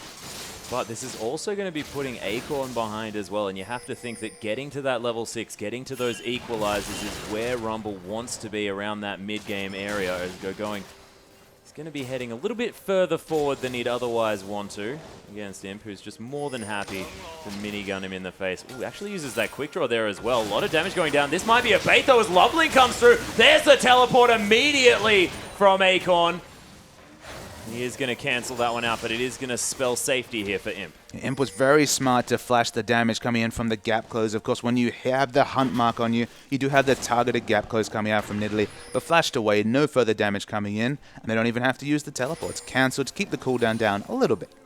Yeah, going now. Actually able to get a little bit more farm in this lane than his lane opponent. Actually, Loveling going to pounce over the wall where he doesn't want to. Imp's moving down here as well. Going to have that pounce available yet again to get over that Baron wall, and he's going to be safe. But, man, that would have been terrifying. Go over that wall, and then all of a sudden there's a Vi in your face. Absolutely, and the burst damage coming out from the very quick activation of the W means that he has to flash away. So Nidalee now actually very potent to counter jungling. And the one thing I want to mention is this is actually a reverse of OMG's matchup yesterday. See some aggression coming in bot there. Yeah, stun coming down. The flash actually used by PYL as the Ren damage doing so much work. Ignite ticks down, and PYL, he has to get out of the lane. PYL is very low. We'll have to back here, so Akon is just that much more at risk in the bottom lane. But if you remember yesterday, it was Cool's Ahri taking on the King mid laner's Azir, and it was Assassin's Azir. And he got very far ahead of Azir, was able to get the solo kill early, and really took that lane away. So you'd think he knows this matchup. He's opted into the Azir versus Ahri matchup. It's fine if you're willing to play defensively, but one charm can really warp this mid lane. Yeah, and we saw actually King's Assassin doing a lot of work towards the later stages of the game there for King in that matchup. Of course, not able to come out ahead, but had some moments of brilliance on that champion. So even if he is behind just a little bit, which he isn't at this stage, things could still potentially be okay. Spirit Rush is actually going to come and find Loveling with a beautiful ward. And Wayless already off to a great start. But the fight's actually on in the bottom lane. Yeah, people battling it out. Uzi is trying to dance away the best that he can, but he finds Wayless. This is not what he wants, and Acorn's going to help out as Wayless picks up another kill. Yeah, the fight's still going. Oh my gosh. And he's low, and there's people coming. The charm lands. Wayless is everywhere today as Schwen's going to come through. Wayless, he's on a killing spree already, and it's like it's his birthday. I was about to praise LGD for having that very aggressive pink ward down the enemy jungle. You can see it here on the minimap. They managed to catch Loveling in the transition. It was just going to be a short point, but sometimes the kills just fall in your lap. We saw it from a Twitch yesterday, just getting double buffs and kills early. But the 2 bonus kills added on to Ahri's score here. Ahri versus Azir can be even, but this is the second time we've seen a super snowballed Ahri. Yeah, skill matchup doesn't quite apply anymore, ladies and gentlemen, as Wayless now at 3-0-0. He's going to be able to go back and potentially even get, whoa, he's got 2,300 gold. That's enough for a straight-up Morellonomicon. That's the aggressive option. You know Wayless is going to take it. Oh, yeah. He has the chance to buy a heck of a lot of damage, but I'm even expecting a potential just needlessly large rod in Fiendish Codex, something like that to come through. We just don't see those mid laners opting out of the CDR option early. OMG, despite all that aggressive play, all the kills coming out from LGD, smartly communicate that Wayless has to back. They know how much gold he's sitting on. It would have been reckless for him to come and compete for any objectives. Very low health, no shopping coming out. Straight Morellonomicon comes through. Obviously no gold coming through from that dragon, but they start the objective snowball. And when Nidalee jungle can start to control objectives, so hard to try and compete with those spears coming out of the no vision. Oh, yeah, and you can see OMG still very close in the gold department. There is nothing in it, and that has a lot to do with this top lane. Going is doing a fantastic job in farming when he was against Imp. And then in the bottom lane, of course, Acorn struggling to get any CS. He's now on the top side, but he's going to be helping out the jungle. Spends most of his time in the jungle, does Acorn thus far this game. And now half the CS of going. And with a level disadvantage here as well.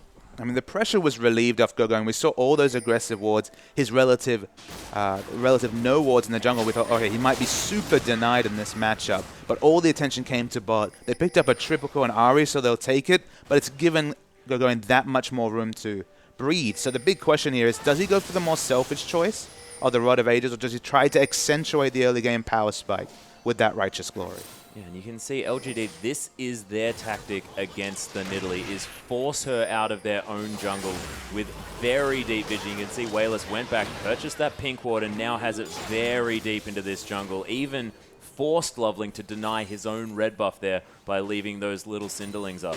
It's one of those really smart pots you can put a pink ward where it's just hard to spot as a jungler's natural pathing doesn't take him over that brush very often, but the gank's on in mid. There's the Assault Battery to come through. Look at that Emperor's Divide. Gets Schwen right out of there, and Cool's going to be okay. Maybe didn't need to use that, but that was a cool interaction. I was going to say something about cool guys and explosions there, but he walked away just fine. No worries at all. Loveling has hunted PYL here, wants to land another spear. Ooh. Schwen blocks it out. PYL, a lot of, trust in his jungler to take that spear for him. Jungle Nidalee is such a scary thing when there's no vision. As another spear comes through, there's not many skill shots that come out of darkness at that much vision. And if you never have eyes on Nidalee, you can't go missing on Nidalee. She's the jungler.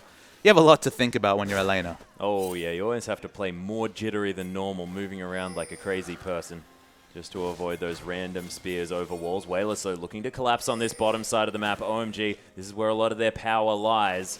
But LGD forced off this turret, and Imp, he's so low. You can see here Uzi's build. He's going to go straight for that Hurricane. We've seen many different flavors of Kalista in the LPL so far. He's against a one-tank lineup, and that one tank is going to be Vi as a bit of an off-tank. Go in the Warrior enchant. It will have damage on that Vi. This is where Kalista is most set up to succeed. Okay, they have to deal with the Assault and Battery, but apart from that, if Kalista can stay alive through the initial burst, there's no true tank to isolate damage away from, so they should be able to spread out and do so much work in a team fight. And you can see as well, just having this laning phase going so well for OMG is going to mean that sort of this Graves burst damage to come through in the mid game just may not be there to the level that LGD need. It's a 20 CS advantage here for Kalista. You take Graves in this laning matchup, but I mean, there's a reason Uzi's been eating so many Kalista bans so far. Oh, yeah. Didn't even have an option to look at that champion in the last matchup. Of course, spent the entirety of that time on the bench. We're going to see exactly what all the fuss was about this game. And see whether Uzi's late game Kalista is going to stand up here as well. Because the laning phase, it's a very different story to how these Kalistas have been playing as we get later and later into the game. And now that we finally have the 1v1 matchup in top, this matchup again is similar to mid, kind of on its head, because we've seen Rumbles consistently burning that Maokai, taking him down the early game and really forcing him out of lane and getting a CS advantage. But because of all the lane swaps, 39 CS is the advantage for a Maokai and a Maokai versus Rumble matchup. That's how hard the early game rotations have helped this Maokai in the 1v1. And Gogoing, we'll see whether he decides to go for that Righteous Glory or whether he sticks with that Rod of Ages pick up there on the top side. Hasn't gone that double Doran's Ring style, so maybe looking towards that Rod of Ages instead. I mean, my kind of take on the Maokai power spikes is, look, if you have a very early to mid-game comp, rush a Righteous Glory if you can. If you're way behind and you're getting your Rod of Ages at a bad part time, again, Righteous Glory is fine. But in general, if you can opt into a Rod of Ages, you get it. Oh, yeah. That being said, Acorn has managed to pick up a little bit more farm here. He's only 30 behind at this stage. Wave is pushing back towards Gogoing, though, and Acorn doesn't want to spend too much time there, of course. Gogoing with a lot of lockdown, those sapling pokes meant to be doing some work. Cool. Hopping over the wall here as he clears out this wave, and in the bottom lane, Uzi is going to kill PYL. Kill and bottom, wow. Yeah, and there's a teleport to Tibbers coming through here as well. The equalizer comes down. Uzi is underneath the enemy turret somehow, and how is he still alive? We didn't see the start of that fight, but we know the end of it here. 1-1-1-2 is Uzi, but their kills come through for OMG. Yep, and Wayless is trying to come round. He sees the low health bars. He sees that he might be able to get some work done. Assault and Battery is available. He wants to find Uzi. Gogoing is the focus now as Schwen picks up that kill. There's the Assault and Battery. That's what you need, and the double kill for Schwen. Credit to Schwen. He held onto that cooldown a long time. I think Uzi was kind of baited into thinking it was down. Doesn't matter how many little mini jumps you have from your passive. They're going to lock down from the Assault and Battery. Confirms the kill.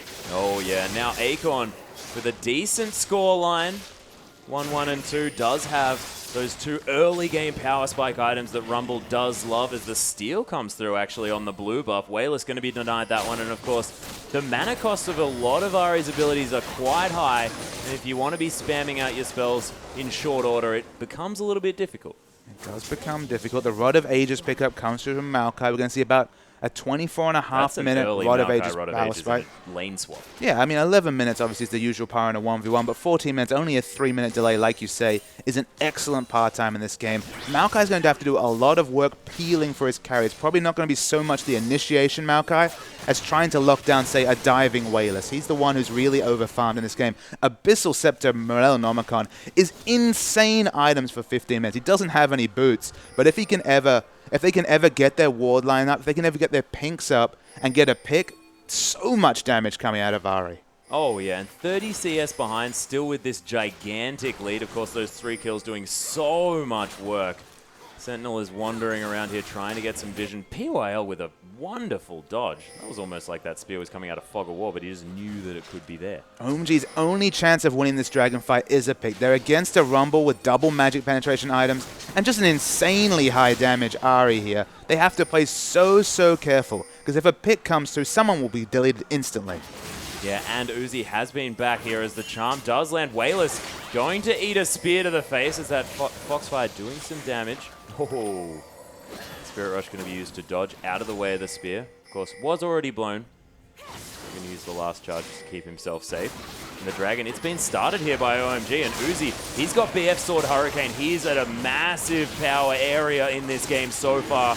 LGD, nothing they can do. They played wonderfully well there, OMG, to never give LGD position to look for a fight. Even with those power spikes, the early harass onto Wayless, and just the way they grouped, there was no option for any sort of fight. There was not even an equalizer attempted to initiate a fight. OMG playing smart. See whether LGD can put the pressure on for the next one. Of course, the gold's still very close, and they have a very strong Ari, but the towers are now starting to fall down. The mid lane turret had already fallen for OMG. Now the bottom lane is going to fall in favor of them as well. Perhaps the most impressive thing about this game is that the CS lead, so the gold lead does exist between Ari and Cool. You expect that, of course, in this matchup when you have 3 kills. But there's a larger gold lead between Uzi and Imp. Imp has done so much farming, 156 CS. He's really overtuned compared to Uzi. So compared to Graves, sorry. Uzi now heading towards this mid side. They have taken the outer turret already, but I have a feeling that Uzi probably wants to head towards that top. Really put the pressure on there. You can see he's waiting back, just defending. And if Imp leaves, you can imagine the classic OMG, let's kill the outer ring of turrets, is going to ensue. And look, Maokai's been in the top lane. He's the one who's been the least involved in all these rotations. Happy to farm. They're, of course, waiting for that Rod of Ages power spike to come in. They have the scaling advantage here with that Rod of Ages pickup, but the fight might be on a mid. Yeah, definite battle coming through. Schwengate taking so much damage as the equalizer comes down in perfect Acorn fashion, making sure the disengage comes through. And Schwen somehow survives. Yeah, the equalizer was wonderfully positioned. It corralled Uzi, who ate over half his health just from equalizer damage. Has to back away now, but nobody dies in that long trade. Yeah, it was looking a little bit worrying there, but Acorn to the rescue yet again. That being said, down 50 CS there in the top side. Going, never wanting to leave this lane. As Acorn comes back and says, what, have you just been hanging out here the whole time? Quite frustrating. Yeah, I mean, he has to be frustrated about a lot of things this game, Acorn. He's always been the rotational god. He's always been excellent at playing with the minimum of resources, but he's 2 levels down, forced to lane against Gogoing, who has a significant amount of health with the Rod of Ages, already working on magic resist. He doesn't want to be sitting in lane. He wants to be going for objectives, but they've already given up the first 2 dragons. And it's only 6 minutes until Gogoing is going to have that Rod of Ages fully stacked after he got a decent timing on that one. LGD, they are going to do a decent rotation here to the mid lane and pick up the outer turret. So answering back that turret advantage. No other objective to set up for just yet. No dragon available. Acorn's been so patient in the top, but he might be punished here. Loveling and Gogoing very patiently waiting, and there are more members coming here as Acorn, he gets Chilling Smited. Loveling going to miss the spear as the Harpoon comes in as well. Ventral Maelstrom being popped by Gogoing. Acorn sort of hoping that he was actually on the red side of the map at this stage, as he's going to go on a wild goose chase. There's the pounce. It's actually going to be the E to pick up the kill. Beautifully played by OMG, and patient work by Loveling. But across the map here, we can see Imp is probably going to get this bottom turret. So it's the second turret in quick succession coming out. They'll actually be probably first or at least even when it comes to the outer ring of turrets falling. Going to be 3 all on the map here in a second. And this game is all evened up despite Kalista being overtuned, Imp having a difficult laning phase. But I guess the big factor again, all the scaling coming through from Going on this Maokai. Oh yeah, not to mention Cool on this Azir as well. We've seen Azirs do ridiculous things in that late stage of the game, and I think a lot of it is Wayless having to utilize this huge lead that he has on this Ahri. And whether they can translate that into map objectives and things paying off throughout other stages as the Assault and Battery onto Loveling here. The Charm hasn't even been thrown out yet. There it is. It does go wide, but that's going to be Imp with a beautiful ultimate to pick up the kill. Yeah, and there's also some diving happening in the bottom lane here. Uzi's going for the turret dive on Akon, takes him down. They're trying to answer the turret push with the bottom lane turret. Low falls in the trade, but they're going to try and equalize global gold. Yeah, LGD are going to push through, of course. Akon with a valiant 1-for-1 trade there as he did get dived. But this inner turret going to fall down on the side of LGD. Playing OMG's game to a T, you have to think, making sure they prioritize taking these turrets.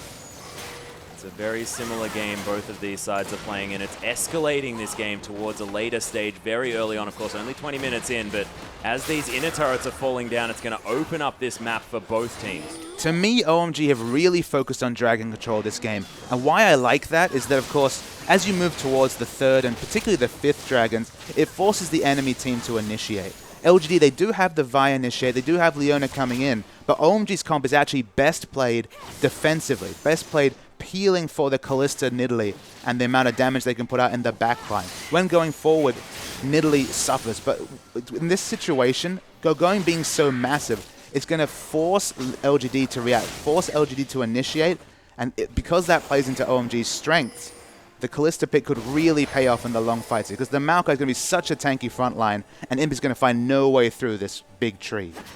And you can see as well, Going actually opting for a chain vest here. An interesting decision because of the double AP comp. Do you think that he's just definitely respecting Imp and the amount of damage he's going to be putting out in these fights? I mean, health as a statistic, when you have that 20% AoE damage reduction, can be very big against magic damage because it's mostly going to be burst damage coming through here, although there's a lot of consistent damage also coming out from that Rumble Equalizer. But he really needs to eat the bulk of the damage coming out from Graves. LGD. Well, very, very low. They do have vision of this dragon falling down. Wayless comes over the edge, but they do manage to secure the dragon. A quick pickup onto Loveling, though. There's the Assault Battery there, but Cool just gets exploded. Low, very low, as well as Imp comes through. Uzi trying to kite around. The Charm lands, though, and Wayless able to secure that kill for Imp, and Xuen and Going just battling on the bottom side. You have to think Xuen going to be in trouble, forced to flash away. Yeah, Going taken so far away from his carries, and they paid for it there, OMG. The first Spirit Walk, the first use of the ultimate into the Charm onto Nidalee deleted Loveling off the map. Of course, Nidalee does struggle when she's initiated on, and they took the fight from there. Very smart team fighting coming out from LGD. Yeah, beautiful play. And one thing that we hadn't looked at all that recently was this kill score, 12 now to 5. LGD looking to be running away with it. Of course, you can't see the dragons taken, which is definitely in favor of OMG, and they have the scaling comp. But LGD, they're starting the snowball. Of course, the Ahri Charm is the big winner right there. They completely delete Loveling, and then Wayless continues into the back line. They get the 2 priority initiates between Xuen locking down Cool and that Charm onto Nidalee. And look, everyone else falls because Maokai's just fighting along the side. They need to focus their resources to peeling for Cool, because although Azir is so strong with zone control, he's very hard to dive with that Emperor's Divide. If he's dying instantly during the Assault and Battery, all his setup, all his items are for naught. Yeah, and Xuen has 2 targets, almost 3 targets there for that Assault and Battery that are fantastic. I mean, you remove Loveling, Cool, or Uzi from these fights, things are going to be great for LGD.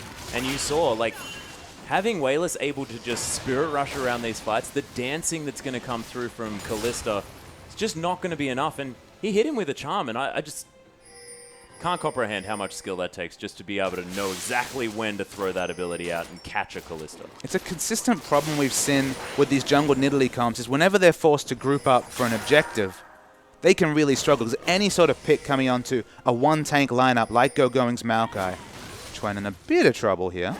Might have to Vault Breaker his way to safety. Of course, that outer turret is not available anymore. Is Loveling going to just smite him on his way out? But that's the big issue, is that if you can get onto Loveling, if you can get onto one of these squishy long-range damage dealers, it completely undoes the OMG comp. They have to be so smart with their positioning. LGD able to disengage right there, and they weren't. And whenever you're around a Dragon or Baron, you're likely going to be corralled in an area, corralled against a Vi, an overtuned Arya, and of course the Equalizer at your own peril.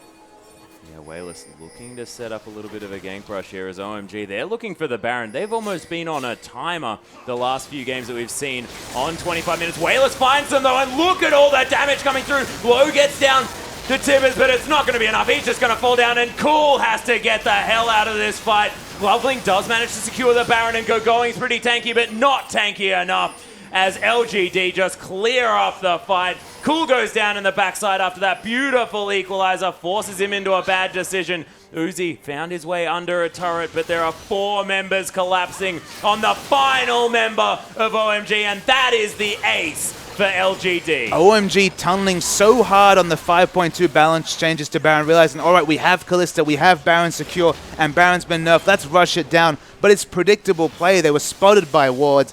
Wayless once again gets the fortuitous charm at the start, and with magic resist debuffs against a Rumble Ari combo, you will die so fast. And we were talking about Imp having a rough time in the laning phase earlier on against Uzi and Low when he finally went down there. 6-1-2 on this Graves. Almost has that Bloodthirster completed, as well as the Static Shiv Infinity Edge. He is so huge right now, and you can't go past Chuen and Wayless. They've been playing fantastically this game. 3-0-7, 5-0-8.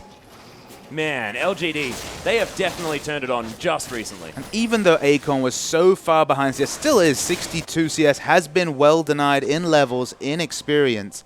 The one thing you can say is that with a jungle in Italy, there's no obvious Aegis carriers on this OMG side, barring GoGoing. He's gone for a more selfish build.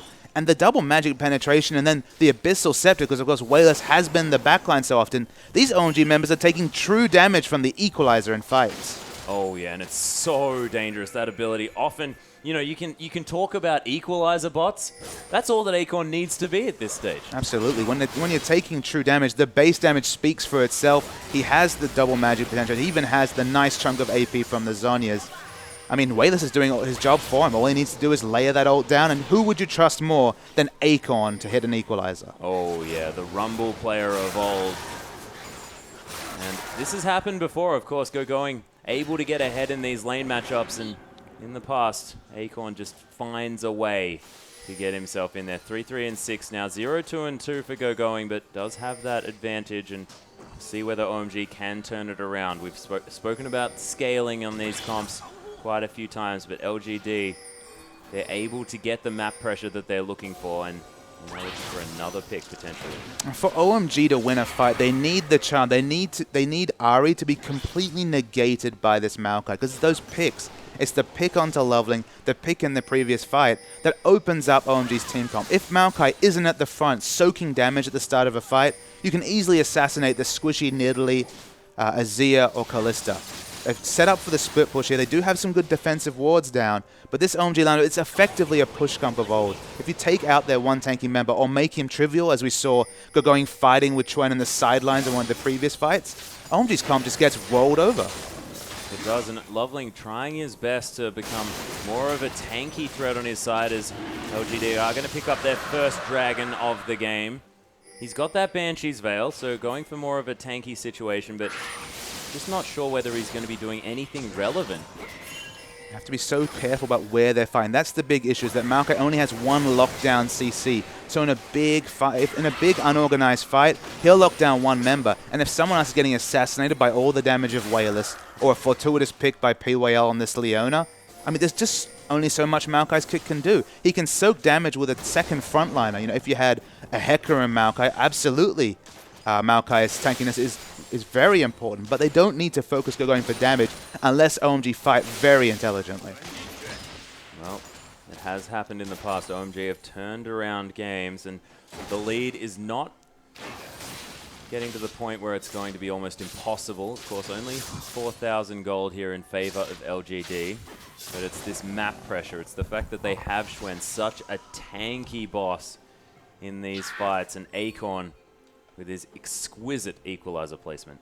I mean, what OMG does have to show for the first 30 minutes here is 3 dragons. They're 3-1 ahead in terms of the dragon. They've been setting up well for those, particularly the first 2 were taken very intelligently despite being against this Rumble and a 3-kill Ahri from very early in the game. So they have been good at taking that objective, but they need to keep and double down on it, because if this game goes long enough, it's just going to be so difficult for Going to do the lifting he needs to do. He needs to do so much tanking for his team, and there's only so much he can do.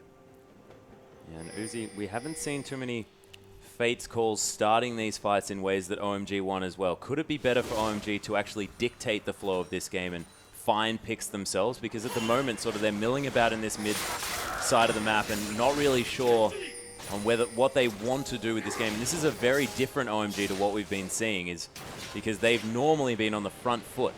I mean, when it comes to this. Yeah, Nidalee and Annie are just such polarizing champions that maybe you're right, and maybe they'll have to take a different tack. I'd much rather see this comp with, for example, Anami for disengage. I think it would give so much, because whenever Annie's getting into a fight, she just needs to kind of be Tiberizing defensively. It's the 1.5 second stun for Peel rather than the initiate, and you always want an Annie to be initiating fights. So perhaps the idea here, get Kalista into a side lane, ward up first so she can split push. Of course, can split push so fast with the way that Rend interacts with Hurricane, and then set up a gank push. Maybe getting that pick is the first step towards OMG getting back into this game. And if they get that pick around the time of that dragon as well, manage to secure that 4th, they can force LGD into difficult situations. Another minute on the Baron here, of course. OMG did manage to secure the first one, unfortunately following that up with an ace to themselves, so never really being able to capitalize on that pushing power. But LGD, of course, they have the timer, and they could make the power play for that Baron. You can see Loveling so respecting Wailers with the early Banshee Veil on Nidalee. It almost makes you question why pick Nidalee if you're going to pick up a Banshee Veil. You could say the 3 dragons came off the very strong pressure Loveling can apply on Nidalee when she's ahead, but having to be forced into this Banshee Veil, it's just not going to be hitting for anywhere near as much damage. And the poke, of course, coming through is very necessary here for OMG as well. So that is very relevant, being forced into that item and not being able to pick up, you know, the likes of a Death Cap that we saw MLXG picking up in our last matchup. Even a Seraph's Embrace would be some implied tankiness with the big damage potential. Yeah, Solarflare actually did come down here as Tibbers finds POAL as Baron's just coming up. Uzi picking up the kill for himself. Uncharacteristic mistake here from LGD, and it couldn't have happened at a worse time. 4v5 situation now as Baron does come back. LGD, they're a fair way ahead, 4,000 gold, and they have it on the right members here as well. But OMG now with an opportunity to make a play for themselves. Yeah, Loveling's able to position so much more aggressively because will not be deleted by the first charm combo coming in from Wailers. So maybe this Banshee Veil will be fortuitous for the team. They can position more aggressively. Not realistic to try and rush down the Baron. Of course, the first one kind of undid the solid early game of OMG. And Imp and LGD are not going to buy this Baron attempt. No, they're trying to go for a bit of a bait situation. Tib has just poked his head around, and Imp will say thanks for the 50 gold. Not going to be too worried. Uzi actually takes a lot of damage, collateral damage even used. There's the equalizer. LGD turning it on. Loveling gets Assault and Battery there as Low goes down so far. That Emperor's Divide was massive from Cool, and then Zon uses himself up. He's trapped the members of LGD, and they're starting to melt. Going is huge. POL found his way back into the fight. Solar Flare onto Cool. The Zenith Blade to come through there as well as Imp trying to get the damage down, and he finds it. Going. Now the focus as the quick draw to come in. He's a very tanky man. Loveling also is alive, and another Zenith Blade, and Imp secures the kill. A 4 for 3. LGD somehow turning it around. A titanic fight in this top of the table clash. It was so even. All started by a wonderful equalizer. Straight up that jungle choke coming out from Akon. That's what you get from Akon. Wonderful Baron by PYL dies, and actually the kill credit goes to Nidalee. Brilliant work. Loveling hitting the Baron with a spear, and POL, you can't be in that pit when you're that low on health. No, you can't. And actually 4 for 4. How even was that fight, despite seeing amazing ultimate use from both Akon and, as you mentioned, the Emperor's Divide from Azir. So as we start this fight, Uzi takes so much poke damage, has to flash because of the equalizer. It's a wonderful zoning equalizer, splitting the team, and this is where I thought LGD would walk away with it. But there's a lot of AoE damage, and we come back to the fact that there's no frontline tank, so putting out a lot of damage is Uzi. But as the fight goes on, very low health members here. Cool tries to back away, but the Solar Flare is still available, and Imp can start cleaning up. Imp's flash is down because he actually flashed to kill the Kalista at the back of the fight. It was a really exciting, drawn-out fight, but OMG, they're using the disarray that last fight called to pick up a 4th dragon. If they can. Schwen is around here as well. Imp going to throw that smoke screen in, but this dragon going down very, very low. It's actually going to be stolen by Schwen somehow. Equalizer comes down again. Uzi having to stand on it. Loveling gets charmed up. Acorn going to just punch him in the head as OMG members are falling left, right, and center. Uzi trying to dance around. There's the Zhonya's. He's still alive, though, and he is finally going to fall. Imp now with a triple kill. He is hunting Uzi, and we'll see whether he can catch up to this one. The world champion trying his very best. Uzi dancing around this one as best he can, but Imp is terrifying on this full health Graves. Bloodthirster completed. There's the arrow to come down. Quick draw, that massive crit for the ace for LGD. And you have to say the featured matchup has been answered right there. The Gambit was sent out from Uzi with all his world heroics, but Imp this game is going wild on Graves for the 2nd time in the Graves vs. Kalista matchup. 13-1-3. The world champion showing his class. Yep, and he's now going to try and solo Baron here as well, just to show us how incredibly powerful he is. Probably not quite going to work out. There are members of OMG coming back alive here as well, as the Scuttle Crab going to help to heal Imp back up. The teleport used by Acorn, they want to rush down this Baron. Low is around here. Loveling here as well. He's got a lot of Baron Steel potential available to him. They've got lots of wards in this pit as well. LGD, they're not going to be deterred from taking this one. They, of course, know that they have a lot of pressure. Look at the equalizer to come through. The Baron actually gets secured, and Imp picks up a kill as well, as Loveling tried to go for the hero steal and couldn't find it. It was definitely worth it. Twen actually did falter on the smite. There still has smite available. So very fortunate secure coming out of Graves. It might have been a crit that just did more damage than smite. Who knows? He was doing a lot of work, able to take down about 1/3 of Uzi's health with one auto attack, as we saw just before. But the Baron buff now able to give LGD the pushing power that they need to break this base. And we'll see whether OMG can hold on. Of course, only 4 members available. They're going to concede the inhibitor turret. LGD in so much control. LGD are doing so much work in this fight. They have so much lockdown. And I thought the Maokai in the late game would be tanky enough to stop this frontline burst, but it hasn't worked. Yeah, there's the Tibbers coming through, immediately QSS by Imp.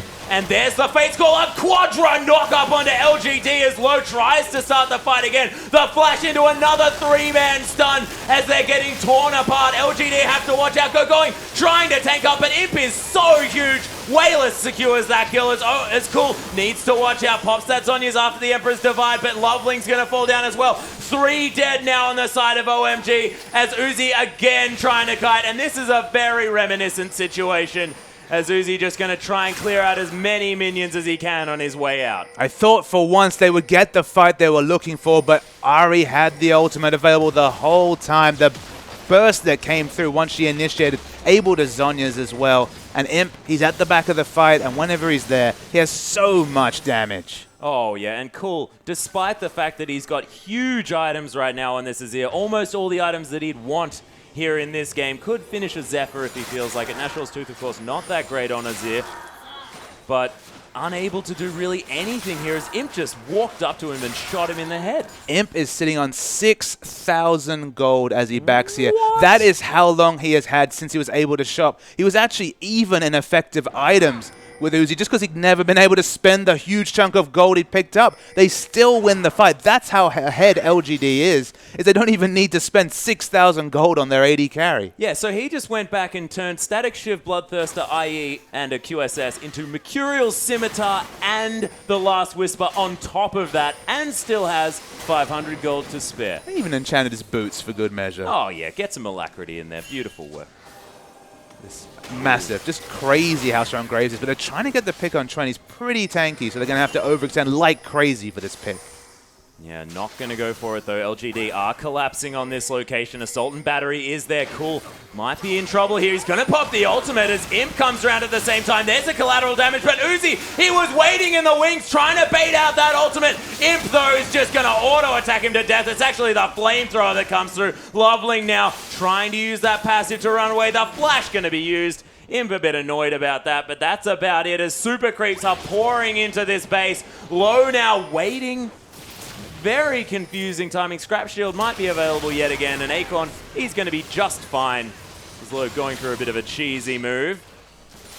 Going last man standing. I love Kalista in the Graves matchup because late game, of course, you can avoid all those spells with your passive resets, but it doesn't matter when your auto attacks are doing over a half of the enemy AD carry's health. So overtuned was Imp on Graves. The featured matchup, at least in the first game, has been answered defiantly by the world champion Imp. Yeah, and it might be sort of this Kalista Graves matchup coming through. We don't necessarily know, but it looked to me like Imp definitely had Uzi's number, especially towards the later stages of that game, despite how the laning phase went when they did actually go toe-to-toe 2v2. But man, Imp was just going off that game, and he was playing like he had something to prove. In the mid lane, Wayless's pressure compared to Cool's. Okay, Wayless had that snowball start, but Azir was basically a free target for Charm this game. He did so little work because with Maokai in the front line, the initial lockdown would come down, and I thought, okay, that means that Cool can set up in the back line, use the Emperor's Divide for disengage. That pick will be paying off, but there were just so many threats from so many angles, whether it was the Assault and Battery flying and whether it was the flank engage from Wayless on that Ahri, that Cool just died in the crossfire every time. I'm sure the replay will just demonstrate some of the excellent team fighting that we saw from LGD. This is a very early fight, probably one of the best examples of just what LGD's comp can do. Of course, Maokai's super tanky already. He's in the position. He expects the people to come from around the ridge and compete here, but it's going to go very differently. We'll roll the tape, and of course, Wayless initiates this fight after the Dragon comes up with a perfect pick on Loveling. He's instantly deleted, and of course, LGD, when they're coming in from behind, they can use Chwen's ultimate onto Cool, and again, both backline threats die instantly here. They have three of them, Nidalee, Kalista, and Azir, and if two of them die instantly, I mean, what's a comp to do? Yeah, nothing that they could do. And I have a feeling that that killing spree that Wayless went on at about 4 minutes into that game really gave them a shot. And OMG with one of the first surrenders that I've ever seen to come out from OMG ever. And it's a defeated surrender because, I mean, they would have lost anyway during their death time. As that was frustration, that was angst, that was understanding that this is an OMG that's struggling. They took that 2-0 yesterday, but their recent run of form has been nothing to speak of. And LGD on the uptick, sure, but just decisively beating OMG in Game 1. But we've seen OMG beat in Game 1 before and come back with emphatic fashion. We'll see whether they can do it this time as Game 2 is coming up very soon.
Welcome back, ladies and gentlemen, to the English broadcast of the Chinese LPL. I'm Atlas, this is Papa Smithy, and we're coming through to our second matchup between LGD and OMG. OMG falling apart in that last game. It's been a consistent story, Atlas, of OMG's draft really not setting themselves up for easy games. The Nidalee pick, it looked like they had some plans around it, but once their comp was kind of exposed, once Maokai CC was done in the first rotation, there were just so many rotational assassins coming out, whether you consider Vi a true assassin. Of course, she's going into the backline and picking up a priority target, and Wayless's Ari getting into the backlines.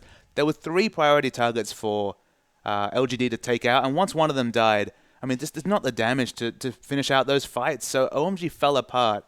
The hypercarry picks from Uzi just aren't working out for them. Yeah, and cool as well on this Azir. We were hyping this one up to be fantastic towards the later stages of that game, and he had some great Emperor's Divides, but just wasn't really enough to get them back into that game. And I think that Going, of course, known for his carry style, was on that tank looking a little bit uncomfortable in that later stage, sort of just dying there without being able to be that super tank, and it just wasn't the right comp for him to be that champion, I could imagine. And Maokai with a second diver is wonderful, right? You know, Yeah. 2 people in your face, Maokai reducing damage on both those frontliners, excellent pick. But when it's the solo frontliner, when realistically it's not giving damage reduction to anyone else because no one's diving with him, it was a 1-tank comp, the Maokai comp just doesn't pay off. And LGD played very, very smartly there, but OMG need to return to some of the comps we saw earlier in the split. We saw a lot of Sivir play with other tanky members. We saw a lot of support mid laners helping out other members. Remember, we said already that Cool handedly beat an Azir in lane in a previous game, so he was happy to pick into that matchup. And both his Azir didn't look comfortable. Okay, the snowball didn't help, but he just wasn't really getting down the teamfight impact we've seen out of other Azirs like Xiaohu during the season. Yeah, and as well, I mean, his Azir looked fine in lane. He stayed up in farm. That wasn't too much of a problem. But Wayless picking up 3 kills so early in that game, got that snowball rolling there for LGD. And as soon as he made his presence known around the map, members of OMG were just falling left, right, and center. And he was integral in that dragon fight that really put them ahead.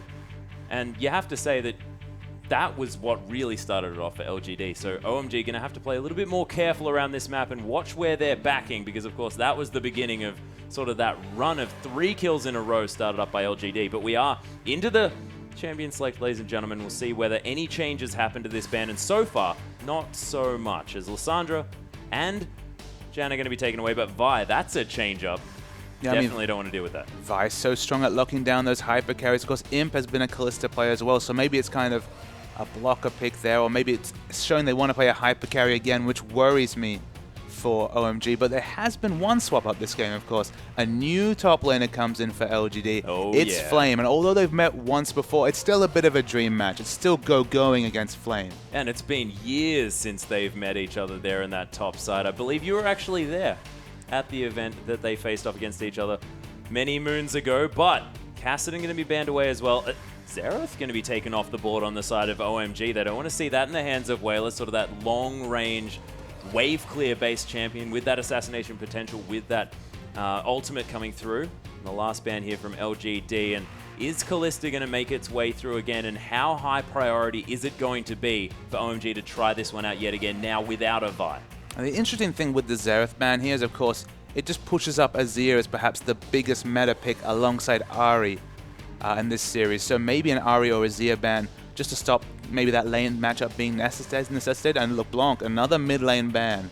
You have to think, if OMG can just lock in Cool's Ari, of course, his trademark champion, you have to really start going to the deeper parts of Wayless's champion pool to deal with Ari in this situation. Yeah, well, that is a very good point, because there's a lot of mid lane bans here. Cool hovering over that Ari, and we might have to see yet another bird in that mid lane. Of course, Wayless was talking about the fact that, you know, this was to do something with the fact that he hadn't practiced up that many other champions. Everything else was banned. Has played Lissandra in the mid lane. Xerath as well. LeBlanc, Kassadin. These are Wayless champions. Flame now gonna just insta-lock that Rumble, and it's just going to be Acorn all over again. He's going to do his best Acorn impression. Of course, with some of the bans coming through, we saw actually OMG banning out this champion twice, but Rek'Sai's fallen through the bans and picks. I don't like the idea of a Nivea just because against LeBlanc, You know, you can catch her when she's going in with her mimic, with her distortion.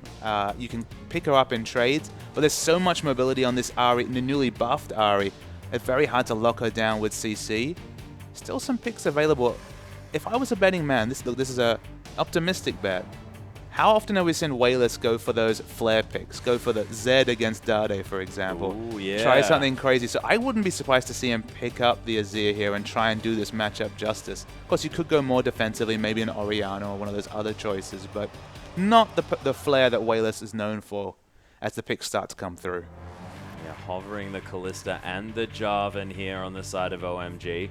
Jarvan, a fantastic lockdown champion here as well, can create a lot of terrain for LGD to be forced to move around. He's going to lock that one in, and with Kalista here as well, might be able to have a little bit more of a chance of setting up the fights that they want.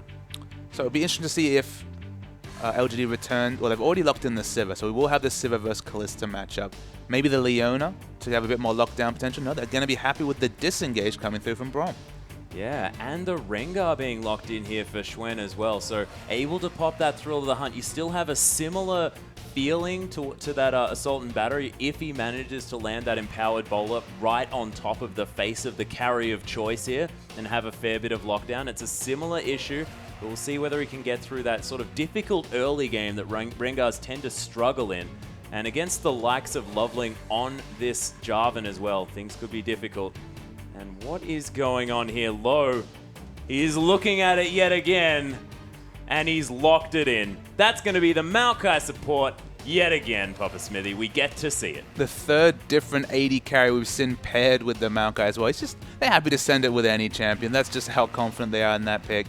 On the Thrill of the Hunt, of course, combination is available for LGD. And I mentioned the Assassin flavor here. You could see this, of course, another one of these famous skill matchups for Ahri. Of course, once Zhonya's comes in, less options for Zed. Wayless is an excellent Zed play. That was actually banned out in the series we were speaking about. It's available here. It's a skill matchup. Why not opt into it after you've already taken down Cool in lane? Yeah, exactly. He is going to lock it away. That is going to be the Zed in the hands of Wayless, and we'll see whether we see any more Zephyrs coming through from this guy, of course. When he's picked it up in the past, that has been his final item of choice. An interesting one, but we've sort of come to happily call it the Mana Zephyr. Yeah, the Mana Zephyr, and specifically the Mana Stinger. He always gets that Stinger early, and you're like, oh, that attack speed on Zed. Such an important statistic, but... cooldown reduction, I mean, that's good. It means he can go through that energy a whole lot faster. Oh, that's min-maxing right there. But the draft's a lot better from OMG here, even with the shenanigans of the Maokai support. You can look at their comp and say, okay, we've got Dive, and we've got Dive buddies. We do have Maokai going into the front with the Jarvan. Of course, it's going to be a support Maokai, not going to be the super tank Maokai, but there's going to be a front line that Maokai's ultimate works with. They've gone for the Kalista again. They don't have that much peel for Kalista, so of course that could be an issue. Only the single target peel coming out from the Maokai, and the rest of the champions are all about going in, but such a strong front line. They finally get the Aurelia coming out, because Aurelia was banned in the first series. Gogoing has been at his strongest in the LPL on the Aurelia.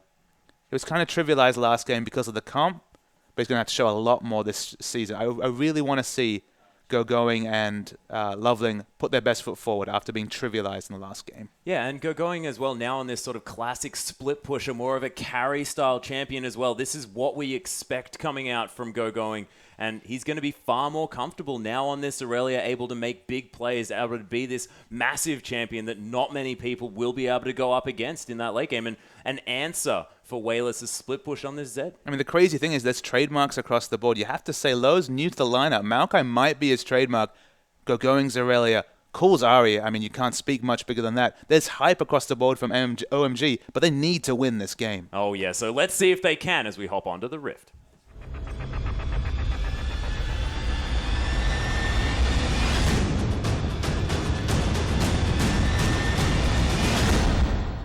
And we're onto the Rift, ladies and gentlemen, with OMG taking on LGD for Game 2 here in our 5th week of the LPL. And OMG now looking to answer back after LGD had a fantastic Game 1 series. Loveling now hanging out in that brush. He was actually in there, just dancing around as Gogoing's going to find Flame here. Now going to trade some auto attacks. Is Flame going to wander back towards that brush? He's not done yet. Yim's coming around. See whether this scuffle does end in a little bit more. But not going to happen.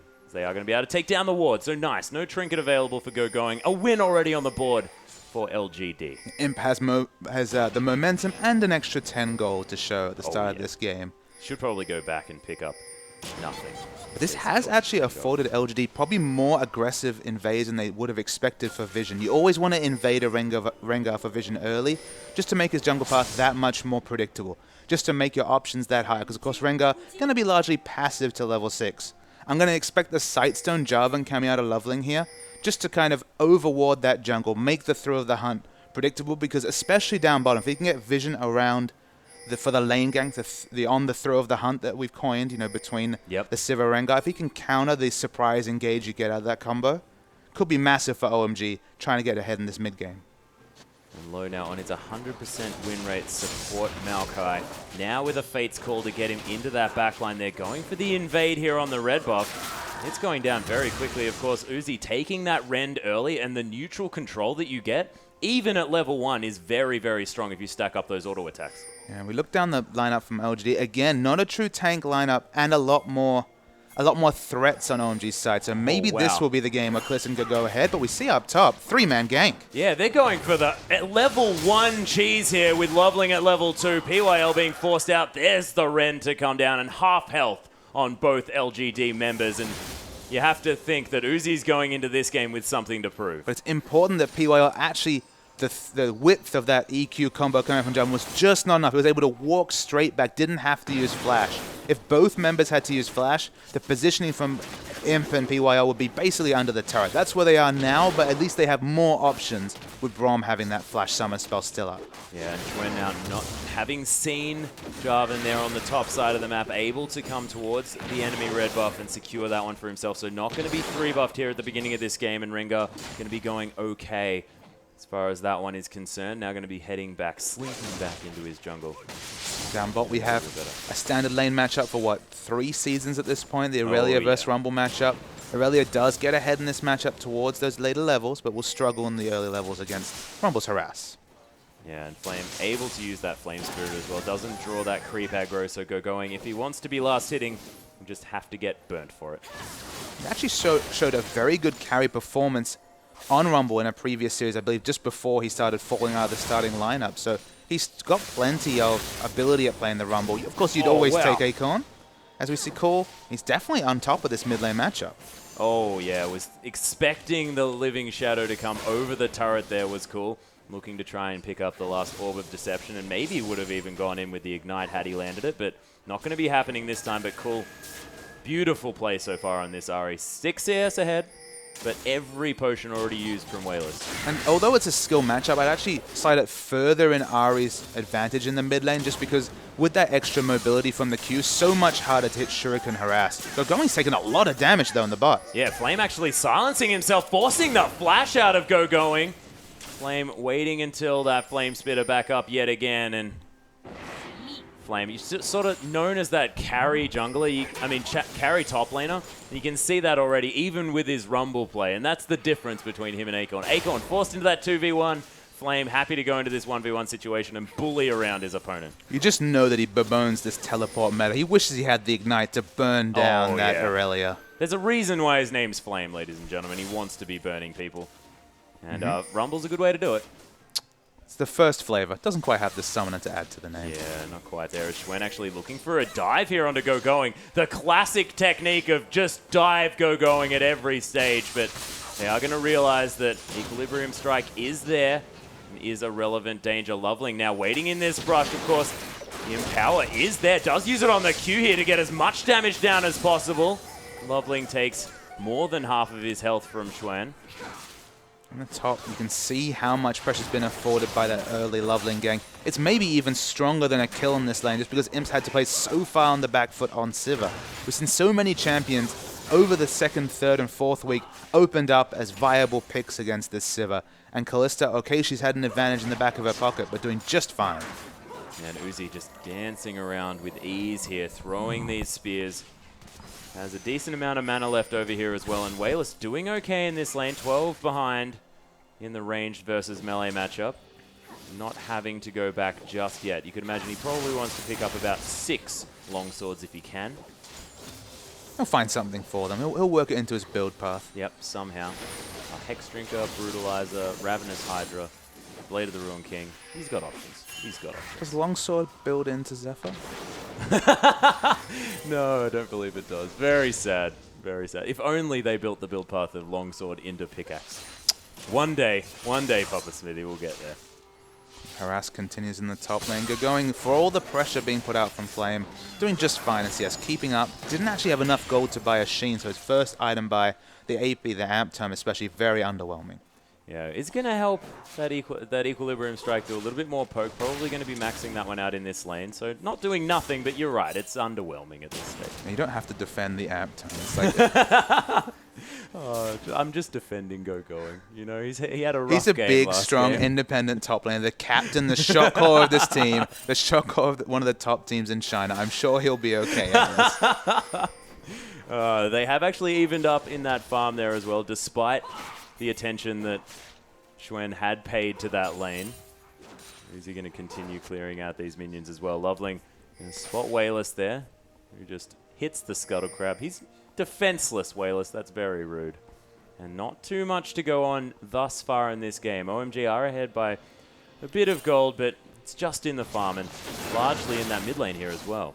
I mean, it makes sense for OMG to have a gold lead. Of course, they are against a Rengar jungle. Rengar's been probably just as effective on the map compared to Loveling, apart from that very early level 2 gank. So to come out with a level 6 ganking jungler, which of course you'd almost always label Rengar level 6 champion, barring Dandy's hands, especially when he was on Samsung White, they'll take a small disadvantage for just letting Rengar, babying him towards that level 6. And Flame able to build up that Seeker's arm guard here in the bottom lane. Oh, Wayless going to dodge out of the way of all of the damage from that Q from Cool. Nicely played. There's the ultimate to come through, though. The Ignite's down already as Cool looks for the charm, doesn't find it as Wayless going to use that death mark. Oh, flashes out of the last tick of damage. The flash! And Cool picks up first blood as Loveling just wanders through and gives him a clap. What wonderful 1v1 play there in the mid lane. Insane 1v1 coming out from Cool. I thought for sure he'd have to deal with just walking away, forcing him back, but flashes in aggressively. There's a reason why Cool and Arya are so intertwined, but Xuen, he spoils the party. Yeah, and yeah, the thrill of the hunt. Level 6 jungler, it's going to happen. I think Cool might have been shopping there, I'm going to be real. Oh dear. Oh, thank goodness our cameraman didn't see. And we'll just say that it was an outplay. Definitely. We'll remember it that way. Nicely done, though. So evening it up there just a little bit to LGD, but this mid lane matchup definitely still going to be in favor of Cool, of course, with that first blood gold. Equalizer going to be used on this wave here, actually trying to get some extra damage down onto Going, but unable to do so. His flash just available yet again. Cool's actually spent all of his gold. Of course, he wasn't close enough to this large rod to double down on rushing this Zhonya. Going for the very early Fiendish Codex. Going to have to rely on the outplay to take the 1v1, but LGD, they're going for Dragon, but it was reset. Does reset, goes back into that pit. That does mean that there's not going to be any vision of it for OMG, and the early Dragon this game going into the hands of LGD. It's a nice rotation coming through. They realized that Kalista hadn't shown in that bottom lane. Going was still there, actually going for the very aggressive trades with Flame. Don't think he has the damage to finish this out. Yeah, and look at that damage coming through from the Equilibrium Strike as well. Really making sure that Flame takes as much as he possibly can whilst he's slowed down there. Making the most of his amp time. Oh, making the most of that amp time. And I'm not just defending that yet again, but it is doing some work. Ah, video games. Beautiful. Is OMG going to clear out a couple of wards here as well? Bottom lane's resetting towards this bottom side of the map. OMG going to be pretty upset that they didn't do that a little bit sooner so as to have that man advantage for that Dragon. It is going to be another 6 minutes until that one is available again, as Loveling going to start off this red buff and look to gank some more. Our top lane is going to meet each other towards that top side of the map. Things all going right in the world for them, as they're not going to have this upside down situation. I'll reiterate my point from the first draft phase, is that Ahri on blue side is one of the scariest picks you can give away in the draft. You have to really ban it on the red, especially against OMG, with that proficiency of Cool on the champion. Even with the little tweaks, the champion, the mechanics to play are basically identical. Obviously a little bit more strategic play with the Q to dodge skill shots.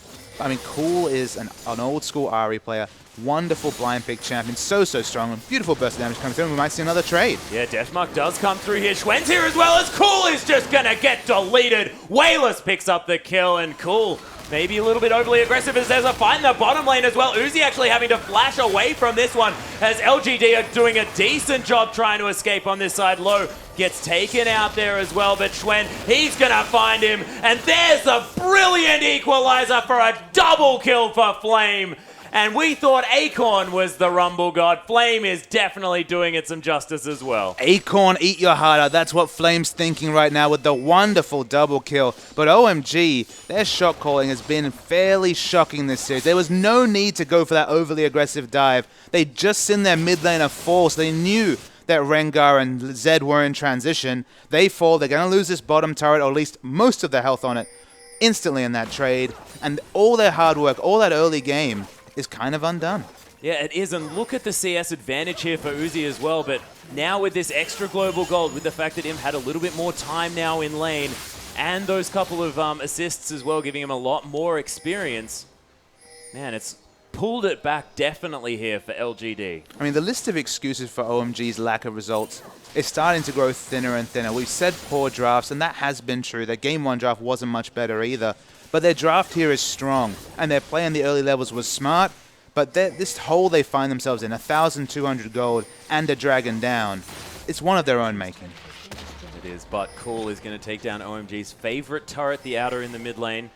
They are going to be able to start getting that very forward vision if they would like to. Of course, now behind just a little bit, but it's only 400 gold. Loveling's going to find Flame, taking down these Gromps, and the Cataclysm, you're not going to be able to flash out of it when you've just used your flash.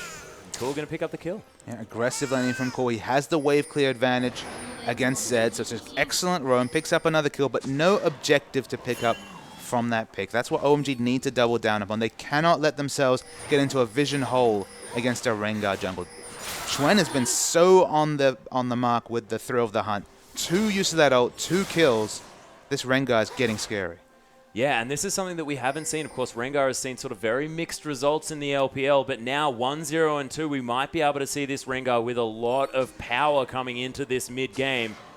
And PYL going to be warding up the enemy jungle here as well. And PYL on the Braum. Haven't seen this one coming out as Loveling.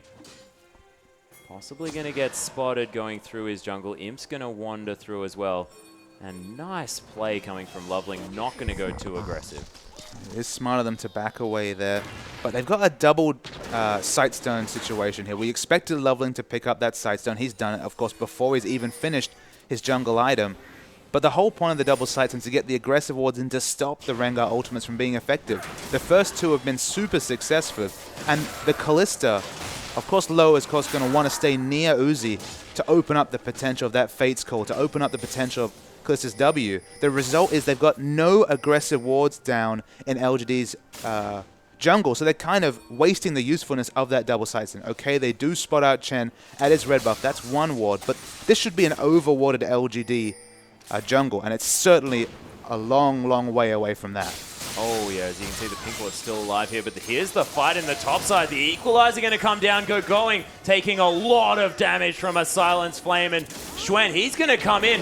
Doesn't quite have the Fury, but there it is. Wayless just comes in from the backside, and the flash out from Schwen as Cool comes in. The charm doesn't quite land, but Schwen, you are definitely dead, and the answering kill, the 1-for-1 in the end for OMG. So what is happening with these wards? They're not being used aggressively. Okay, another cornerstone of OMG's gameplay is to ward defensively for going, but 3 men come into his lane because they haven't even used those wards defensively. Why are they investing so much gold into double Sightstones if this map is so underwarded for OMG?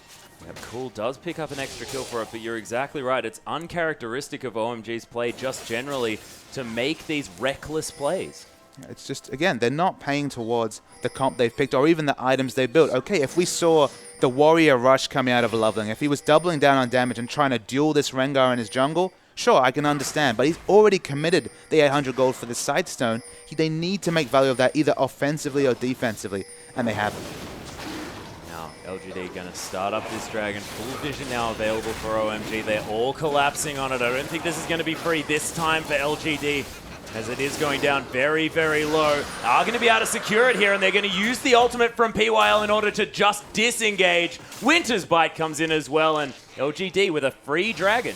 LGD, again, against Double Sightstone, picking up 2 Dragons. They have the Sivir here, so of course they have the disengage and engage options with on the hunt. So they're really snowballed in terms of objectives. For them to have the 2 Dragons is a big bonus for LGD, because they would not expect that given the item pickups.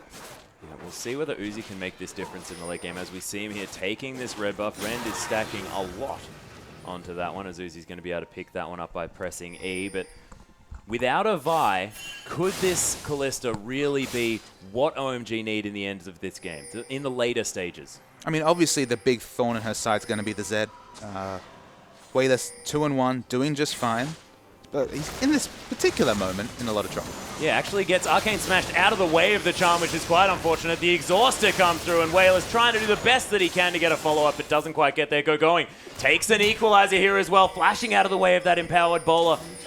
And Flame looking for him. He gets slowed down. PYL's here as well. He tries to teleport, but doesn't manage it, and Schwen picks up the kill. He loses both summoners there. The one thing you can say is that Wayless kept onto his flash when he died in the bottom side. The answering kill gets 2 summoners out of Going. Suddenly the split push is looking so much less effective, because he's going to have to either have an overwarded jungle or just to play really defensively with both summoners down.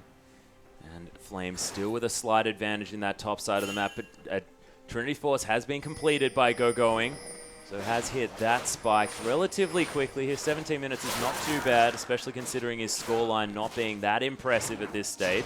Uzi going to be pretty upset about not being able to finish off that Wolf, but Loveling, he's got it. He's a jungler. He knows how to take that. There it is. And Loveling's been on point this game. 1-0-2. He's gone for the tanky option, the Juggernaut option on the enchant. He understands that he is a frontline for Kalista to battle behind.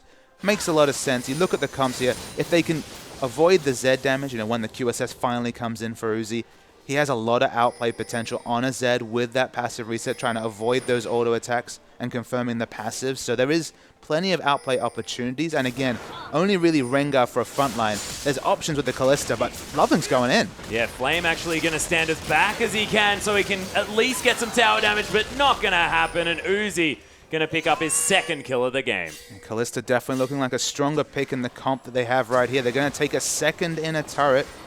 It's going to be big for them as they're going to open this turret lead. Yeah, inner turret going to fall down very, very quickly. This is what OMG do to snowball themselves into these games. 2,000 gold now the lead for them as they're rotating around this map. Minions crash there as Wayless. He's going to use the Death Mark. Cool is so incredibly low, but Going's here. The Death Mark goes off, and Cool still survives. The passive of Ari never should be understated, as Schwen going to pop his ultimate as well. Uzi doing so much damage. Imp manages to get the kill under low, and Uzi's getting launched on here by this Rengar. That is the brilliant use of Braum and his passive to lock down Kalista, and all of a sudden 3 members of OMG are dead. Yeah, OMG's transitions really let them down there. Why were they fighting in the jungle? In an open situation, so much harder to assassinate Uzi, but losing vision, losing auto attacks, loses Kalista mobility, and she does fall. We're going to see a replay. Wonderful play from Core. Eats half health before he's even using the Spirit Rush. But the last flash just shows how much he understands his champion. With the acquisition range on that Fax Fire so high, you pick the kills, but OMG are caught in transition. Uzi thinks that he's going to turn around this fight because he's spreading Rend on so many targets, but once his gap closed on by the Rengar, the passive applies. They should not be fighting with Kalista in the enemy jungle. He's just not able to focus onto any targets here as well, so Schwen managed to get that Thrill of the Hunt down, and you can see the beauty of this Braum pick coming in, because as soon as he gets a single auto attack or a Winter's Bite onto Kalista, it just takes the rest of the team getting a few hits in, and she's stunned up and she's dead. It's a good point there. They do have a lot of dive. If this Wayless is able to get a stun, when he's going in with the ultimate, of course, it gives him a stun alongside the burst damage of the Death Mark. So again, QSS now doubly important. Even the defense from Braum's passive might be very relevant in a fight. Uzi probably going to be building that one up next. That was his build path in the last game, and now only more important for him to finish that one up. Bloodthirster completed, though. He's going to be looking a little bit better, and Bloodthirster, a fantastic item on Kalista, just gives you a lot more defensive opportunities just because you have so much lifesteal and that shield being so useful. Yeah, I mean, it gives you the defensive value of the shield. You look at the 20% lifesteal, like, okay, this is a solid pickup. But the synergy with Hurricane, the bolts applying on-hit effects like lifesteal, give you so much implied lifesteal that, again, if they fight in the right area, if they're able to peel Wayless off, we already saw what a Kalista can do if she's free hitting. We already saw the 20-minute surrender coming out of Vici against Snake when Crystal really got going and really got big with a very similar item timing as with Uzi here. So there's plenty of potential for Uzi to go off in Kalista. There's a reason why we've seen those Kalista bans come out against Uzi so commonly. But they have to engineer the right fight, and the previous fight in the jungle certainly didn't help them in this game. Oh yeah, Flame, he's going to head back to base. His teleport is half off cooldown. Looking for potentially a Void Staff, but might just want to get as much ability power as he possibly can, as this dragon is just about to come up, wants to make sure that his Equalizer is doing as much work as possible. At the moment, he has pieces of a whole lot of different items that he could complete if he'd like to. And OMG going to clear out the wards and try and get their first dragon of the game completely free of LGD vision. You have a lot of dragons secure with that Kalista, so they will pick it up. And Wayless is caught. Oh, the charm lands here as well. He tries to Living Shadow his way out, but he doesn't manage to, and Cool easily able to close the distance, and they get a dragon and a pick. Yeah, the double sight zone actually comes up trumps finally at the 22-minute mark, but you can see that LGD have position. They're trying to push in aggressively, but OMG are not stopping. Yeah, they're having Flame up there, though, on the side of LGD. There's the Equalizer to clear out these creeps, but OMG, they're going to ignore it here as they have Loveling. He's a mega tank. Low, able to tank up this turret a little bit as well, but the inner turret going to fall down in the mid lane as well. We could have a base race situation, but not going to be the case as OMG, they're backing off straight away. But LGD get the win there with 4 members forcing a trade of objectives. That's getting the maximum with a man down. Oh, yeah. Working out well so far here for both sides. There's nothing in this game to set these teams apart at this time, apart from one extra dragon here for LGD, but it's not the most important one, of course. If it was the 3rd dragon, if it was the 1st dragon, if it was the 5th dragon, that's what we could harp on about, but when it's 1 and 2, it's not as much of a big deal. My focus is going to be whether Low and Loveling can work together like the Dandy Martyrs of the past. If they can actually use the double sight stone to get some important vision to open up this map. Because remember, OMG are ahead in turrets quite significantly, 5-3, 2 inner turrets down. They need to translate that into their standard game plan of pushing the green wards forward, cementing the pink wards, and starting to contest those aggressive objectives like the enemy red, like the enemy blue, and then eventually Baron. They haven't shown that this game. Their warding has been quite poor, given the options they have with all the wards in their inventory. They need to start now. Cool, he's going to manage that steal on the blue buff, though. And 24 minutes into the game, are OMG going to get baited by the trap of the easier Baron yet again? It has been 25 minutes that they've started it up almost every single time. There are backpings coming through here as OMG do enter the enemy blue buff side. Loving is going to steal away these wolves. Gets himself a little sentinel for that one, too. He's going to be checking things out. Schwen collapsing down as well. Wayless looking for a potential flank here. Hourglass completed on the side of Cool, so he's not going to quite be able to be assassinated.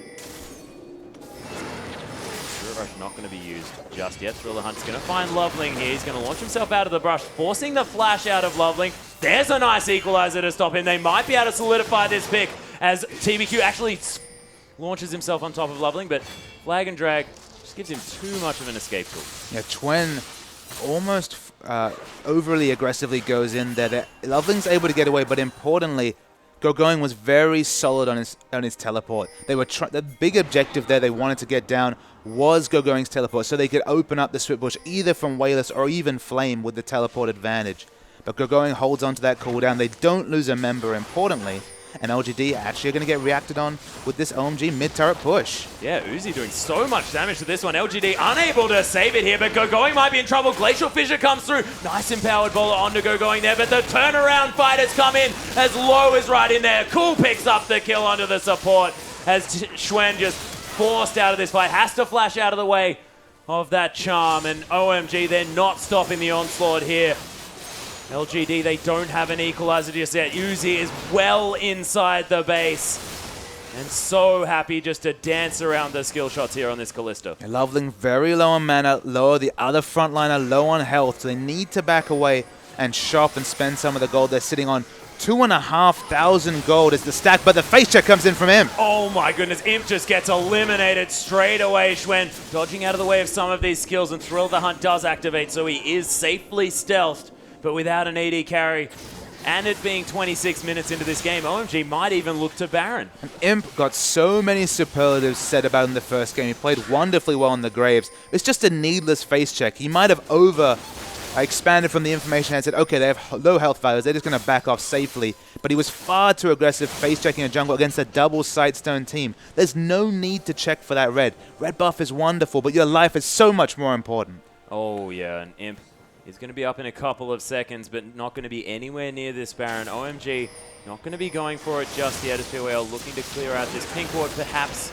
But it is going to be the blue steel to come in. That goes into the hands of Wayless, and this huge creep wave in the bottom lane going to go over to Uzi, but it is going to give LGD a little bit of time with a man advantage around the Baron.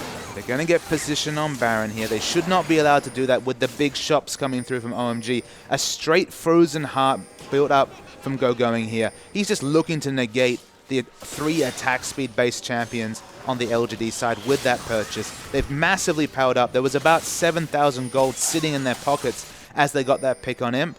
So the first thing they need to do, the first order of business, start to get that exclusive Baron vision. Yep, and Uzi has actually picked up that Last Whisper as well as the QSS here as well. He is very, very strong on this Kalista. The scoreline looking a whole lot better for him this game as well, 3-2-1.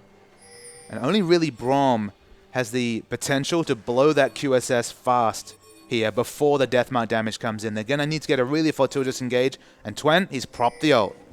He has Thrill the Hunt is coming through. They're looking for cool, but they land onto Loveling here. The charm lands onto Schwen, and he's going down so low. Low's right in there as well, but that equalizer was stunning, and Loveling's going to get melted. Uzi still alive in this backline. Low going incredibly low. Uzi's going to get the kill onto Wayless, and look at the Hurricane clean up this fight. Uzi shows us why he picked Kalista, a quadra kill. Wonderful play, and for once, Uzi isn't focused out, still has his QSS available, didn't even have to use it, and that's the power of the Kalista pick shown in one fight.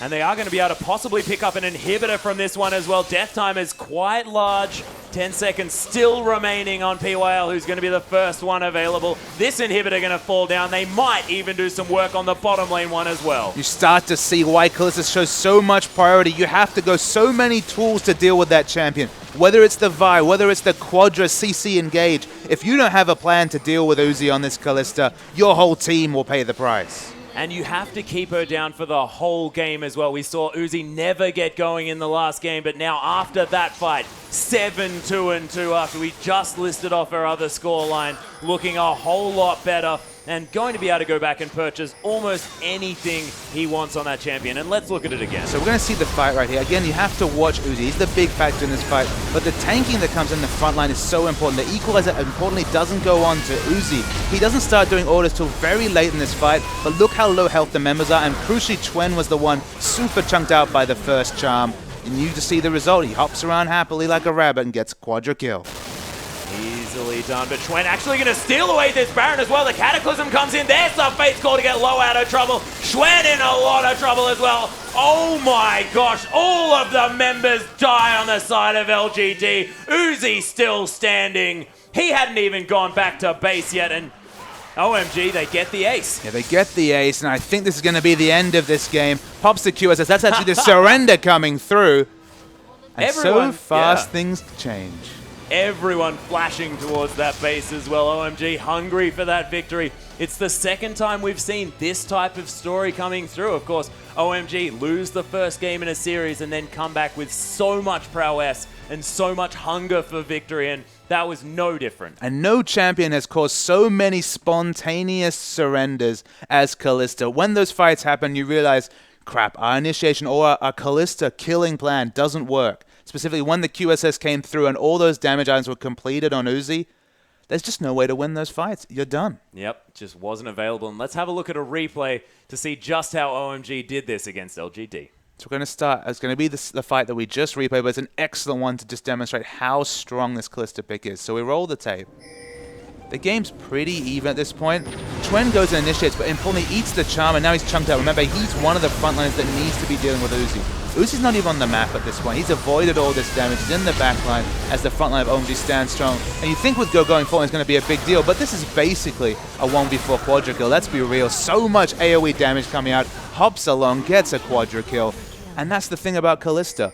If she's unchecked, if all your CCs are down, if your tanky members aren't at the point where they can ignore her damage, and if you stay grouped, we've seen so many games where a single tank with 400 armor can sit on Kalista and she can't spread that damage, and she's irrelevant. But when you have low health members, no CC available, not itemizing towards those really tanky stats, the quadra kill looks so easy. Yeah, it's very easy for Uzi, but Cool managed to land back-to-back charms in that fight as well. Chuen, as soon as he was coming through, gets charmed. Wayless manages to land the death mark, tries to get out, gets charmed. And Cool has to get a mention in that fight, in that game as well, because his Ari was fantastic. But overall, you have to say, we understand now why the bans are coming through on top of this Kalista. But that is going to be the end of this series. There is still one more tonight, guys. Vici versus M3 coming up very soon.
Welcome back, everyone, to our last match of the day here for the English coverage of the Chinese LPL. We've got one more best of 2 left for week 5, day 2. And it's going to be a good one here as well. Vici are taking on M3. I am Julian Patrotime Carr. Joining me is Jake Spawn Tiberi. And it should be a great match here. And from what we've seen by a lot of these players, this should be all about Dandy. Yeah, this game is Dandy's game to, I guess, win or lose for his team. He's going up against a reasonably unknown jungler in Dreams, and since the patch change, he's gone on to much more carry-focused junglers. Picked up that Nidalee, picked up the Vi as well in a couple of games yesterday. Both losses, so might even be going kind of a reverse Spirit on us pace through time. Spirit started the season up, of course, that other Samsung jungler coming through, and I guess not having the best performance on the likes of Riven and these other carry junglers took a lot of farm, and now we're seeing kind of the same come out of Dandy, normally known for his vision control, went extremely aggressive, and it didn't work out. No, and that's true of a lot of junglers here in the LPL. I mean, just in general, the playstyle shifted quite dramatically patch to patch, which is a bit weird given that there wasn't really any overall game changes, just a lot of champion changes. So the drafting has been surprisingly similar, but the playstyle's been very mid-game focused, and Dandy's definitely shifted, I guess at least in the internal Chinese metagame, to play a lot more carry focused, like you mentioned. Yeah, he certainly has, and we've seen kind of the extremes in the mid-tier junglers, like the Lee Sin that we normally see. He's kind of really fallen away in the last couple of days, and that's something that I would expect to maybe come out again, because he's had the most success when he's on these playmaking, but heavy vision control, build nicely into the side zone so him and Marta can join up. And I guess the other important thing to recognize about this match is there's 4 Samsung members in there. There are quite a few between these two teams. We've got, of course, Dandy and Marta over on the Vici side, but M3 have 2 of their own as well. Dade, of course, has been very hot and cold, and Lupa, who unfortunately has just kind of been cold. Yeah, and that if you had said that at the start of this season, that Dade and Lupa would be 2 of the ice-cold players coming into the LPL, I would have probably called you insane. But Lupa especially has been questionable picks with that Annie repetitively into the top lane. Had a good Singe game the other week, so it looked like on his tanks he still does look solid, but on the other side of the rift as well, Dade had some moments of brilliance. The Azir play comes to mind, the 2v1 underneath the turret, but apart from a couple of moments of brilliance, hasn't strung it together for a 40-minute game. No, Dade's still a very strong player, clearly. He's shown up mechanically in a lot of these lanes. Still feels like a very dominating player, but things aren't clicking as a whole for the team, and not for Dade individually either. So M3, we're not quite sure what magic they need it is to get things off the ground, but they have so much potential as a team because they've got such strong players that it's not going to take too much to push them over the top. And Vici also mixed results for them, but the one consistent thing, win, lose, or draw, it's Dandy. Yeah, exactly right. And, you know, if he can really be that player this time around that can set up the vision around the top side of the map, make sure that Lupa and Dade are kept down through fantastic ward control, kind of leave the bottom side of the map to Marta and Vasily, who have been playing fantastically in their own right, he can completely control what Lupa will do. If anyone can get inside Lupa's head, make him go even further down the path of not playing fantastic League of Legends, it would be his old jungler, and I'm looking forward to seeing how much pressure he puts on Lupa. Yeah, and Dandy, again, has been playing a lot of different things. Mixed results, of course. These two teams kind of sitting in the middle of the standings, but still battling very much. Want to maybe get some more spots through. Still, I believe both in playoff contention as well right now as the standings sit. So that's still good news for them. But again, they both had some good results. Vici have been slightly better than M3, I guess. But M3 still trying to find it all together. And all it really takes is Dada to go off on one champion. He's seen it already. He's gone off on Yasuo. He's gone off on Azir some games. But not consistently enough that M3 have been able to win too many matches. Yeah, but I guess the scary thing coming into this patch is the mid laner we're seeing with the most impact is that Ahri. And Dade typically doesn't play Ahri in a lot of these matchups. So we'll see if he has picked that one up. He does need to go off. And I like what you're saying about both these teams, because we're just waiting for that pin drop moment where they get how to play as a unit. And I'm expecting both of these teams to be able to turn it around by the end of the season. I guess the one thing about this compared to Champions, where the 4 Samsung players came through, is it is an extremely long season. You play every team best of 2 sets twice.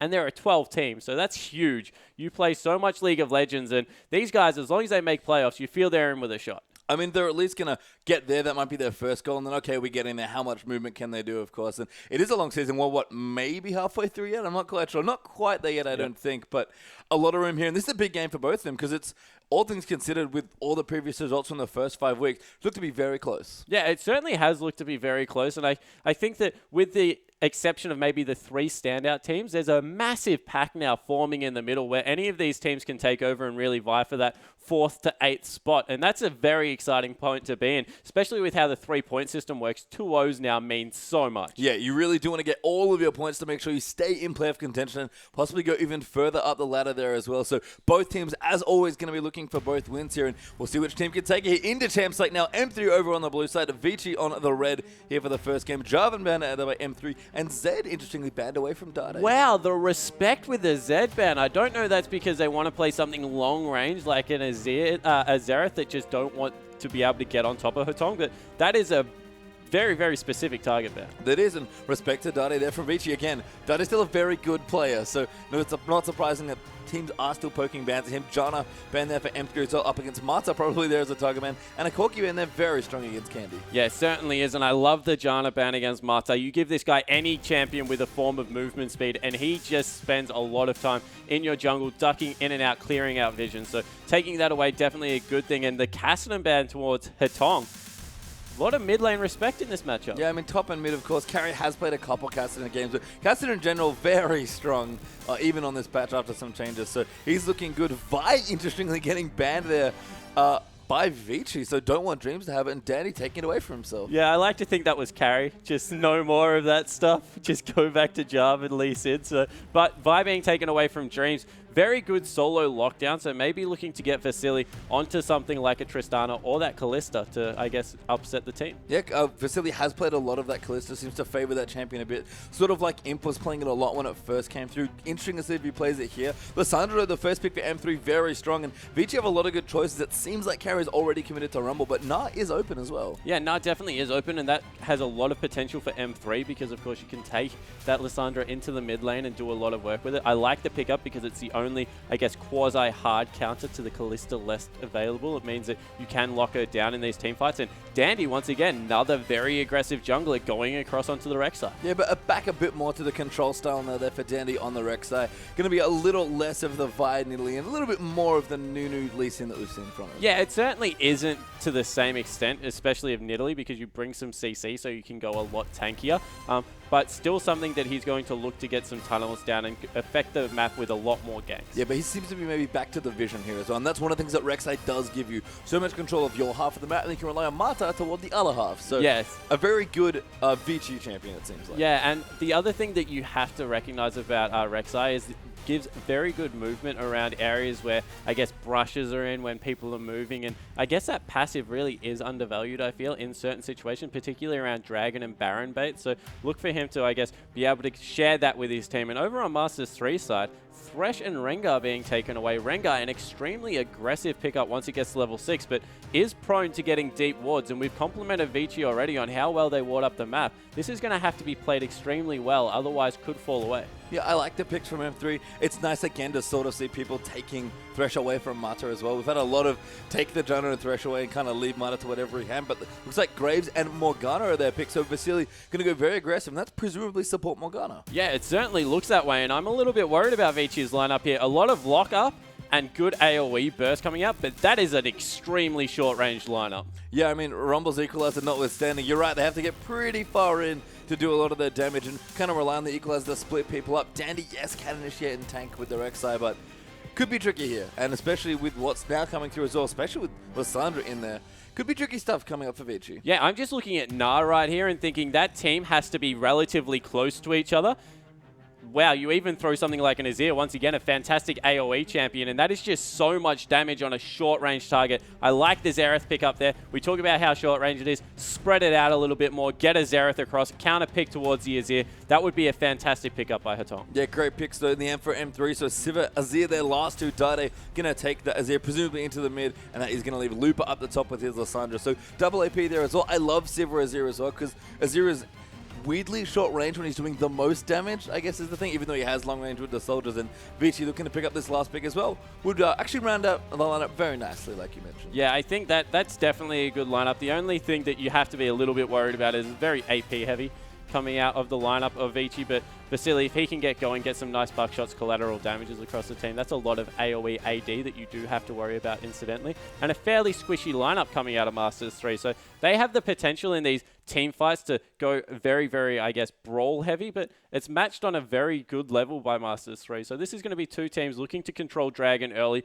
Both got pick-oriented comps through their junglers, and look for them to, I guess, really take it to each other. Vision control is key. Oh, as always, especially in any game where Dandy and Mata are playing. But this is what's funny. They're both playing one-take lineups as well, so there's that squishy element where if anyone gets picked off, whether Lissandra's going in or a good rumble or maybe pick someone off, even Rek'Sai actually can flash unborrow for the knockup. That really catches people off guard, and Graves does a ton of damage when he moves in for a short-range fight or pick. So it's fireworks potentially here from both these sides, and they have to play very carefully because basically they're just hoping Rengar or Dandy for either team is able to soak enough damage. Yeah, that's exactly what they're hoping to do, to get their one tank into the middle and, I guess, get a key cooldown blown on them and then be able to flash out. I think that the jungler's flash will be something to watch for this team fight because of how both Rek'Sai and Rengar are very good at going into the fight, have to commit a lot to get their CC down, but then because they're junglers, they'll be starved of a little bit of resources. We'll have to be able to flash away to survive and go for the second and third part of their CC. Curious to what you think about Mata's champion here as well. That almost to me feels like an attempt at counterpicking Lissandra, or at least soft countering it. Yeah, so that's exactly what it is. It's the short-range AD carry need to be able to get some form of CC reduction away from it so he doesn't get CC'd and blown up straight away. So I like the fact that Morgana's come through here, but the Black Shield, because it is support, won't have the same duration that the normal mid does. Awesome, and with that, let's get into the game.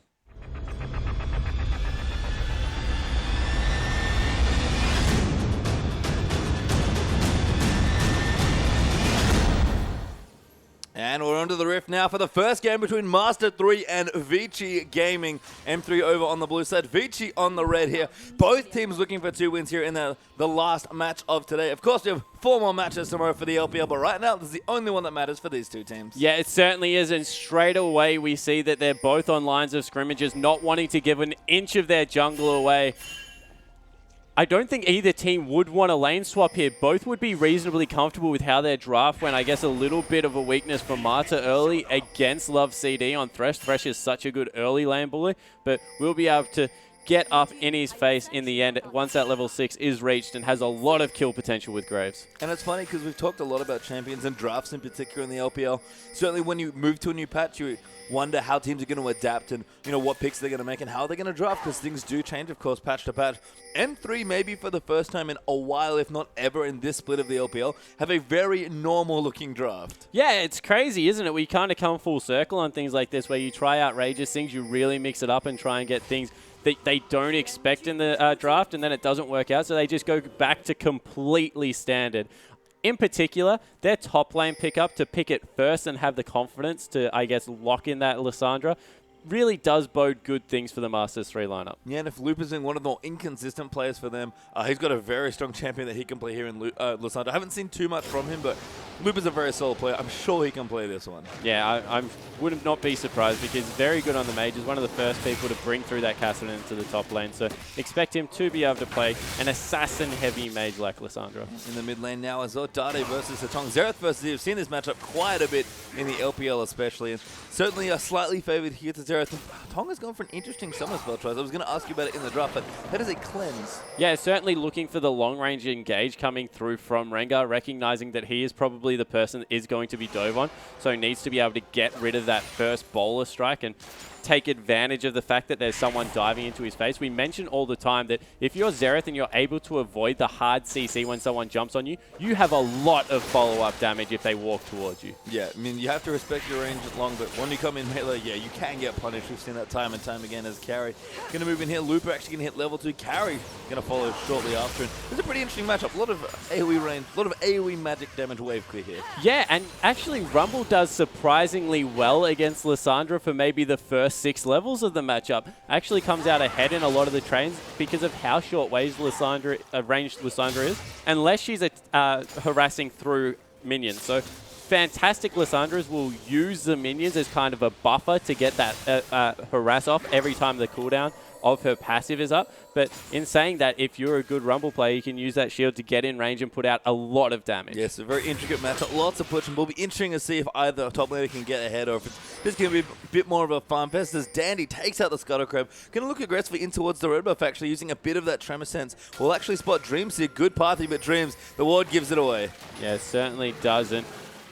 I guess coming through here, Dandy once again looking to get very aggressive on the map. I like that tunnel over the back of Dragon Ward. I think that if he gets another one towards the Tribe Rush, then he's got good control over the bottom side. Can get behind Love, CD, and Candy and alter the way they're playing this lane because they're already getting pushed in. And for me, it's really interesting to see Dandy play a bit more aggressively here on this Rek'Sai. We've seen quite a bit of Rek'Sai play in the LPL. Clearlove, especially from EDG, loves to play that champion, but he's much more passive, loves to be reactive, played almost like a Nocturne with his ultimate, just going whenever he needs to. Dandy here, though, is getting much more aggressive, and Clearlove style means that he has a lot of tunnels in his own side of the map that he can get to quickly move around and rotate, but Dandy's going to have tunnels in the enemy jungle if he plays this way. Yeah, and that allows people to clear it out, but one of an interesting mechanic when it comes to Rek'Sai is when someone stands on your tunnel, you automatically know where they are, and if you can see where everyone else is on the map apart from the enemy jungle and your tunnels are disappearing, you can pretty much guarantee within maybe a couple of seconds exactly where that Rengar is going to be. So he's giving away a lot of his early map movements whilst trying to deny those tunnels from Dandy. Yeah, see, Love City does hit the hook on Amata, but Amata with a very strong Black Shield top lane. Lupa getting aggressive actually onto carry and trading nicely back and forth too. Cassandra passive going to come in handy here against the resourceless Rumble, but very even here, and Lupa will clear out a bit more CS. Almost gets the cannon denied, but he'll be able to get it now. Yeah, he'll be able to pick that one up. The Durant shield coming through from carry means that he will sustain rather nicely in the lane. You can never underestimate the auto attack harass comes out as well. Vasily actually buckshocks Love CD in the face, and this lane is going terrifically in the bottom lane for Vici. Yeah, Mata being reasonably aggressive with his mana as well, gotten lots of pulls down to get the stacks off the Spell Thieves and make sure he gets the golden harass in there as well. Dandy continuing to play aggressive with his wards. I love this style. Yeah, a little bit of action in the bottom lane actually. There could be problems here. Mata going low. Vasily going to turn it around. Not quite enough mana to maybe go in for another buckshot, probably on cooldown. Mata, low that is getting revealed, have to go back, but Love City is gonna go back as well. Yeah, so it looks like 3 summoner spells for 1 burnt in the bottom lane. Actually 2. Ignite is on cooldown as well for Mata, so overall a positive trade for Vici. They're also able to keep their AD carry in the lane, and that's a 13 CS advantage at 6 minutes coming through for Vasily. He's been playing reasonably well in the AD carry role. I've been quite impressed with Vasily, actually. You know, it's funny that everyone talks about Imp and Mata and how Mata sort of bossed Imp around here. You know, it's a mixed language lane here, Chinese and Korean players. Not sure how much fathering Mata is doing there in the bottom lane. I have to think it's probably still enough, even if it's only in English, but Vasily has certainly held his own as an AD carry in a very competitive AD carry region. Yeah, and the way that Mata plays support, he probably doesn't even need to speak that much. It's more of how he positions his champion. You know exactly how he's going to play. He faces up with very good body language and across the board, playing extremely well. Otherwise, relatively even throughout the rest of the map. Lanes staying pretty close to each other, especially this mid lane. You have to respect Dade actually pulling a CS advantage against the counter pick. Yeah, so nice moves here. Dream's actually in towards the top side of the map, though. Lupa will meet up to join him, has his ulti as well, so that's a pretty easy gank to set up if they want it, but we'll back away. Carry actually burnt his ultimate there to get the creep over, and he's going back. Very standard Rumble play at this point. Yeah, certainly is. 7 minutes. He goes back. He will be able to pick up, I guess, maybe even that magic penetration item. No, elects for boots and a lot of wards instead, so looking to secure map control over his side of the map is carry. A lot of pressure that comes out of Rengar and Lissandra in the top lane. They bring a lot of early game pressure through base stats and will be able to turret dive relatively early because of that stasis passive. So overall, a very dangerous lane for Rumble to be caught in. Yeah, and we do have a pause here as well, but we should be into the game shortly there as well.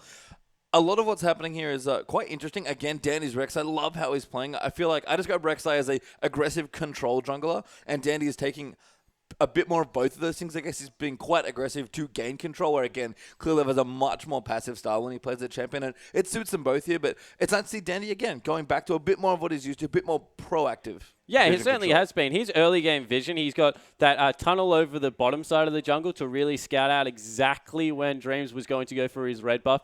Had eyes on him the whole time. Then he got the nice ward over the top side of the jungle, making sure that carry could stay safe as well. So, yeah, his early vision control and ability to be able to get around the map has benefited his team. Yeah, when we talk about Vici, Vasilius certainly looks on the up and up. Actually stayed quite long in the last little trade after they shoved him out of lane, but that's because he wanted to go back for a BF sword. Siva only returned with a pickaxe, so bit of an edge there for Graves, especially just scales so well with the flat AD. Yeah, and especially at level 6, that's going to be absolutely massive. As soon as that collateral damage can come through, as well as a Morgana ultimate, puts him in a position to 100-0 Candy, and Candy has to be on point with spell shields now. Yeah, I mean, that's the thing. You do have counterplay in this matchup, but for me, I've been continually impressed about how competitive Graves can stay in this lane, and Candy actually could be in trouble. Good hook there, landing on the left side, but Candy uses the spell shield, blocks the buckshot, but it's not enough, and first blood goes to Vasily, but Lupa coming in, Matu with a very good spell shield, but he gets ulted instead, but Carry has rotated down. Rek'Sai is ulting down towards the bottom lane as well. Dandy will not quite be close enough, but Carry prevents any other kills. Yeah, he certainly does. Able to get down there, kind of bluffed it, didn't have his ultimate, was relatively useless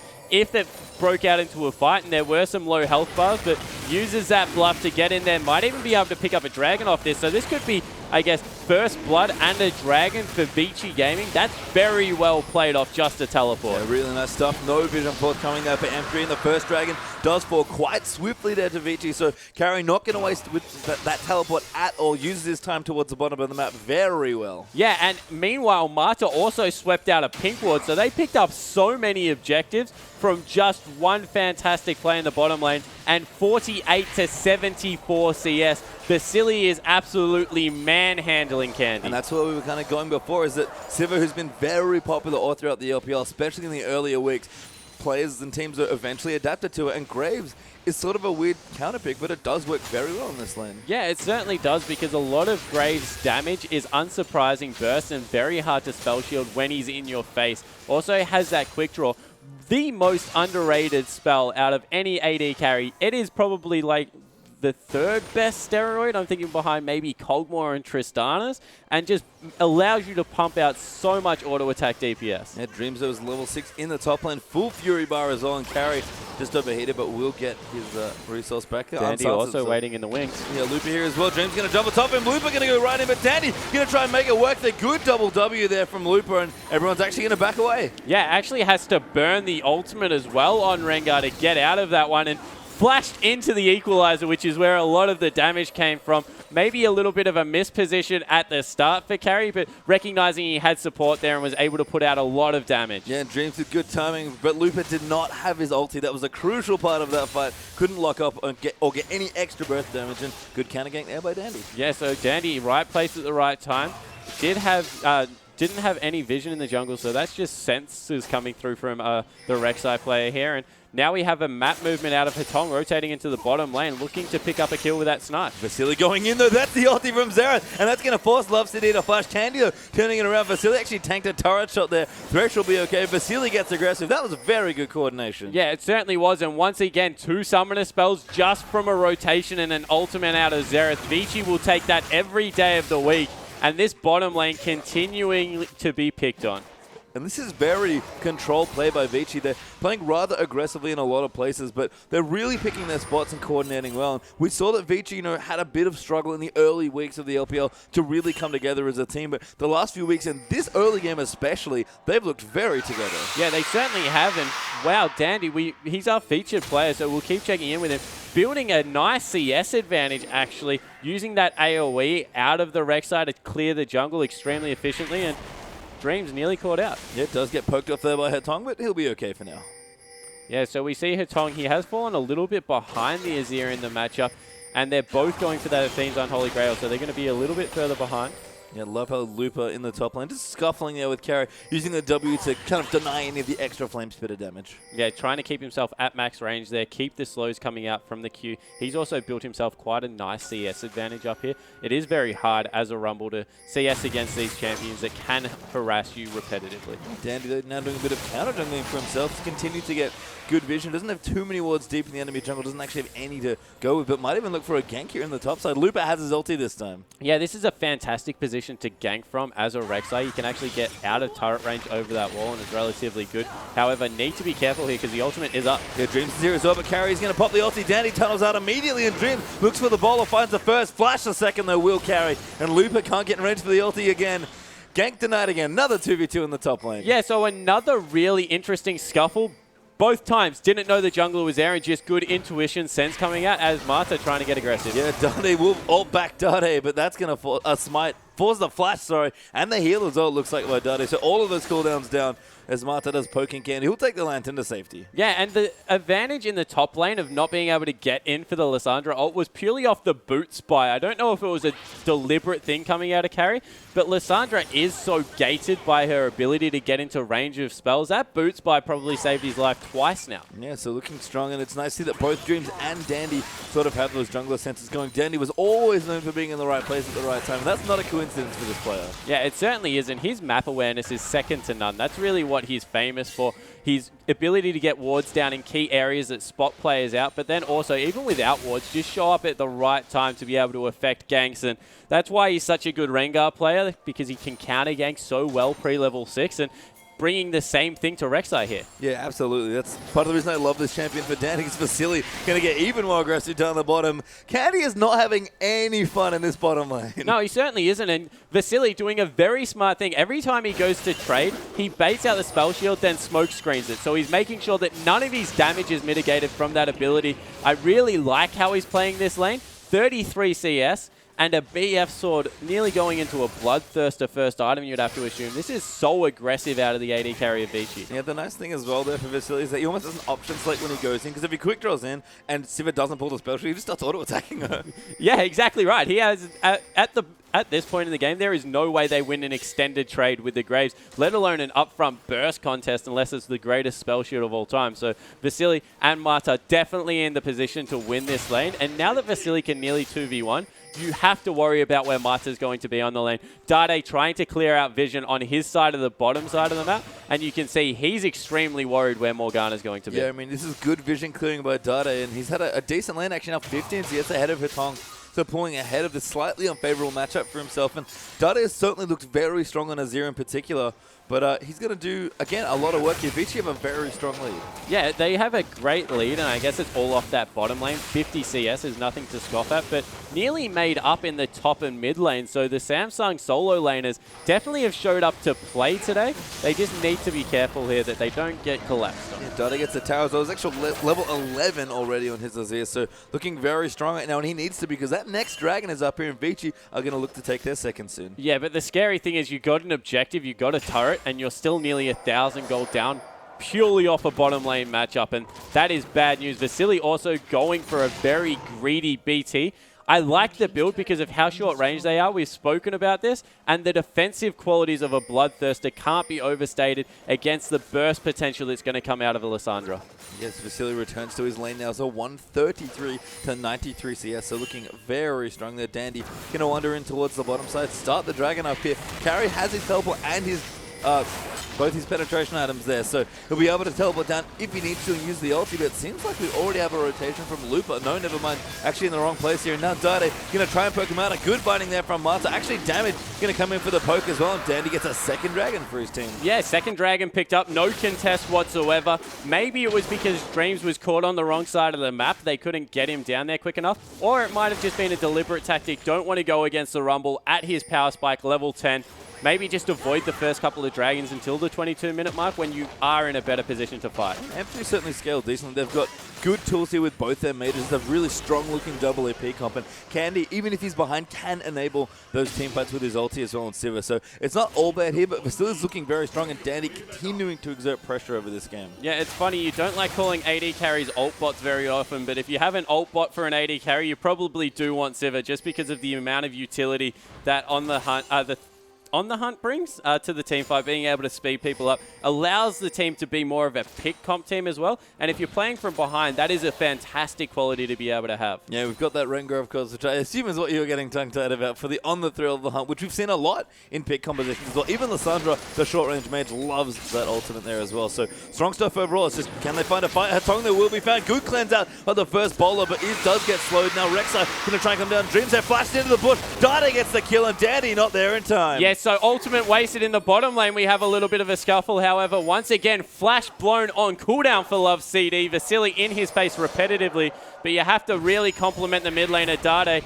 He's 20 CS up. Now he's picked up a kill. Yeah, and the needlessly large rod's done for him as well. So Dade could really get things going here in this game, and that's what Master 3 need if they're going to try and win a few more here in the LPL. So Vici have a decent lead, but it's actually shortened quite nicely now by M3. Only 300 now after that kill for Dade. Yeah, and it really is the mid laner versus the bottom laner. They're about 1,000 gold up each respectively. So now it is up to Vasily. Can he out-bully the world-class mid laner in Dade, or is Dade going to prove himself too good? I love how this is shaping up. This is such an exciting matchup. We'll have to see. Lupin now continuing to fight up against Carry. Actually got a big lead for himself as well. So you said it, the Samsung solo laner showed it to play, and Dade gonna face check Dandy there. Does ult him back. It actually doesn't quite do enough, but Dade able to EQ out. Flashed out of the last bolt as well. Dandy fires the Price Seeker up, but it's not enough. Vasily, though, does get the turret in the bottom lane. Yeah, so turret's now in favor. Actually, no, that's 1-1. That's a Sun turret that went down. Every time. Such a troll. So able to get themselves up 1,000 gold again. They've got those 2 dragons as well. You have to remember that makes a Bloodthirster probably even more of an important item because of how much it does. And Carry, once again, burning the ultimate in the top lane just to farm. He's fallen 30 CS behind now, and the bottom lane really is the shining star for Vici here. Love CD does land the hook. Dreams going to run in there as well. Lands the stand, no cleanse this time. The box down as well, and Dreams going to look to pick up this next kill. Actually, Dade wants it instead, but Dreams does get it. Yeah, so they had to kill it a little bit quicker. They were going to leave it for Dade, but saw the collapse coming through, so Dreams picks that one up, and his Rengar play so far has been very impressive. So hard to outrun a Rengar if he's got a red buff. Yeah, really solid stuff there. As we see Vasily and Marta kind of rotate back down, roamed in towards the mid, but going to head back down to bully Candy back out, who's low on mana here and a little low on health on the Sivir, so Candy will have to run pretty far back to get out here. And fortunately for Sivir, who's fallen 50 CS behind now, no good spots to farm anymore. Yeah, there certainly isn't. Maybe even just let that wave push in and try and freeze it as far back as possible. With the wave clear that comes out of Lissandra, as well as the anti-dive of Azir, there's not very much pressure for them to be, I guess, forced upon in the mid or top lane. Something cool to think about with Rengar when you're against a double AP comp is the fact that he can build Locket of the Iron Solarian in these mid-game fights. If he just pops that shield on 5 members, there's a potential for him to pick up a lot of assists, which stack up his necklace so quickly. It is one of the best Rengar items in the game for that purpose, and I will be interested to see if Dreams goes for that one first. It seems so good against Earth Rumble, even without all the other bonus stuff. I can't imagine that he wouldn't as Lupa. Looking for the pink wards, but Carry will shoo him away with the Electro Harpoon. Yeah, and of course those stacks on Rengar are just so important. They augment his ultimate so well, as we see actually a little bit of a counter gank maybe coming into the top lane. That's a lot of members from Vici up the top. Dreams actually popped his ulti already, I think maybe hoping to go in, and turns out that Mata and Dandy were both in towards the top side instead. So Lupa now maybe going to get caught out. Can go in, actually does go over the top, but that was an amazing black shield there by Mata. Yeah, Mata coming out with a black shield, flashing over the wall. He wants to go in. He does want Dreams. They're going to try and lock him up. The ulti down there as well for Rumble. Now Love City could be in trouble. Hooks up to the Carry, but Dandy chasing Lupa. Binding just misses there as well, but Vasily gets the first kill. Dandy gonna smiting, picks up the next one, tanking the turret though, getting low there. Good heal coming out, I believe, to make sure he got off. And a very strong play once again. Yeah, so overall, able to pick up 2 kills. They are managing to trade a turret in the bottom lane, but you would think the top lane, not long for the world. They proxied the wave up, and now Vasily going to make short work of that. So fantastic movements coming out of Vici, recognizing that they needed to force and doing just that. Yeah, really strong stuff. Candy going to take out this next wave. Unfortunately, the rest of Vici are coming, so won't be able to push any further, but does get a bit of damage. Vasily does get the top turret like you thought, and Candy is going to get away safely there from Hatong and Carry. And Mata, man, what a player. That was one insane black shield. Yeah, it certainly was. Was able to bait Looper in much deeper than he would have originally liked to go and turn the team fight on its head. Dragon now the focus, 20 seconds, and straight away Dandy and Mata in there to get as many wards down as possible, sweep out everything Master 3 has set up. And if they pick up a third... Mata actually does get hooked there. Dade got a flip in. Great ultimate back in there as well. And Mata nowhere to go this time. Lantern even to help Dade go in. He is going to look for another kill. There it is. Yeah, able to pick up a kill for himself, and that's extremely important at this point in the game. 40 CS up and 2 kills. Dade's having a fantastic game, and he's gone for a very safe build. Note the Zhonya's Hourglass versus the normal Stinger that we've seen being picked up. Doesn't want that extra attack speed, just wants the raw power and the ability to become invulnerable. Yeah, M3 going to look for their first Dragon of the game. Now Looper even taking the top turret. There's a hook on the carry. They love City. Pops the box. Dandy caught in there as well. Damage coming in. The Equalizer moves in, and they do get knocked away, but Dandy now going to go down as well. That's 2 kills already. That's on getting chased up by Looper is plotted in, and that's a great hook by Love CD. 3 kills for nothing, and the Dragon. Yeah, that is very good for Masters 3. 3-0 and 2 now. Looper was able to get behind them, and this Rengar pick is doing work on the side for Dreams. And that was the second equalizer that did absolutely nothing. I gave him the benefit of the doubt for the one in the top lane that they flashed into, but that one just very underwhelming around a crucial dragon fight. Yeah, and a great teleport by Looper, starting to get a bit of that groove back, it feels like, known as the big teleporter, but here's the replay. Yeah, so the hook coming through from Love CD and a perfect zoning ultimate. This equalizer didn't split up the team whatsoever, actually trapped Dandy on the other side. The Tong with the cleanse was able to live for a long time, but what a flash hook coming through from Love CD, showing Mata that there's another person on the Rift that can play Thresh. And they have a bit of swag back now at Masters 3. They're looking pretty confident. I mean, if there's ever a player that needed a bit of swag and confidence to perform, it is Dade. For sure from that mid lane. He's having a fantastic start so far. 3-0-2 in the, the slight counter matchup there against the Xerath. 223 CS, and now the Stinger going with his 2 big AP items. Dade looking to, he's in a position now to really carry again. Yeah, and you can maybe understand the kills because he's moved around the map very well, but the fact that he is up 40 CS is just inexcusable from Xerath's point of view. There really hasn't been that much pressure. If you remember correctly, it was Dandy that came into mid lane and blew both of Dade's summoners early. He's just played the lane better.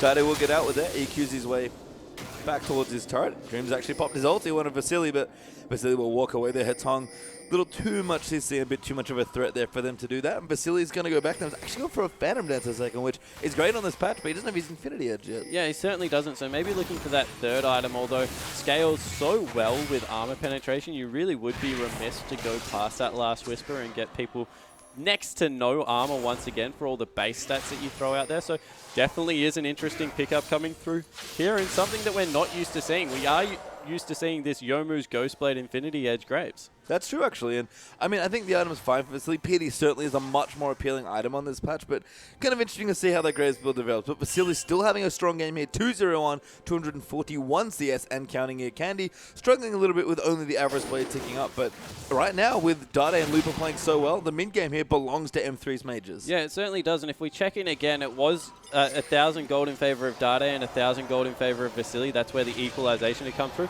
Now it's 2,000 gold in favor of Dade. He's exploded onto the Rift this time around. He's picked himself up some Merc Treads as well, so reasonably safe against a lot of the CC coming through from long range. Not looking to get caught out and impact these team fights over the long run. Yeah, especially against Rumble, Merc Tread's just so good. And Dade really demonstrating that he's got fantastic awareness as a player. And now level 15, almost at that 16 with the rank 3 ultimate. Still defending his mid turret, by the way. Yeah, he's done terrifically in this matchup. As soon as level 16 comes through for himself and Looper, look for them to force even more fights, because they're in a position right now with double Zhonya's Hourglass that they can bait a lot of abilities, do so much damage just through level advantage, and come out ahead quite easily. Yeah, and Dandy, you saw him just up there towards the tip of your screen, was trying to get in, maybe get some wards down, but a little too afraid to really approach M3's jungle, especially with that mid turret not being taken yet. And there's not really a whole lot of places for Vici to move around the map, and they had a good lead for most of this game, but now M3 are in the driver's seat, not just in kills, but in gold in general. Yeah, and you have to say that Dandy, whilst affecting the early game map well, putting a lot of pressure out, once that level 6 was hit, it all really has been about this Rengar pickup, being able to bully around, use his ultimate to great effect, and hasn't been able to get the counter ganks through on this Rek'Sai that we would expect out of Dandy. And now Vici going to group up here in the mid lane, try and poke some bit from M3 off a turret. Carry going to walk down here as well.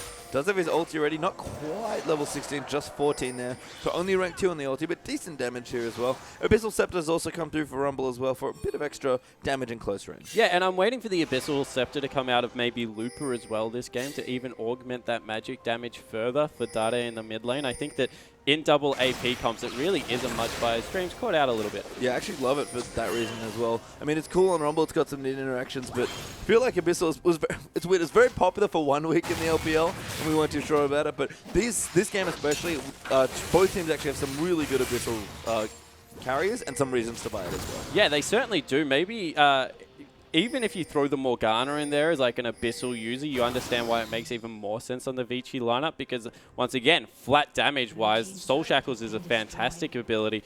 So I just think that the more flavor we see come into double AP compositions, the more and more Abyssal will be picked up, even to the point now where it's a good rush item against a lot of these teams. Yeah, it's very cost efficient. That's the other nice thing. You know, Rumble would probably love a Zhonya's, which gives him a lot of like melee fighting potential with Flame Spitter and the like, but Abyssal's just much cheaper item, much easier to get to. The components are a lot smoother, and it's a great item here. I love it. Looper, though, does opt for the cooldown boots instead, going for a very slippery-esque Lissandra, but he's more of the disruption. Dade's really in there for the double AP damage. Yeah, and I like the pickup of both people circumventing the Sork boots. I think that people tunnel very hard on what builds boots you should go on build. Boots are very cost-effective for the stats they give, and there are some cool things that you can do. One of my favorite things to talk about, I guess, is Blue Ezreal and going Ninja Tabai over the cooldown reduction boots, just because with Iceborne Gauntlet and Ninja Tabai, you're so tanky, and I think that the same thing can be said. If you are looking for cooldown reduction in your build, especially if you're going to go Void Staff, third item, which a lot of these top laner APs are, it's a fantastic pickup. So we'll see here. Looks like Dragon is back up now as well, so Vici and M3 going to fight for their third for Vici and their second for M3 here. Dreams there does have the Raptors buff going, it seems like, so is he able to split out some wards, but decent vision across the board for both of you. We're going to have an all-out brawl potentially. Yeah, Locket picked up for Dandy and not picked up on the side of Dream. So that's probably the biggest item discrepancy, as long as with that last Whisper coming through for Vasily. So they're in a position right now to fight. It's only really a stinger across the mid laners, so maybe not as much of a discrepancy as you would like to think for Dade. And this means that Vici confident to push down the mid lane. Yeah, it was one hit away, so Vasily just sort of walks up and hits it with his shotgun, so that's nice work there. Last Whisper is also done for Vasily, so 3 damage items there. Candy's still struggling there as far as damage goes, but again, a lot of the damage here for M3, especially right now, is in the hands of Dade's Azir, so can he get the fight he wants here? Vici going to start up this Dragon. Yeah, it looks like they're going for it right now. Rengar ult has been popped, he's going in. Yeah, Dream's going to look to go on the hump, popped in there as well. Dandy could be caught out here. Looper going to go very deep. Great flash set. The ulti on himself as well. And just does so much damage. And Dade just flicks them all back with the ulti as well. The double for Azir and 4 quick kills for 1. Wow, Looper outplayed the whole Vici lineup there. Got absolutely everyone in his full combo and tore them apart. What a team fight out of Masters 3. That was amazing. Yeah, we've seen the best Lissandra players in the world go in and ult themselves when they go, because it just does so much damage to on the field around you. Yeah, if you hold people in place with your W, you don't have to ult a priority target, and was just able to fly into the whole team. Let's take a look at it again. So the ult came through, and then he just flies in, flashes across the whole team. Sorry, he didn't hit Marta, but who really cares? 4-person W and ult.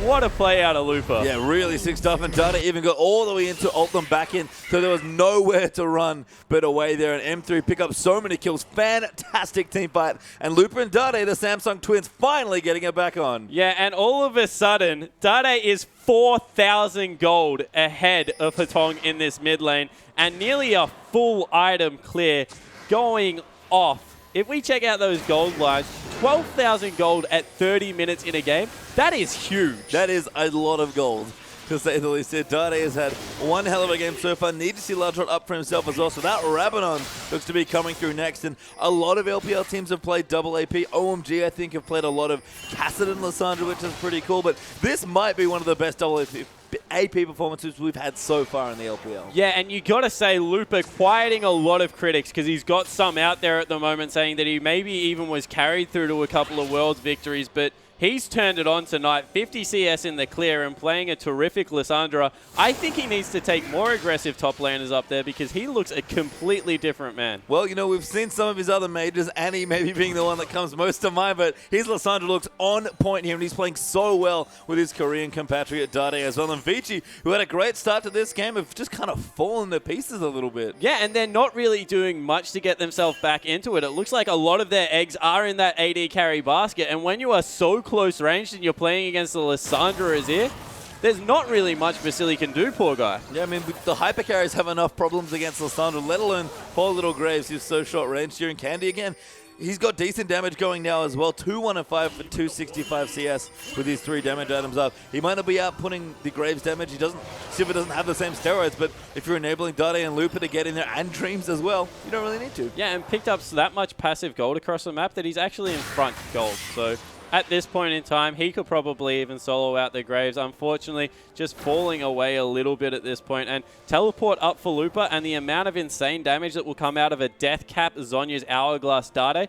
Baron is a huge threat right now. Yeah, I mean, M3 can take in almost a matter of seconds here. As Vasily will clean up a bit more farm for himself. Looking for level 16, won't quite find it yet.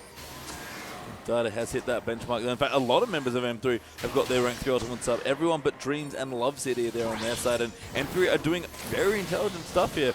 They've aggressively gone to the jungle. Danny's not been able to put any defensive tunnels down really in his own jungle, and they're clearing vision out around the Baron. Yeah, ooh, Dade being caught. Yeah, he's going in. He might have got caught out. He does ultimate back there, but just gets blown up by Vasily. And for all the praises we could sing, that was a mistake. Yeah, that certainly was a big miscalculation coming through from the mid laner there. Thought he could get his Zhonya's and his ultimate off and kind of bait them in there, but he's given up the massive shutdown and complete control over this Baron objective. Yeah, and Dade, as always, he giveth and taketh away, and right now he's taken away here, and Vici might be doing the same for this Baron. Baron on this map especially a little bit squishy, and Lupa gonna go back in for another big play. Ults up on Hertong, I believe, and it's so low, but Lupa ults himself. Candy gets the first kill there onto Macho, and the kill going in. The Baron still not dead as well, and that's 2 for 2, I think, as we trade back. Seems like Vici might be getting the better of the fight, though. Get the Baron and get the ace. Yeah, and all of a sudden, that 8,000 gold lead completely erased. Vici straight back into this game. Baron still on 3 members and the clean ace just off one Dade mistake. And that's what awesome players do. They punish you for everything you give back. Looking to even rotate into that bottom lane and pick up some much needed greedy farm for the Graves and turning the game right back around. Yeah, Vasily did disgusting looking things in that Baron fight. Yeah, he certainly did. Let's take a look at it again. Lupa goes over the back and actually ults up Hertong, and you have to really question that decision because there is a fed Grave standing in the back of the pitch, is getting 3 hits off on every single member, able to clean up the fight by himself and completely turn the game on its head. Yeah, so after that little mistake from Dade, Vici going for the Baron, and that's a big turnaround here in this game. The Dragons are fairly even between the two teams on. Dragon back in a minute 15. Dade played so well up to that point, but that gave so much back to Vici. Yeah, and now that is a fully itemed out Graves. He's only waiting on a defensive item. Doesn't even really care about that. That's Vasily. I'm surprised he's going for one in general. And he's been able to pick up those 4 huge items, and all of a sudden, we criticize maybe the Phantom Dancer because it's an expensive buy. He didn't have that crit synergy. Now he's picked up the IA. He's going to tear through every member. Yeah, going for the full damage apart from his last defensive item here, which will possibly a QSS. I guess it's actually very good against Lissandra ulti, and kind of gives you a bit more AD. So that would maybe be enough of a Vasily to be like, you know what, it's not a purely defensive item. I feel okay about it. And Dragon's still back in 35. Dream's looking to get some vision down. Yeah, I definitely agree. QSS is the way to go here. Bowler Strike as well as the ultimate that can come through from Lupa. Just so dangerous. Even though Marta has got the Mikhails coming through, just having that added movement speed off the cleanse is so important. You do see Dade going to get poked back there as well. Cook does come up, but doesn't quite land. Carry going in with the ulti. Xerath will pop his as well. Dade going to be the target here. Love City though pops the box in a beautiful spot, but they're going to go back in. Dade getting so low. The ulti there from Graves almost doing the kill, but Lupin outzones to just the last second. Dream is getting ripped to pieces though. Vasily does so much damage, but Dade almost turns it around. Candy though will collect the double, and that's 2 for 3 there now. Love City and Dreams running away. Hertong going to try and chase them down. Dandy and Mata almost no health to speak with them. What a bloodbath. This game is on a knife's edge. That was so close. Dade nearly with another terrific Azir outplay. In the end, though, too much damage coming out of the Xerath on the back line, completely untouched. They're going to be able to pick up their 3rd dragon of the game. and move into a commanding position. Yeah, really strong stuff for Vici. Basically, we're given an inch and ran a mile with it. That's the third very important Dragon done as well. And Vasily might have just died towards the end, but you see, he dishes out so much damage. Yeah, he certainly did. And the thing about Vasily that is so fun to watch is this guy does not care who's in front of him, willing to go forward at all costs. And what a carry to do it on. Graves scales so well with getting close to people with that buckshot, dishing out the burst damage, and was able to rip through a whole lineup and really set up that fight for Hatong after, once again, maybe another lackluster carry ultimate there on Rumble. I mean, carry at least does quite a bit of damage now, actually. Finished that Zonies, which was crucial for him in that last fight. Abyssal Haunting guys and the needlessly large roll up for probably a death cap here. Carry's going all out on the damage front. We talk a lot about Rumble being good with not that much gold. There definitely hits a point where Rumble needs some gold to kind of catch up again because he can't stay on 2 items forever. But 6-item Rumble is also very scary. Yeah, 6-item Rumbles is actually a beast most of the time coming around. I think it is one of the most underrated things in League of Legends, especially on a short-range carry like a Sivir. That Flame Spitter is going to do so much base damage. And as always, Rumble, a champion that really just has peaks and troughs throughout the entire game. Very complicated and a main and a favorite by a lot of players for that exact reason. No champion really plays like Rumble, but I think I agree with you. Carries Rumble. He's been standing in the right spots, and he's been doing damage, and Johnny's use on that last little engage was great, but his ultis really have been a bit underwhelming. Yeah, it's just his ultimate. Like, the rest of his kit looks fantastic, which is like kind of the opposite of what you say of Rumble players, and maybe if he can just nail a perfect ultimate in one of these fights, it really will open the game up for Vici. I mean, doesn't need to do much more work. Vasily already doing quite a bit. Hatong as well has a bevy of damage items. 3.5 there with the extra need to see large rod. Going for probably the Zonies to complete the duo there as well. Sun Turret will defend that mid-section of the map for a little while longer.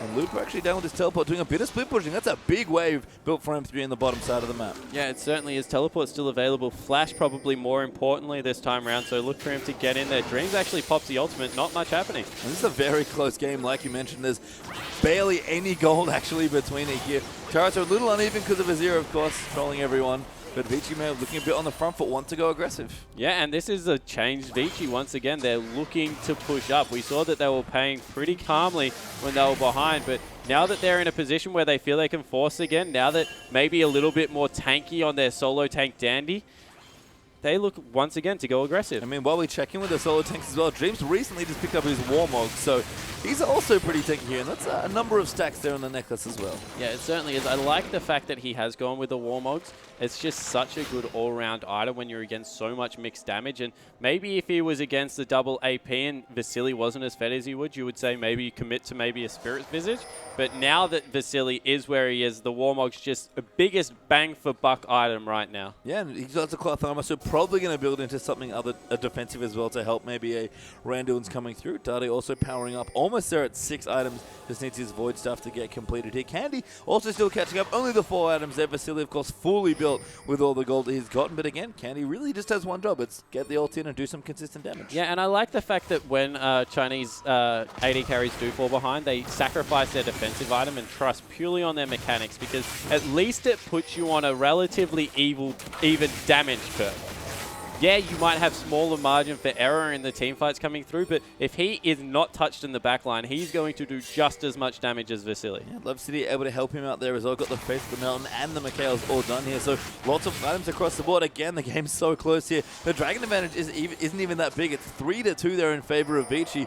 Not a whole lot in this game. Baron up in 20 seconds or so. Maybe that's the next big fight point. Yeah, you would think it is, and both teams fight extremely well around Baron, so it's down to execution. Is it Lupa that can fly in for another amazing combo, or will Carry nail the approach on the ultimate with the equalizer and really cut off the Masters 3 lineup? Couldn't probably be closer for a 40-minute game right now, and both teams would feel like one team fight will flip this on its head. Oh yeah, the game is over if a clean team fight's won by a team at this point. The death timers are quite late here. There are so many good objectives to take. Yeah, they've got some base structure to hit down, but that won't take very long with all the damage that these carries are outputting. And it's funny, you say that it's execution heavy. That's perfect for this game because these team cons look almost identical. Yeah, they certainly are. Double AP and both looking to get the exact same thing. Massive ultimates out of their top laners. Allow their AD carries to clean up the backline, and their poke, get in there and get out with their mid and their junglers. So definitely agree they're very similar. I think that you have to say if Masters 3 win this, they will probably win the game because of how good Azir is at pushing turrets. Vasily no slow try there with the quick draw here. Almost getting caught up. Dreams actually could be in trouble. The Warmock's helping out, but maybe not enough. Vasily going to go in the ulti blow in there, but the Lantern gets him out to safety. Yeah, and that could potentially be a Baron right there. Vasily going once again solo aggressive, and they will rip through this objective. Baron dies so quickly on this match. Vasily the big 80 carry. Ulti coming through, trying to catch up Dada, but a Lantern again. Going to try and get him in. Looper kind of baited him in, maybe looking for a hook, and that's going to force carries on you. So a bit of a reset here. Vici back on Baron. Yeah, advantage now to Masters 3, though. They have their top laner's ultimate. Will they look to go in? Doesn't look like it. They're giving it up. Yeah, that's not good. I mean, they might come in here. Love City finds the hook onto Master, plays him back into the box, and Candy gets the first kill. Love City, though, goes down to Graves. Vasily doing so much damage. He gets ulted there by Looper. Darting trying to get him, but can't quite do enough damage, but they did get the kill onto Graves. That's 3-2 now. Now James going to jump into Hatong and look for a force. Candy going to follow up with a clean-up kill. Looper over the top. Going to complete the ace for M3. Yeah, Masters 3 able to pick up the 2-for-5 exchange, and what a team fight. One more time out of Dade. Getting Vasily into the middle of his team with that ultimate, making sure that Candy could blow him up. He's played Azir perfectly. Yeah, really strong play. Again, both of the majors here from the Samsung Twins have looked strong, but Dade in particular, standout performance on Azir this game, and Candy going to shred these structures pretty well with the Sivir. Death time is still relatively high, although Mata is coming back. Looks like just the one in here there for M3, but they'll take it. Yeah, definitely will. Only 20 seconds on Dandy as well, so they'll have to back off here. They don't want to give up the Baron in response, so they'll just back away, be content with the top lane inhibitor, and that would have been so much worse if Dade had survived. Yeah, Looper actually TPing as well. Candy pops the ulti. They're going in for Baron. They want to make sure Vici cannot get it. But Yeah. Rek'Sai is ulting in. Yeah, so they have a jungler here. Now it's a 50-50 smite. They need to either zone Dandy away or, I guess, just go for it. And it looks like they're trying to pull the trigger. I mean, they have to go soon here, and Dandy just lurking around. He has stolen so many Barons in his time. Can he do it again? He's going to tunnel in. He's going in, but that's a good ulti there by Looper. The Baron getting low, but Rek'Sai does get it. Dandy steals it, but Carry gets the double kill. And now Candy in trouble as well. The Vici are coming through, and that's 3 kills for 0. Dandy steals the Baron, and Vici turn it back around. Yeah, that was absolutely awful coming out of Masters 3. Dandy, the Prince of Thieves, one more time on a Baron, and they pick up potentially 4 kills here. Maybe even the clean ace. That will be the game. Vici Gaming going off in the last team Looper fight. does die there, and Mata actually sweeps in to get the last kill. Vasily powering down structures with the quick draw on Graves. And I think you're right, Spawn, that's going to be game. Yeah, it certainly is. Baroned up minions are just so strong pastry time, and that game couldn't have ended any closer than it was. A little bit of a throw at the end, but that was an entertaining matchup. It's been a while since we've had a team go to the Baron Pit and have a game end this dramatically, but Vici will take it. It was a hard-fought battle.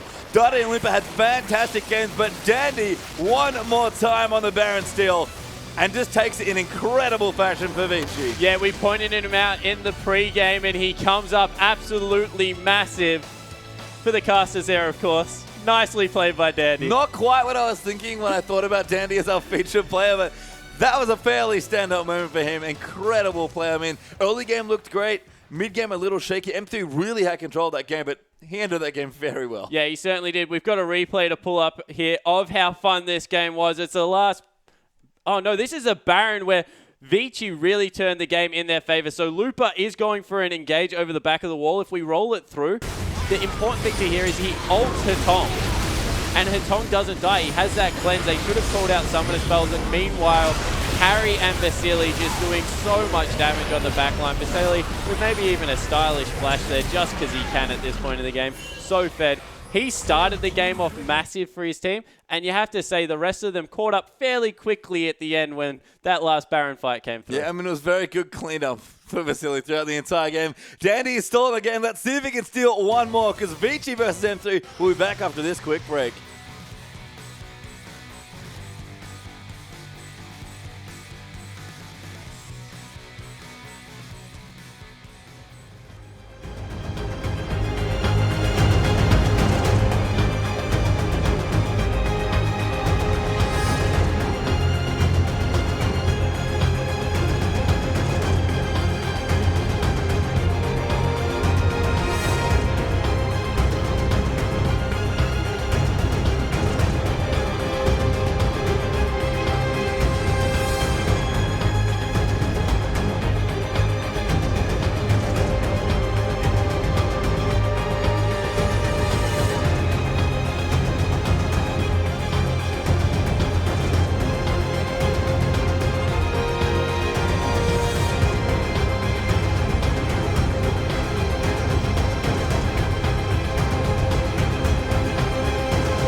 And welcome back, everyone, to the English coverage of the Chinese LPL. We are here with one more game tonight as our last match is about to wind down. We're on day 2 of week 5, almost through another great weekend of LPL here. I'm Julian Pagestromka. Joining me is Jake Spawn Tiberi. And what a way to end our last game, M3 versus Vici. Yeah, what happened? M3 just had the game theirs. They took down the first inhibitor. Looked like they were going to back away, make a smart play, regroup at Baron, and use the minion waves to their advantage. Instead, quick decision, decide to go for Baron and get torn apart. Yeah, Dandy, once again, the Prince of Thieves swings in for another steal. And M3, who had so much control at that point in the game, just threw it all away on that call. The damage that came in there as well from Vasily just ripped through the rest of the team. They got 3 kills the Baron, and the game was pretty easy from there. Yeah, certainly. They were able to clean it up with Looper and Dade falling, and pretty, I guess, ironic that Looper and Dade were the last 2 on their team to go down because they really did try and carry that one through. Dade, in particular in the mid lane,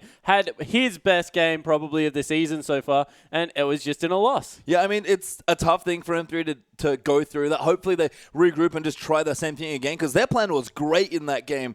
Sure, Candy might have fallen behind a little bit in the bottom lane, but when Vasily and Mata are playing against you, you sort of expect that. Candy's had mixed performances, kind of medium in terms of AD carries, again, in a region full of very strong ones. So he was absolutely fine on the Sivir, played, where he needed to. And Dade and Looper, up until that very last point in the game, which was not their fault so much as whoever made that call, playing fantastically that entire game. Yeah, they certainly did, and Dade, Azir versus Xerath, it's one of those contentious matchups. It generally does go in the Xerath's favor. Dade played the heck out of that matchup. I guess on the opposite side of the rift, you have to give some credit to Vasily. That guy showed up big in that game. Once again, we don't hit on him that much on the pre-games, but he continually, day in, day out, is putting in fantastic performances for Vici. And sure, some of it has to be Mata, but this guy's gone from being a relatively unknown AD in one season in North America, coming back and playing up there with the great ADs. Yeah, he's still got some work to do, but that's not surprising when the region's full of Uzi, full of Crystal now from Snake. Nami's not even playing right now, by the way, but full credit to Vasily, absolutely really coming up as one of the better AD carries in the LPL, and that's impressive in a very AD-centric region. And our featured player, Dandy, lost Baron Steel aside, which won his team the game.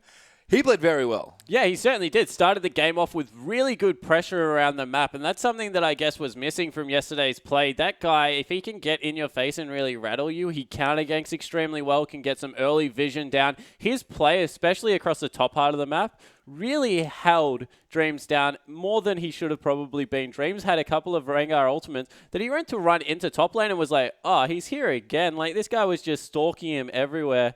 Maybe a bit of a restraining order to come through because Dandy definitely was looking back to his usual self.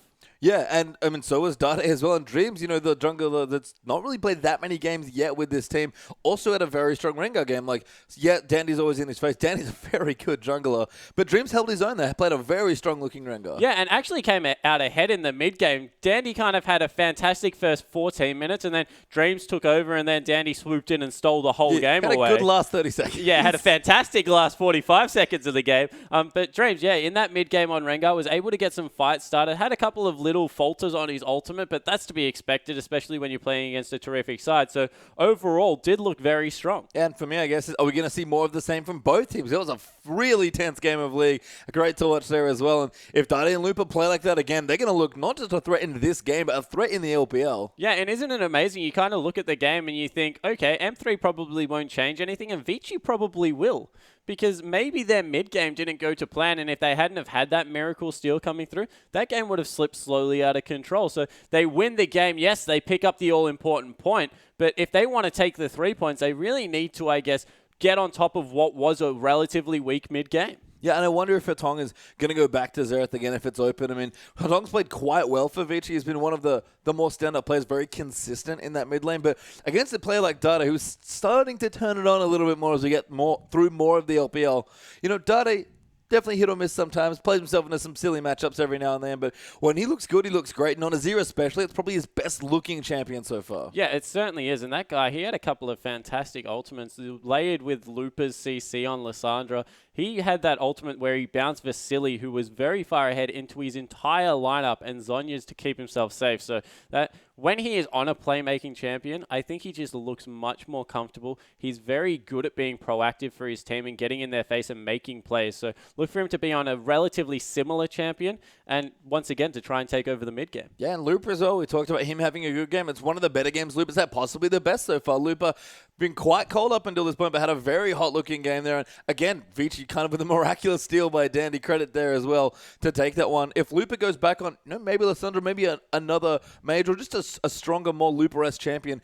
We've seen him play lots of different champions so far in the LPL, and he's had pretty split results. So if Looper's playing consistently as well, that's probably the best support that Dade can ask for here. And we're going to go into our second champs, like here, our last game of the evening, of course, as well. Vici on the blue side here for this one, M3 over on the red, and Zed banned out again. Respect still to Dade. Yeah, it certainly is. And Zed, the best split-pushing assassin, still left in the game, of course, with the Yasuo hits that went through. So just don't want to open the map up to Dade really being able to take it over and 1v1 anyone. So I do like the ban, especially given recent form that we just saw out of him. It probably is something good to take away. Yeah, Jana there banned out as well, away from Mata. So a couple targeted bans here for the first few. And I like that you mentioned Yasuo. Dade has had a great Yasuo game, but with the changes to Infinity, not even just Yasuo. Yasuo's a little awkward now in this patch. And again, Dandy's wide.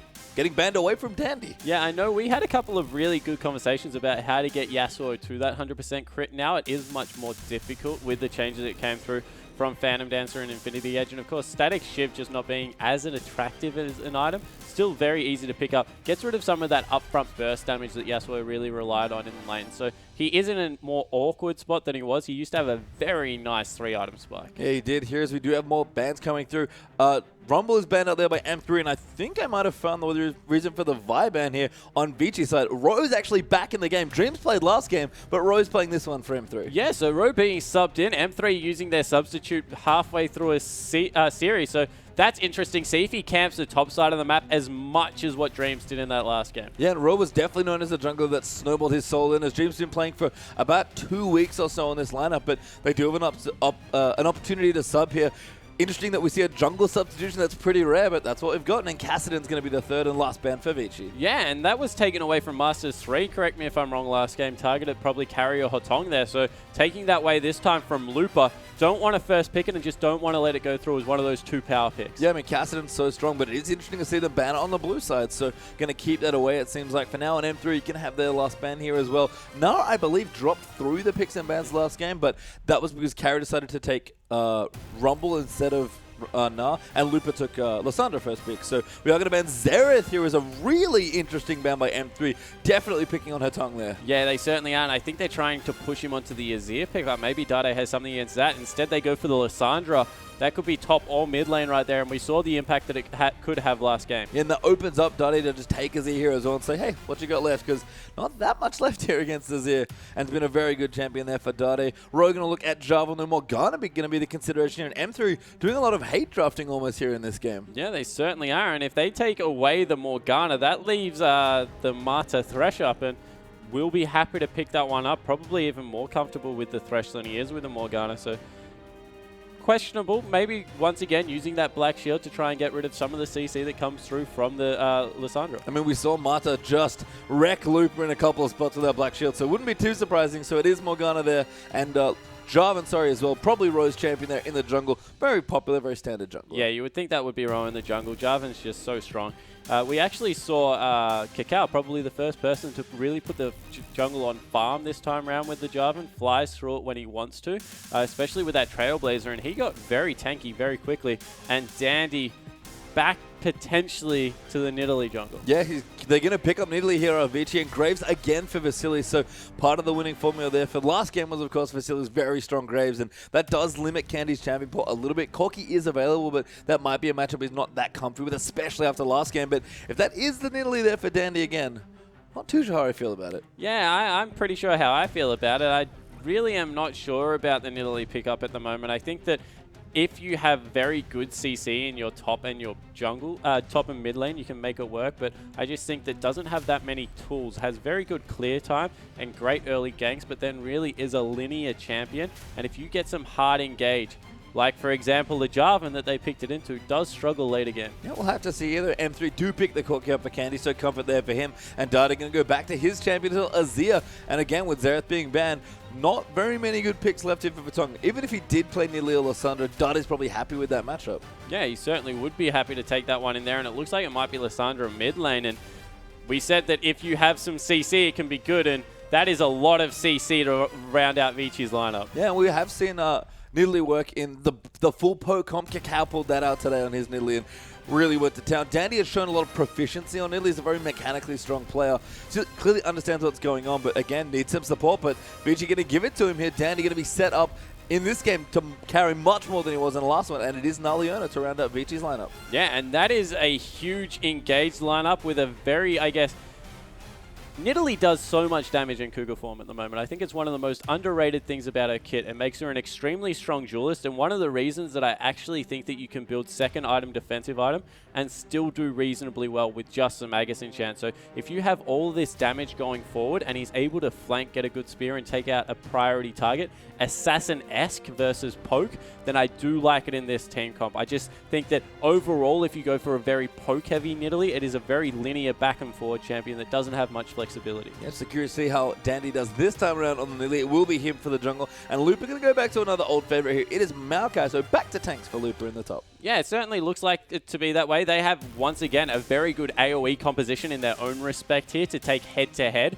I guess this comes down to, right now, who can get around the map earlier, Ro or Dandy? Because if Dandy can really force the pressure on a high-damage jungler, we'll be able to put a lot of pressure down, whereas Ro on Jarvan will be relegated to, I guess, trying to stalk this Nidalee and affect the ganks with his CC versus his damage. Yeah, and it's interesting here as well. One of the probably the biggest change between team comps this time around is that we have double AP again for Vici, but this time we got a tank for M3. Yeah, we certainly do, and we'll look to see whether the Maokai can really affect the top lane in the way that he wants to. Nara is an extremely frustrating matchup for Maokai just because of the fact that that hyper means that your W after the first one hit really doesn't do much, that twisted advance once you get on top of people. And the bounce is such an, I guess, frustrating ability, especially if the minion wave's approaching. Yeah, so, I mean, M3 have a lot of elements that made it work. Dade, again, going to go back to Azir and see if he can carry a game.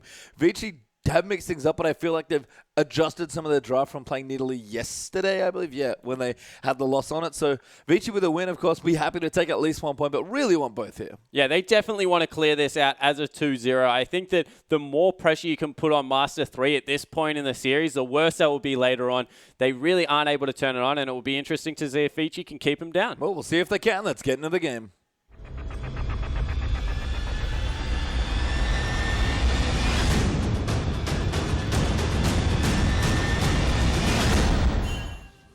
And welcome back for our last game of the day here.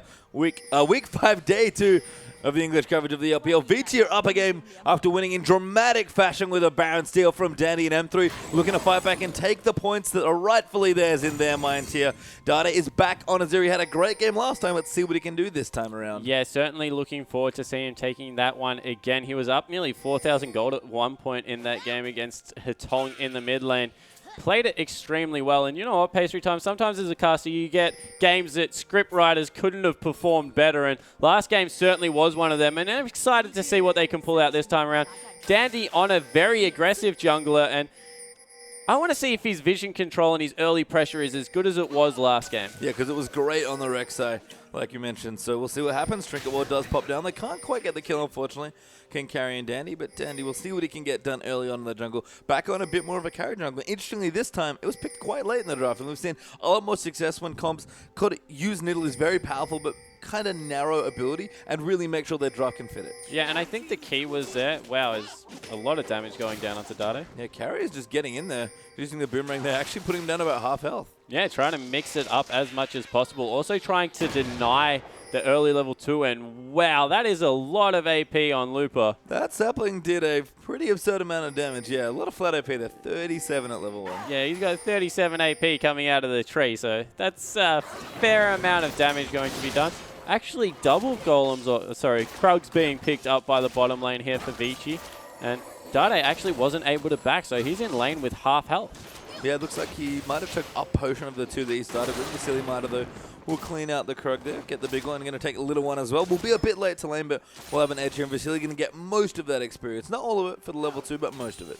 Yeah, and Ro and, Dandy both starting the big buff, so not getting that extra damage out of their Gromp or Krugs there, and will actually mean that they are a little bit lower when they do their route. Of course, Nidalee completely fine because she has that heal. Yeah, Nidalee very good in the jungle. That's one of the reasons she's so good on this patch, is that she kind of blitzes through the jungle pretty swiftly. Back down the bottom though here. Vasily Mata have hit level 2 now as well. Candy Love City, got to be a bit careful here.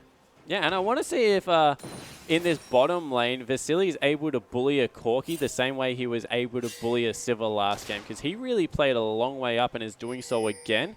But you have to think once that level, 6 comes through, those rockets will be able to clear out the creeps relatively easily. Yeah, and Corki Graves is a pretty tenuous and explosive matchup, I feel like. 2 short range AD carries with a lot of burst. Corki obviously unlocks his whole kit once he hits his ultimate, and that gives him a lot more options. But Vasily, as far as Graves goes as a carry, can't really be beaten as far as aggressive early game damage goes in our lane. Yeah, and that's how you like to see Vasily play. Up in their face, nice and proactive. So he's doing a good job so far of dictating flow of the bottom lane.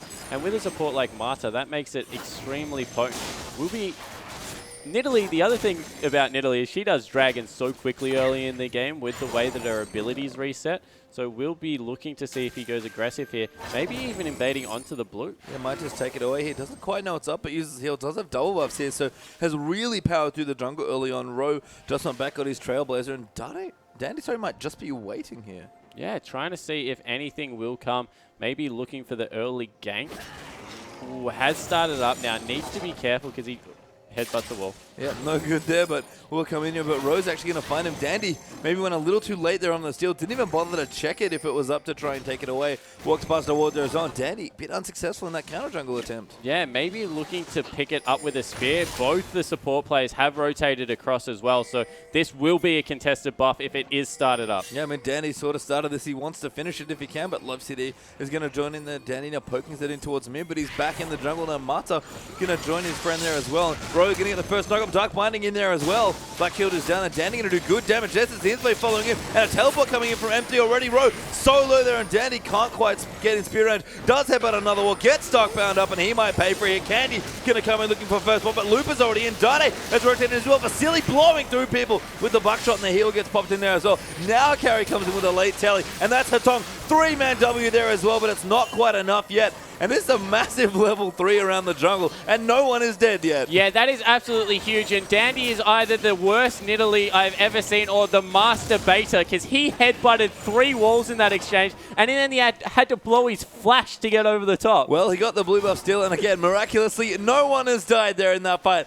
That was the very standard, let's kind of counter jungle the double buff into 5-minute 5v5. That was absolutely ridiculous pastry time. Just the amount of misplays that came out of Masters 3 and Vici in one lineup and no one diving. That was a miracle when going absolutely pear-shaped. Dandy almost dying to the Krux as well, but does manage to finish him off. Level 4 now, we'll head back into his shop and pick up his jungle out. And probably, does go for the challenge smite there. Good Zenith play there onto Candy. Mata can't find the follow-up stun. Live City on point with a Black Shield. Yeah, so what this did do, if we take a look at...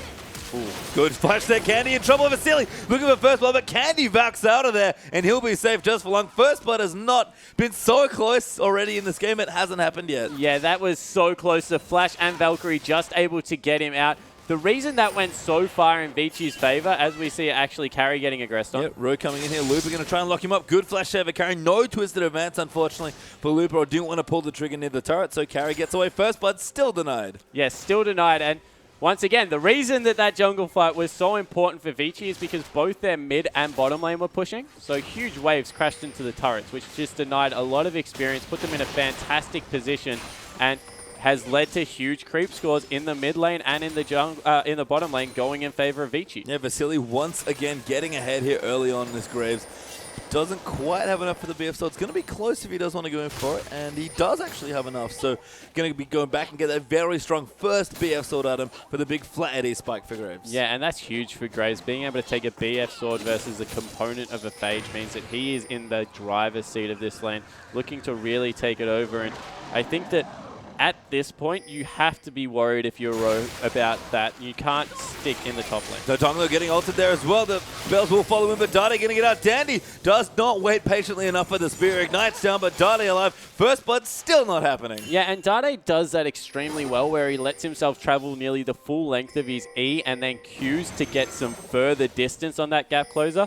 Make sure that he gets over the other side of the map, able to avoid the game. But what that does mean is Dandy now can counter jungle the pants off Ro. Yeah, and Dandy's been, again, looking more aggressive, both in last game and this one as well. And with the Nidalee, not looking for vision like with the Rek'Sai, but looking to take away the buffs. And we'll get the red buff. Looper, though, really sticking it to carry there on the top side. Mini now can't really fight the tree. Yeah, not able to go head-to-head, but his jungler is here for support. Yeah, Dandy here as well. That was an amazing dodge to the spear, but he's still hunted. Good Q though for Looper. First blood still denied. Yeah, so still not going to either side, but the CS advantage is starting to go in the favor of Vici across the board now. So if they can get rid of some of the pressure on the top lane, Carry will start to scale up nicely on that Nai. Has actually picked up a Vamp Scepter. He has. That's interesting. That is interesting. I'm curious to see what Carry wants to do here. There's some next level Nai building going on. So you normally see, especially against a double AP composition, which a Maokai and Azir generally is, them go for the Hex Drinker just because the shield scales so well and the AD to harass in lane. Like, it's a pretty logical build, but going for a Cutlass here, I don't know about that one. Okay, we'll have to see how that works out. Maybe a Blade here coming through for Carry's Nah, but Vasily going to get aggressive again, forcing Candy out. And this was very familiar, unfortunately, for Candy. He's getting forced out of lane again. Vasily 20 CS ahead now. Yeah, and it really was, I guess, a product of that blue buff invade that came through that put Candy in this position. So he needs to, I guess, show his patience in the matchup now, be able to farm under turret, get to level 6, and then just try and snipe some waves and get himself back in the game that way. He will have the advantage when that Trinity Force comes through. So if he's patient enough, even though he's behind, he will get an earlier spike. Yeah, and that's what Candy has to be patient, like you said, and just really wait it out. Carry, though, maybe look to get some harassed under this Maokai. Will brawl reasonably well, actually, at this point in the game, and Looper can look for his Catalyst probably into the Rod of Ages, excuse me, but Double Duran's not that effective right now. The build with the Catalyst doing decently in the early levels. Oh, it certainly will in the early levels. It's just whether he can get tanky enough quickly enough with such a gold sink investment, as once again, Dandy now living in the jungle of Ro, trying to put as much pressure around the map as possible on this Nidalee pickup, and maybe that's what Vici are going for, just an early suffocating win. Maybe there. Oh, Looper does get walloped up there. Carry just going to do some damage, and Ro is looking in for a lane gank now towards the top side of the map. Dandy nowhere to be seen to assist here. This time, Vasily does get the tower in the bottom lane meanwhile, and Dove going to rotate in, but he's going to take a little while longer on that game. Yeah, and 10 minutes, that's an extremely early turret coming through. Couple that with, once again, a 20 CS lead and the first dragon. 2 times in a row, Masters 3 junglers just being caught on the wrong side of the map, trying to gank Carry in the top lane. Yeah, we saw Dandy do, I think, a level 3 dragon on Nidalee in the game he played on earlier. So very aware of what Nidalee can do to dragons. We'll move Vasily and Martyr in just to make it a little bit quicker, but a very quick dragon that does a bit of a misplay there for Dandy. Carry could be in trouble. First blood is going to go to M3. They collect the prize. Yeah, and it goes over onto the jungler, so he's going to be into his jungle item nice and early. Might even be able to pick up the turret here because it is relatively low. And if they are able to equalize the objectives, minus the dragon, they're still in a fairly good position for what's been a pretty bad early game. I mean, Ro had to get something out of that gank, given that he was giving up dragon control basically by being on the top side of the map. So Looper does get the turret. He picks up the first blood as well. So good moves there from the new jungler actually coming in. Yeah, it certainly is, and it equalizes the gold back out to where to the position where they're extremely comfortable in the matchups. Dade maybe falling a little bit further behind this game, but still is in a good position as Azir. He's going to scale up nicely.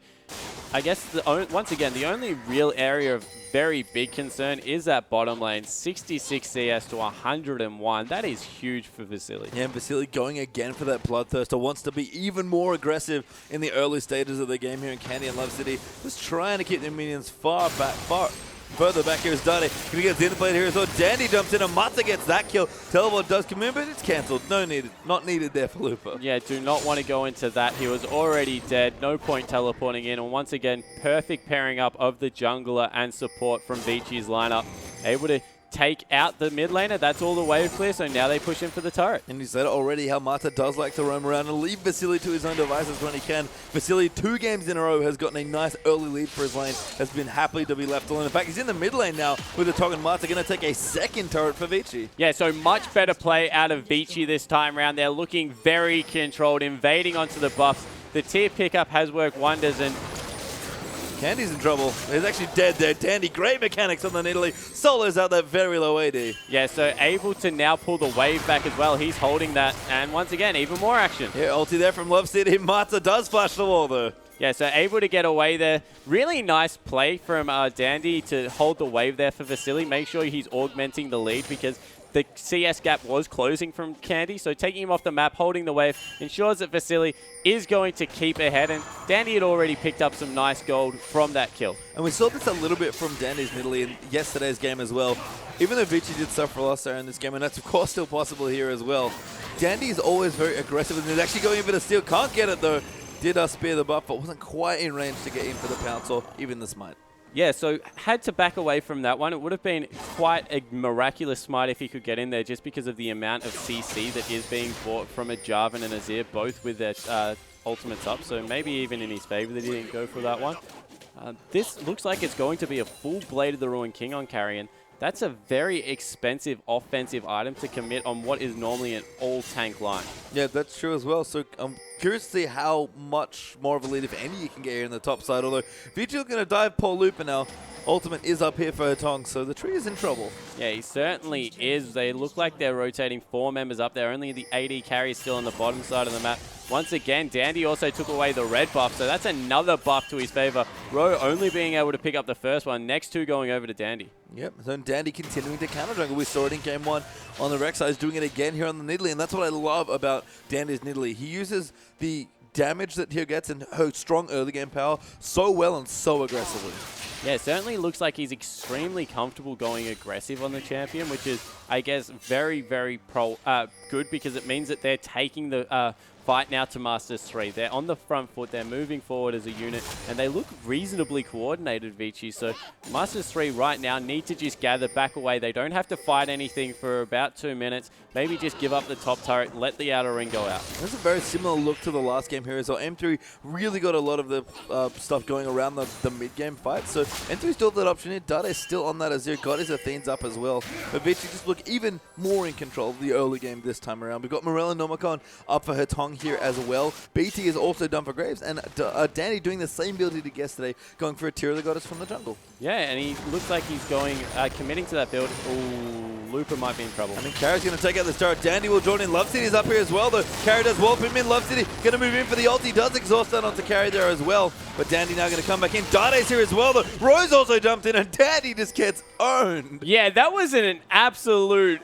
truck ton of damage coming through there, just erasing him off the map. And Dade would have loved to pick up that kill, but even the assist is some much-needed gold. He's down in CS, and maybe a little bit of over-aggression coming through. Now Candy, though, needs to be careful. Yeah, Candy going to get ulted up by Hetong. Hetong will follow in for good damage, and Candy nowhere to go, gets soloed out by Lissandra. Yeah, that is double summoner spells, though, so a very big commitment from Hetong. Gets the heal in response, so it's not for nothing, and I guess he will take the kill at that point because it's just keeping this Corki down, not even able to finish that Trinity Force as of yet. Yeah, Trinity Force is not done. It's going to be 16 minutes soon here, so that is a big delay on that power spike for Candy. We mentioned it. It's important when he gets it, but at this point, it's going to be quite late. Yeah, and if it's a Trinity Force to a BT Zeal, then it's not even the power spike that he's looking for. It really is getting to the point where 16 minutes into the game, he wanted that maybe 3 minutes ago, and this will be a very delayed build, and I am so surprised, Pastry Time, that is a full Blade of the Ruined King. Yeah, Nas already finished it. Carry going in. The ulti does get flashed by Dade. Great play by both of those Korean players. And Hetong there going to push things in. Need to see Ladra done for Lissandra, so lots of wave clear ready to go. Yeah, there certainly is, and the burst potential now coming out of Lissandra is absolutely huge for Hetong. Not to mention the persistent damage with that Morello, Nomicon, and Blue Buff running near max CDR there. And it looks like Dragon will be the focus here. I don't know if there's any way Masters 3 can fight this. Yeah, Vici already up a dragon, I believe. Yeah, got it off Dandy in the early stages with all that Nidalee damage coming through, and they're going to rock him for the next one. M3 don't really want to fight here. Looper still charging up that Rod of Ages. Candy still looking for his big spike on the Trinity Force here, and I think that he's going to have to give it up. Dandy even throwing spears now. Yeah, Dandy with the heat-seeking spears. That's 2 of 2 so far. Misses that last one, but unless they get a miracle team fight, there's just so many huge spikes. Needlessly large Rod on the side of Lissandra is the one to watch. Yeah, and Carry's coming now as well. He is actually Mega Nut Carry. Going to go in over the top. Roy going to get thrown into the wall. And now Dandy going to try and follow him. But Carry sort of getting cut off by the Cataclysm. Dade cuts off the choke point. Dandy though will flash away. Roy going to try and find him. Looper gets to go into a Hatong as well. M3 trying to turn it around. Mata going down themselves. Roy gets the next kill. But the damage in Vasily is absolutely massive on the Graves. Does get the trade there. 2 for 2 actually. And Vasily chasing him for the next one. Dandy trying to find his fist. Candy looking to get low. Does go down to Nar though. Sorry, as Corky goes down. That was Maokai killing Graves. Carry now getting chased down. Dandy going in as well. And that's 5-3 Vici. Yeah, Vici ended up coming out ahead in that one, and it was a very close team fight once again. Dandy able to stay on the back line and put out persistent damage. Vasily going absolutely massive, and that was just the items. Masters 3, honestly, played that pretty damn well, and in the end just weren't able to get ahead in the team fight. Yeah, really well, and Carry melted very quickly there with no tank items at all, except for the, I guess, the non-magic mantle he had. Didn't even have the Ruby Crystal in the last fight. Dandy gets low, but does get the blue buff. And we'll see that again. Yeah, so let's take another look. Teleport comes through, and you look at Carry in the backline. If he was tanky, he would last so much longer. Probably lucky that Dade didn't hit that ultimate flush, because otherwise it would have been bad news. Love CD with a great ultimate, but Vasily, watch him fly over this wall here and just output so much damage. Able to dash over and aggress as well, allowed Dandy enough time to sit on the backline, able to get over in Cougar form and really clean up the fight. I thought here that Looper might have it with that passive coming through, but got the hyper proc, got the Nidalee pounce in there, and it was just game over. Yeah, it's really weird for Carry with this blade, but he's almost preferred to be in Mini-Nar in some stages because it does so much damage in Mini-Nar, but, you know, as Mega-Nar, he kind of just gets it and uses his ulti. I mean, he's going to get tanky now. The blade will pay off if he's able to keep pace with the items and still be the tank, but that was a weird spot to be for Carries now. Yeah, it certainly was, and it looks like Dade's been caught out in the mid lane one more time. Yeah, Tong going to go in there. Dandy does it, the Black Shield, and that's going to last long enough. The Tong ulti, but the Black Shield wasn't quite off yet, and good moves there from Love CD to save his mid laner. Yeah, so finally Dade gets a stroke of luck in there. Has been a little bit unlucky this game so far, and able to survive that Sun Turret as well. Good positioning to be able to, I guess, keep the mid laner safe. And across the board now, Vici look like they're really starting to tighten on. It's exactly what M3 want to be doing. And Mata continually clearing out these wards. Vision control firmly in Vici's favor. And don't know if there's much Masters 3 can do except for try and stall this one out and hope it gets to extremely late game. I mean, M3 have shown a lot of proficiency in team fights, so that is not the worst strategy that they could opt for here, but Vici looking ahead in general map movement and rotations, objective control especially, has looked good, and although a lot of the lanes have looked even, despite Carry being ahead, and I guess Hatong being slightly ahead as well, bottom lane has not been one of those lanes. Candy did get his Trinity Force after the big dragon fight, so loved all the extra gold he got, but Vasily is just screaming ahead now. Yeah, he's an absolute monster, and we said that if it comes through at the time that the Zeal is finished up, it will be bad news as Looper looks to get aggressive, then thinks maybe a little bit better of it, not as far ahead as he would like. And yeah, you're exactly right. He's at a good point now, Candy. He is in position where he's got those 2 nice items, those Sork Boots and the Trinity Force, but it's still 40 CS and a kill in the favor of Vasily, and that means that it's about a 1,500 gold lead. That's a whole BF sword. Yeah, and Dandy has Seraphs, by the way, done already. They actually transformed that very quickly, so got a good power spike coming through with Nidalee. Curious to see where he goes next with his jungle build, but seems to favor this on his Nidalee early on. Yeah, certainly looks like that is his preferred build. Picked it up before even the Magus, and wow, that spear. Not bad there. Love City gets strung to 50% health there and walks pretty quickly away from the Tribush. Yeah, it doesn't want anything to do with that Nidalee at this point in the game, and I guess if Dandy can keep poking them away from objectives, they might just be able to snowball this one over the line before the hyper carry in Dade gets going. And that's, I think, what a lot of what Nidalee Comps try and do is get an edge early with her power and then really kind of run the team over in one way. It was poke for Cacao. Dandy, good smite though. Didn't quite get it, I don't think.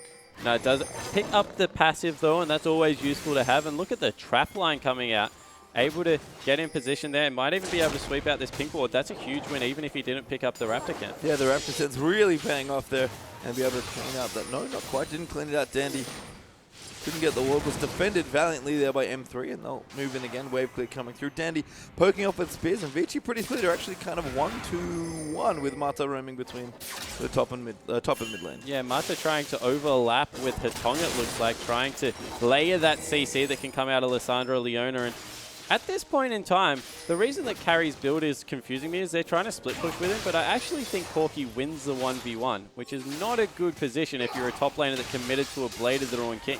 Well, we'll have to see how that works out, but I kind of agree with you there. Dade does need to spear the shield, I think he had there from the turret. Yeah, helping him out a little bit against the poke. Sort of funny, actually. We didn't quite mention it, but those turrets, that's part of what that tier 2 turret buff is for. Yeah, exactly right, to kill poke compositions pretty much, because if you are going to slow play with poke composition, you need to have that siege component. Otherwise, the shields keep storing up. Carry here going to go in. Actually, seems to be handling just fine in the duel there against Candy, at least in the early stages of the game now. Yeah. Love City going in. Does miss the mining go. Good fingers there from Basili to quick draw out of the way. Yeah, the teleport actually came in, I believe, from Looper trying to get the flank, and that's all for naught now. Might even lose the bottom turret for it, so fantastic map movement coming out of Vasily, recognizing when they were going aggressive. And just some really strong play by Vici to keep control of all of these jungles and keep split pushing there. Dandy and Mata doing a great job keeping vision now, but Mata going in out onto Looper Row, very low there, but Vasily trying to do damage. Dandy does get the hop this time and takes out Love City, and Vasily just going in there. Dade bots him back. Vasily flashes into the wall and gets knocked back by Azir. Then Carry gets the kill on Azir, able to clean that up. Mata low, but Candy will not get the kill. Looper actually going to get instead, but Vasily blowing people up here on this Graves. Now Carry and Dandy moving back in. So much damage. Vasily, another kill. Yeah, and Vasily just escaping on so little health again. That's the clean ace coming through for Vici, and they look much better this time around. 8,000 gold lead at only 24 minutes in. They've controlled the game from start to finish. Yeah, and utilizing the Nidalee pick so well in this mid-game as well. Just moving Dandy back and forth, throwing spears, like keeping people out of the jungle and then rotating through. Whenever they found a good fight, they got the pick and went in. Yeah, and I think the important part is that they're using their CC to create threats and then using the melee form of the Nidalee to jump into the fight and cause havoc. You saw the assassination potential there with the reset from Pounce after the Hunter passive, able to take out the first target and then leap away from the fight. Yeah, Dandy did a great job of resetting the terrain as well in the jungle area, making it very easy for this Nidalee to fight. She skirmishes fantastically in her home in the jungle, and that's going to be the third dragon there for Vici as well. Things looking very up now, 9,000 gold ahead. Yeah, they're just absolute miles away, and I don't even know if it gets to 6 items, if actually Masters 3 outscales, so. That was weird. They're going to win Take the poke. two. Yeah, does get Hunter. They are going to go back in. Mata nails him with the ulti, and Dandy going to look in, does get the kill. So Dandy apparently didn't see any of the skill shots the first time around and decided to still wander down the lane, pays for it with his life, and you have to think at this point, as I said, if this gets to perfectly even footing at 6 items, I still don't think Masters 3 have a better late game composition just because of all the CC that comes out of Vici's lineup, and they're playing this game like it's not going to get to that point regardless. 10,000 gold, 25 minutes, and you have to say a lot of that's on the jungle. 2,500 gold in favor of this jungle Nidalee. Yeah, Dandy looking not repeating the exact Nidalee performance, thankfully, but taking the champion again and having a much better outing this time around. Another turret falls there as they take the tier 2. That's all of the turrets, bar the inhibitor one's gone. And the next, of course, getting protected as well, but Vici might have moved into damages in him turret. Ooh, and that spear chunking out Candy. You really see what Dandy is doing with this pickup. If he can get himself a blue buff, which he has, it's going to be so hard to defend these ones. The shields are gone now, and the siege will continue. I mean, one of the important things about jungle Nidalee is that you need to keep control of the opponent's map. Looper actually going to go and carry, going to get moved back into the hops out. He's now meaning to Hatong ult him. Vasily picks him off for collateral damage, and now Vici with a kill just going to keep pushing in. Yeah, that means that they can keep going. Actually decide to back away from this, and they'll take the kill. Want to set up vision around the jungle, and I wouldn't be surprised if they want to take away all the resources as well. Dandy moving on to that red buff, sending Vasily to his own, and they've got complete control. Yeah. And you can see Dandy ripping through the jungle creeps there as well, hopping over back and forth, just counter-jungling so much here on this Nidalee. And again, when you have control of the enemy jungler's Nidalee, you get to take all the buffs, you get yourself the blue buff as well. And Dandy, who loves to take control of the game, has really taken a hold of this one. Yeah, 4-1-6, 10 of the 15 kill participations. He's looked pretty stellar after what was not a fantastic performance yesterday. So props to him for picking up the Nidalee jungle again, coming back to something he knew was strong on the patch and was working out, and building a team comp. I much prefer the Nidalee jungle if you take it later on in the draft and understand exactly what you're getting yourself into. Yeah, and I think Duo Dade is back and effective. That is a Magi's in Azir's inventory, and that's usually the signal that Dade is not feeling very good about the game. Yeah, well, you know, if you're this far behind, the game's going to go one of two directions, steeply uphill or steeply downhill. So maybe even just saying, okay, guys, let's give it one last roll of the dice, try and put ourselves in a winning position, and just throw caution to the wind. Because at the end of the day, we mentioned the long season. That could even be better for morale than just slowly being starved out of these games. Yeah, that's fair. Here is Dandy will get his own blue buff now as well. Seems to have priority there, which makes sense. He's really chugging those spears.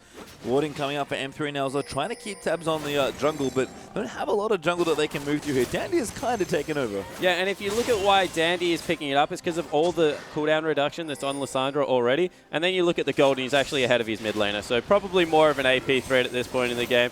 Will benefit from that blue buff greatly. I mean, did just buy a straight-up Zhonya as well in his last pack, so yeah, looking pretty good here on this. Nidalee has so much potential. Zhonya's gives a great amount of options to Nidalee as well, so Danny can get more aggressive when he wants to, and he's setting up traps around here as well. Does walk past the Pingle, gets nailed by a binding actually. Candy gonna go in, and that's an easy kill. Now Love City in trouble though, as Carry has dived in the back. The Looper though is coming around the side as well, and Candy trying to take Carry off there, but he's so tanky in Mega Knife. On Dade gonna come back in. Vasily in trouble, gets ulted back towards him, but no, does ult him into the wall. Vasily though gets low, and Dade gets the kill. Magi stacking up here. Carry now trying to get out of the fight, but Hatong goes in there, gets the next kill, just rips through M3, and Hatong saves the day. Yeah, the ace coming through. That's, I guess, risk of sending Hatong to split push against Looper. Teleport on one, but not on Hatong. But in the end, meanders his way over to a team fight and cleans house.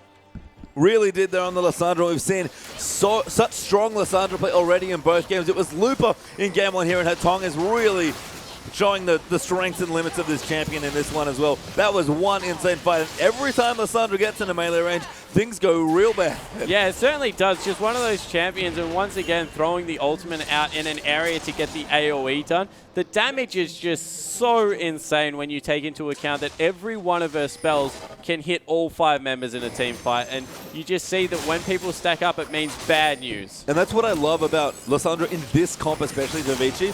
It doesn't just give synergy with Nidalee because of this being able to land spears from point blank range and helping pick and assassinate people, but Nidalee loves to fight and take over jungles, and Lissandra is very good in choke points. And Dade gonna get soloed out by the jungler. Goodbye. Yeah, 100-0. Look at the assassination potential coming out of Dandy. That would have felt beautiful. There is no better feeling as a jungler than being able to kill solos 1v1. Yeah, and Dade, a player who very much, veils his pride and his confidence in the game. But Madai stacks are ticking down now for him, unfortunately. Even going for a Rabadon's really trying to milk the all damage aspect, but Vici is just so far ahead. Yeah, there's insane amounts ahead. 16,000 gold at 30 minutes into a game. Inhibitor turret in the top lane down. I don't even know if anyone can push that wave back from Masters 3. And they're rotating into the bottom lane to make matters worse. The furthest inhibitor away, they're looking to now siege up there. Yeah, dragon up in 10 seconds, but Vici don't seem too concerned at this point. No dragons yet for M3, so going to be looking for one, but I don't think they're going to get a chance. Carry actually going to port his way in. They are going to try and fight Dade with some decent damage with the Sand Soldiers. Vici do have to be careful. They've got very short range carries here in this game, but M3 just cannot fight them. Yeah, M3 just have to back away. That's 2 inhibitors down now. Double blue buff still up for the side of Vici, so they're just going to move into the middle lane, start sieging this one up. Unless there's a miracle catch coming through here, this might be lights out. Well, we'll see what happens here. Dandy's going to continue huffing spears in. Does hit one, I think, onto Dade. Actually, you're going to go in deep. Going to try and make sure he cleans it up. Carry actually already in the middle there with Mata. Dandy just going to dive back in. Does get chunked up, but heals himself almost back to 50% health. And Dandy just going to keep rolling in. Doesn't really care. The minions going to attack those Nexus turrets now as well. Yeah, so that's all 3 inhibitors down. That's a very hard game of turret defense coming through for Masters 3. Vici actually just retreat, pinging the Dragon and Baron, so want to just take everything off the map before they finish. Yeah, trying to shut Master 3 basically out of this game, and they're doing a very good job at it here in this one. Looper will clear out what he can, but Super Minions, especially double Super Minions, are pretty hard to defend, and Master 3 can't leave the rest. Vasily actually is going to be on solo Dragon duty. Yeah, so Vasily going over for the solo Dragon. Looks like they're just trying to bait the Baron here. Masters 3 rising to the occasion, looking to come out. There we are, 4 Dragon, Hatton going in, Dade does get locked up by the ulti. Mata can't go over though, because of the Empress Divide, everybody getting trolled. And Dade does save himself. That was a very, oh my god, Vasily just blows him up off screen. And the spear just missing Love City. That would have been a kill. Dandy though will secure it instead for Vasily. There's the double coming through for Graves. Candy now could be in trouble. Dandy might just go all the way in. Nah, so not choosing to follow that one through. It looks like that will be where the game finishes. And overall, maybe a close first game, but this second game was anything but. Yeah, Looper in trouble. Flashes back to his fountain, and Vici take it over M3. 2-0, steal the first game away, and they'll feel on top of the world to get 3 points in this series. Yeah, certainly will, and it was a very well-earned 3 points in the end. Once again, that first game on a knife's edge, but the second one, they were so in control from start to finish. Let's take a look at a replay to see exactly how strong these guys were, because they were so far ahead. So if we roll this one out, this is where Dandy actually gets caught and blown up. If you can see, Hatton is in the bottom lane, so he can't teleport there, and Looper makes his way to the fight extremely early. So this is, in a sense, a 3v5. Rogue gets taken off the map, and Love CD tries to cut back. A really nice ult from Dade here. Gets Vasily on top of Candy, but all of a sudden, out of nowhere, Hatton comes through the hero. Fantastic ultimate through, just all of the damage going down. And with the Zhonya's Hourglass, made sure that he didn't follow. And that's really nice coordination and movements from VG, but they were just so far ahead. I mean, they looked very in control of those games, and Dandy, the player we featured, back to King of the Jungle, maybe. There were 2 fantastically played jungle games. The steal at the end, of course, to make sure everyone's still reminded that he is the Prince of Thieves. And just such good play. The best Jungle Nidalee game we've seen in the LPL. Oh, 100% the best Jungle Nidalee game. And I think the most impressive thing about Dandy is he did it in 2 different ways. As a control support style first time around, making sure he had vision, counter-ganking. And then the second time, just outright brute aggression going off the chain. Yeah, just so awesome. And another great day of LPL comes to an end. Of course, we're going to have it tomorrow. So please join us for our 4 matches to round out Week 5. But for myself, Spawn, Atlas, Papa Smitty, and our entire live production crew, you've been awesome. We'll see you tomorrow.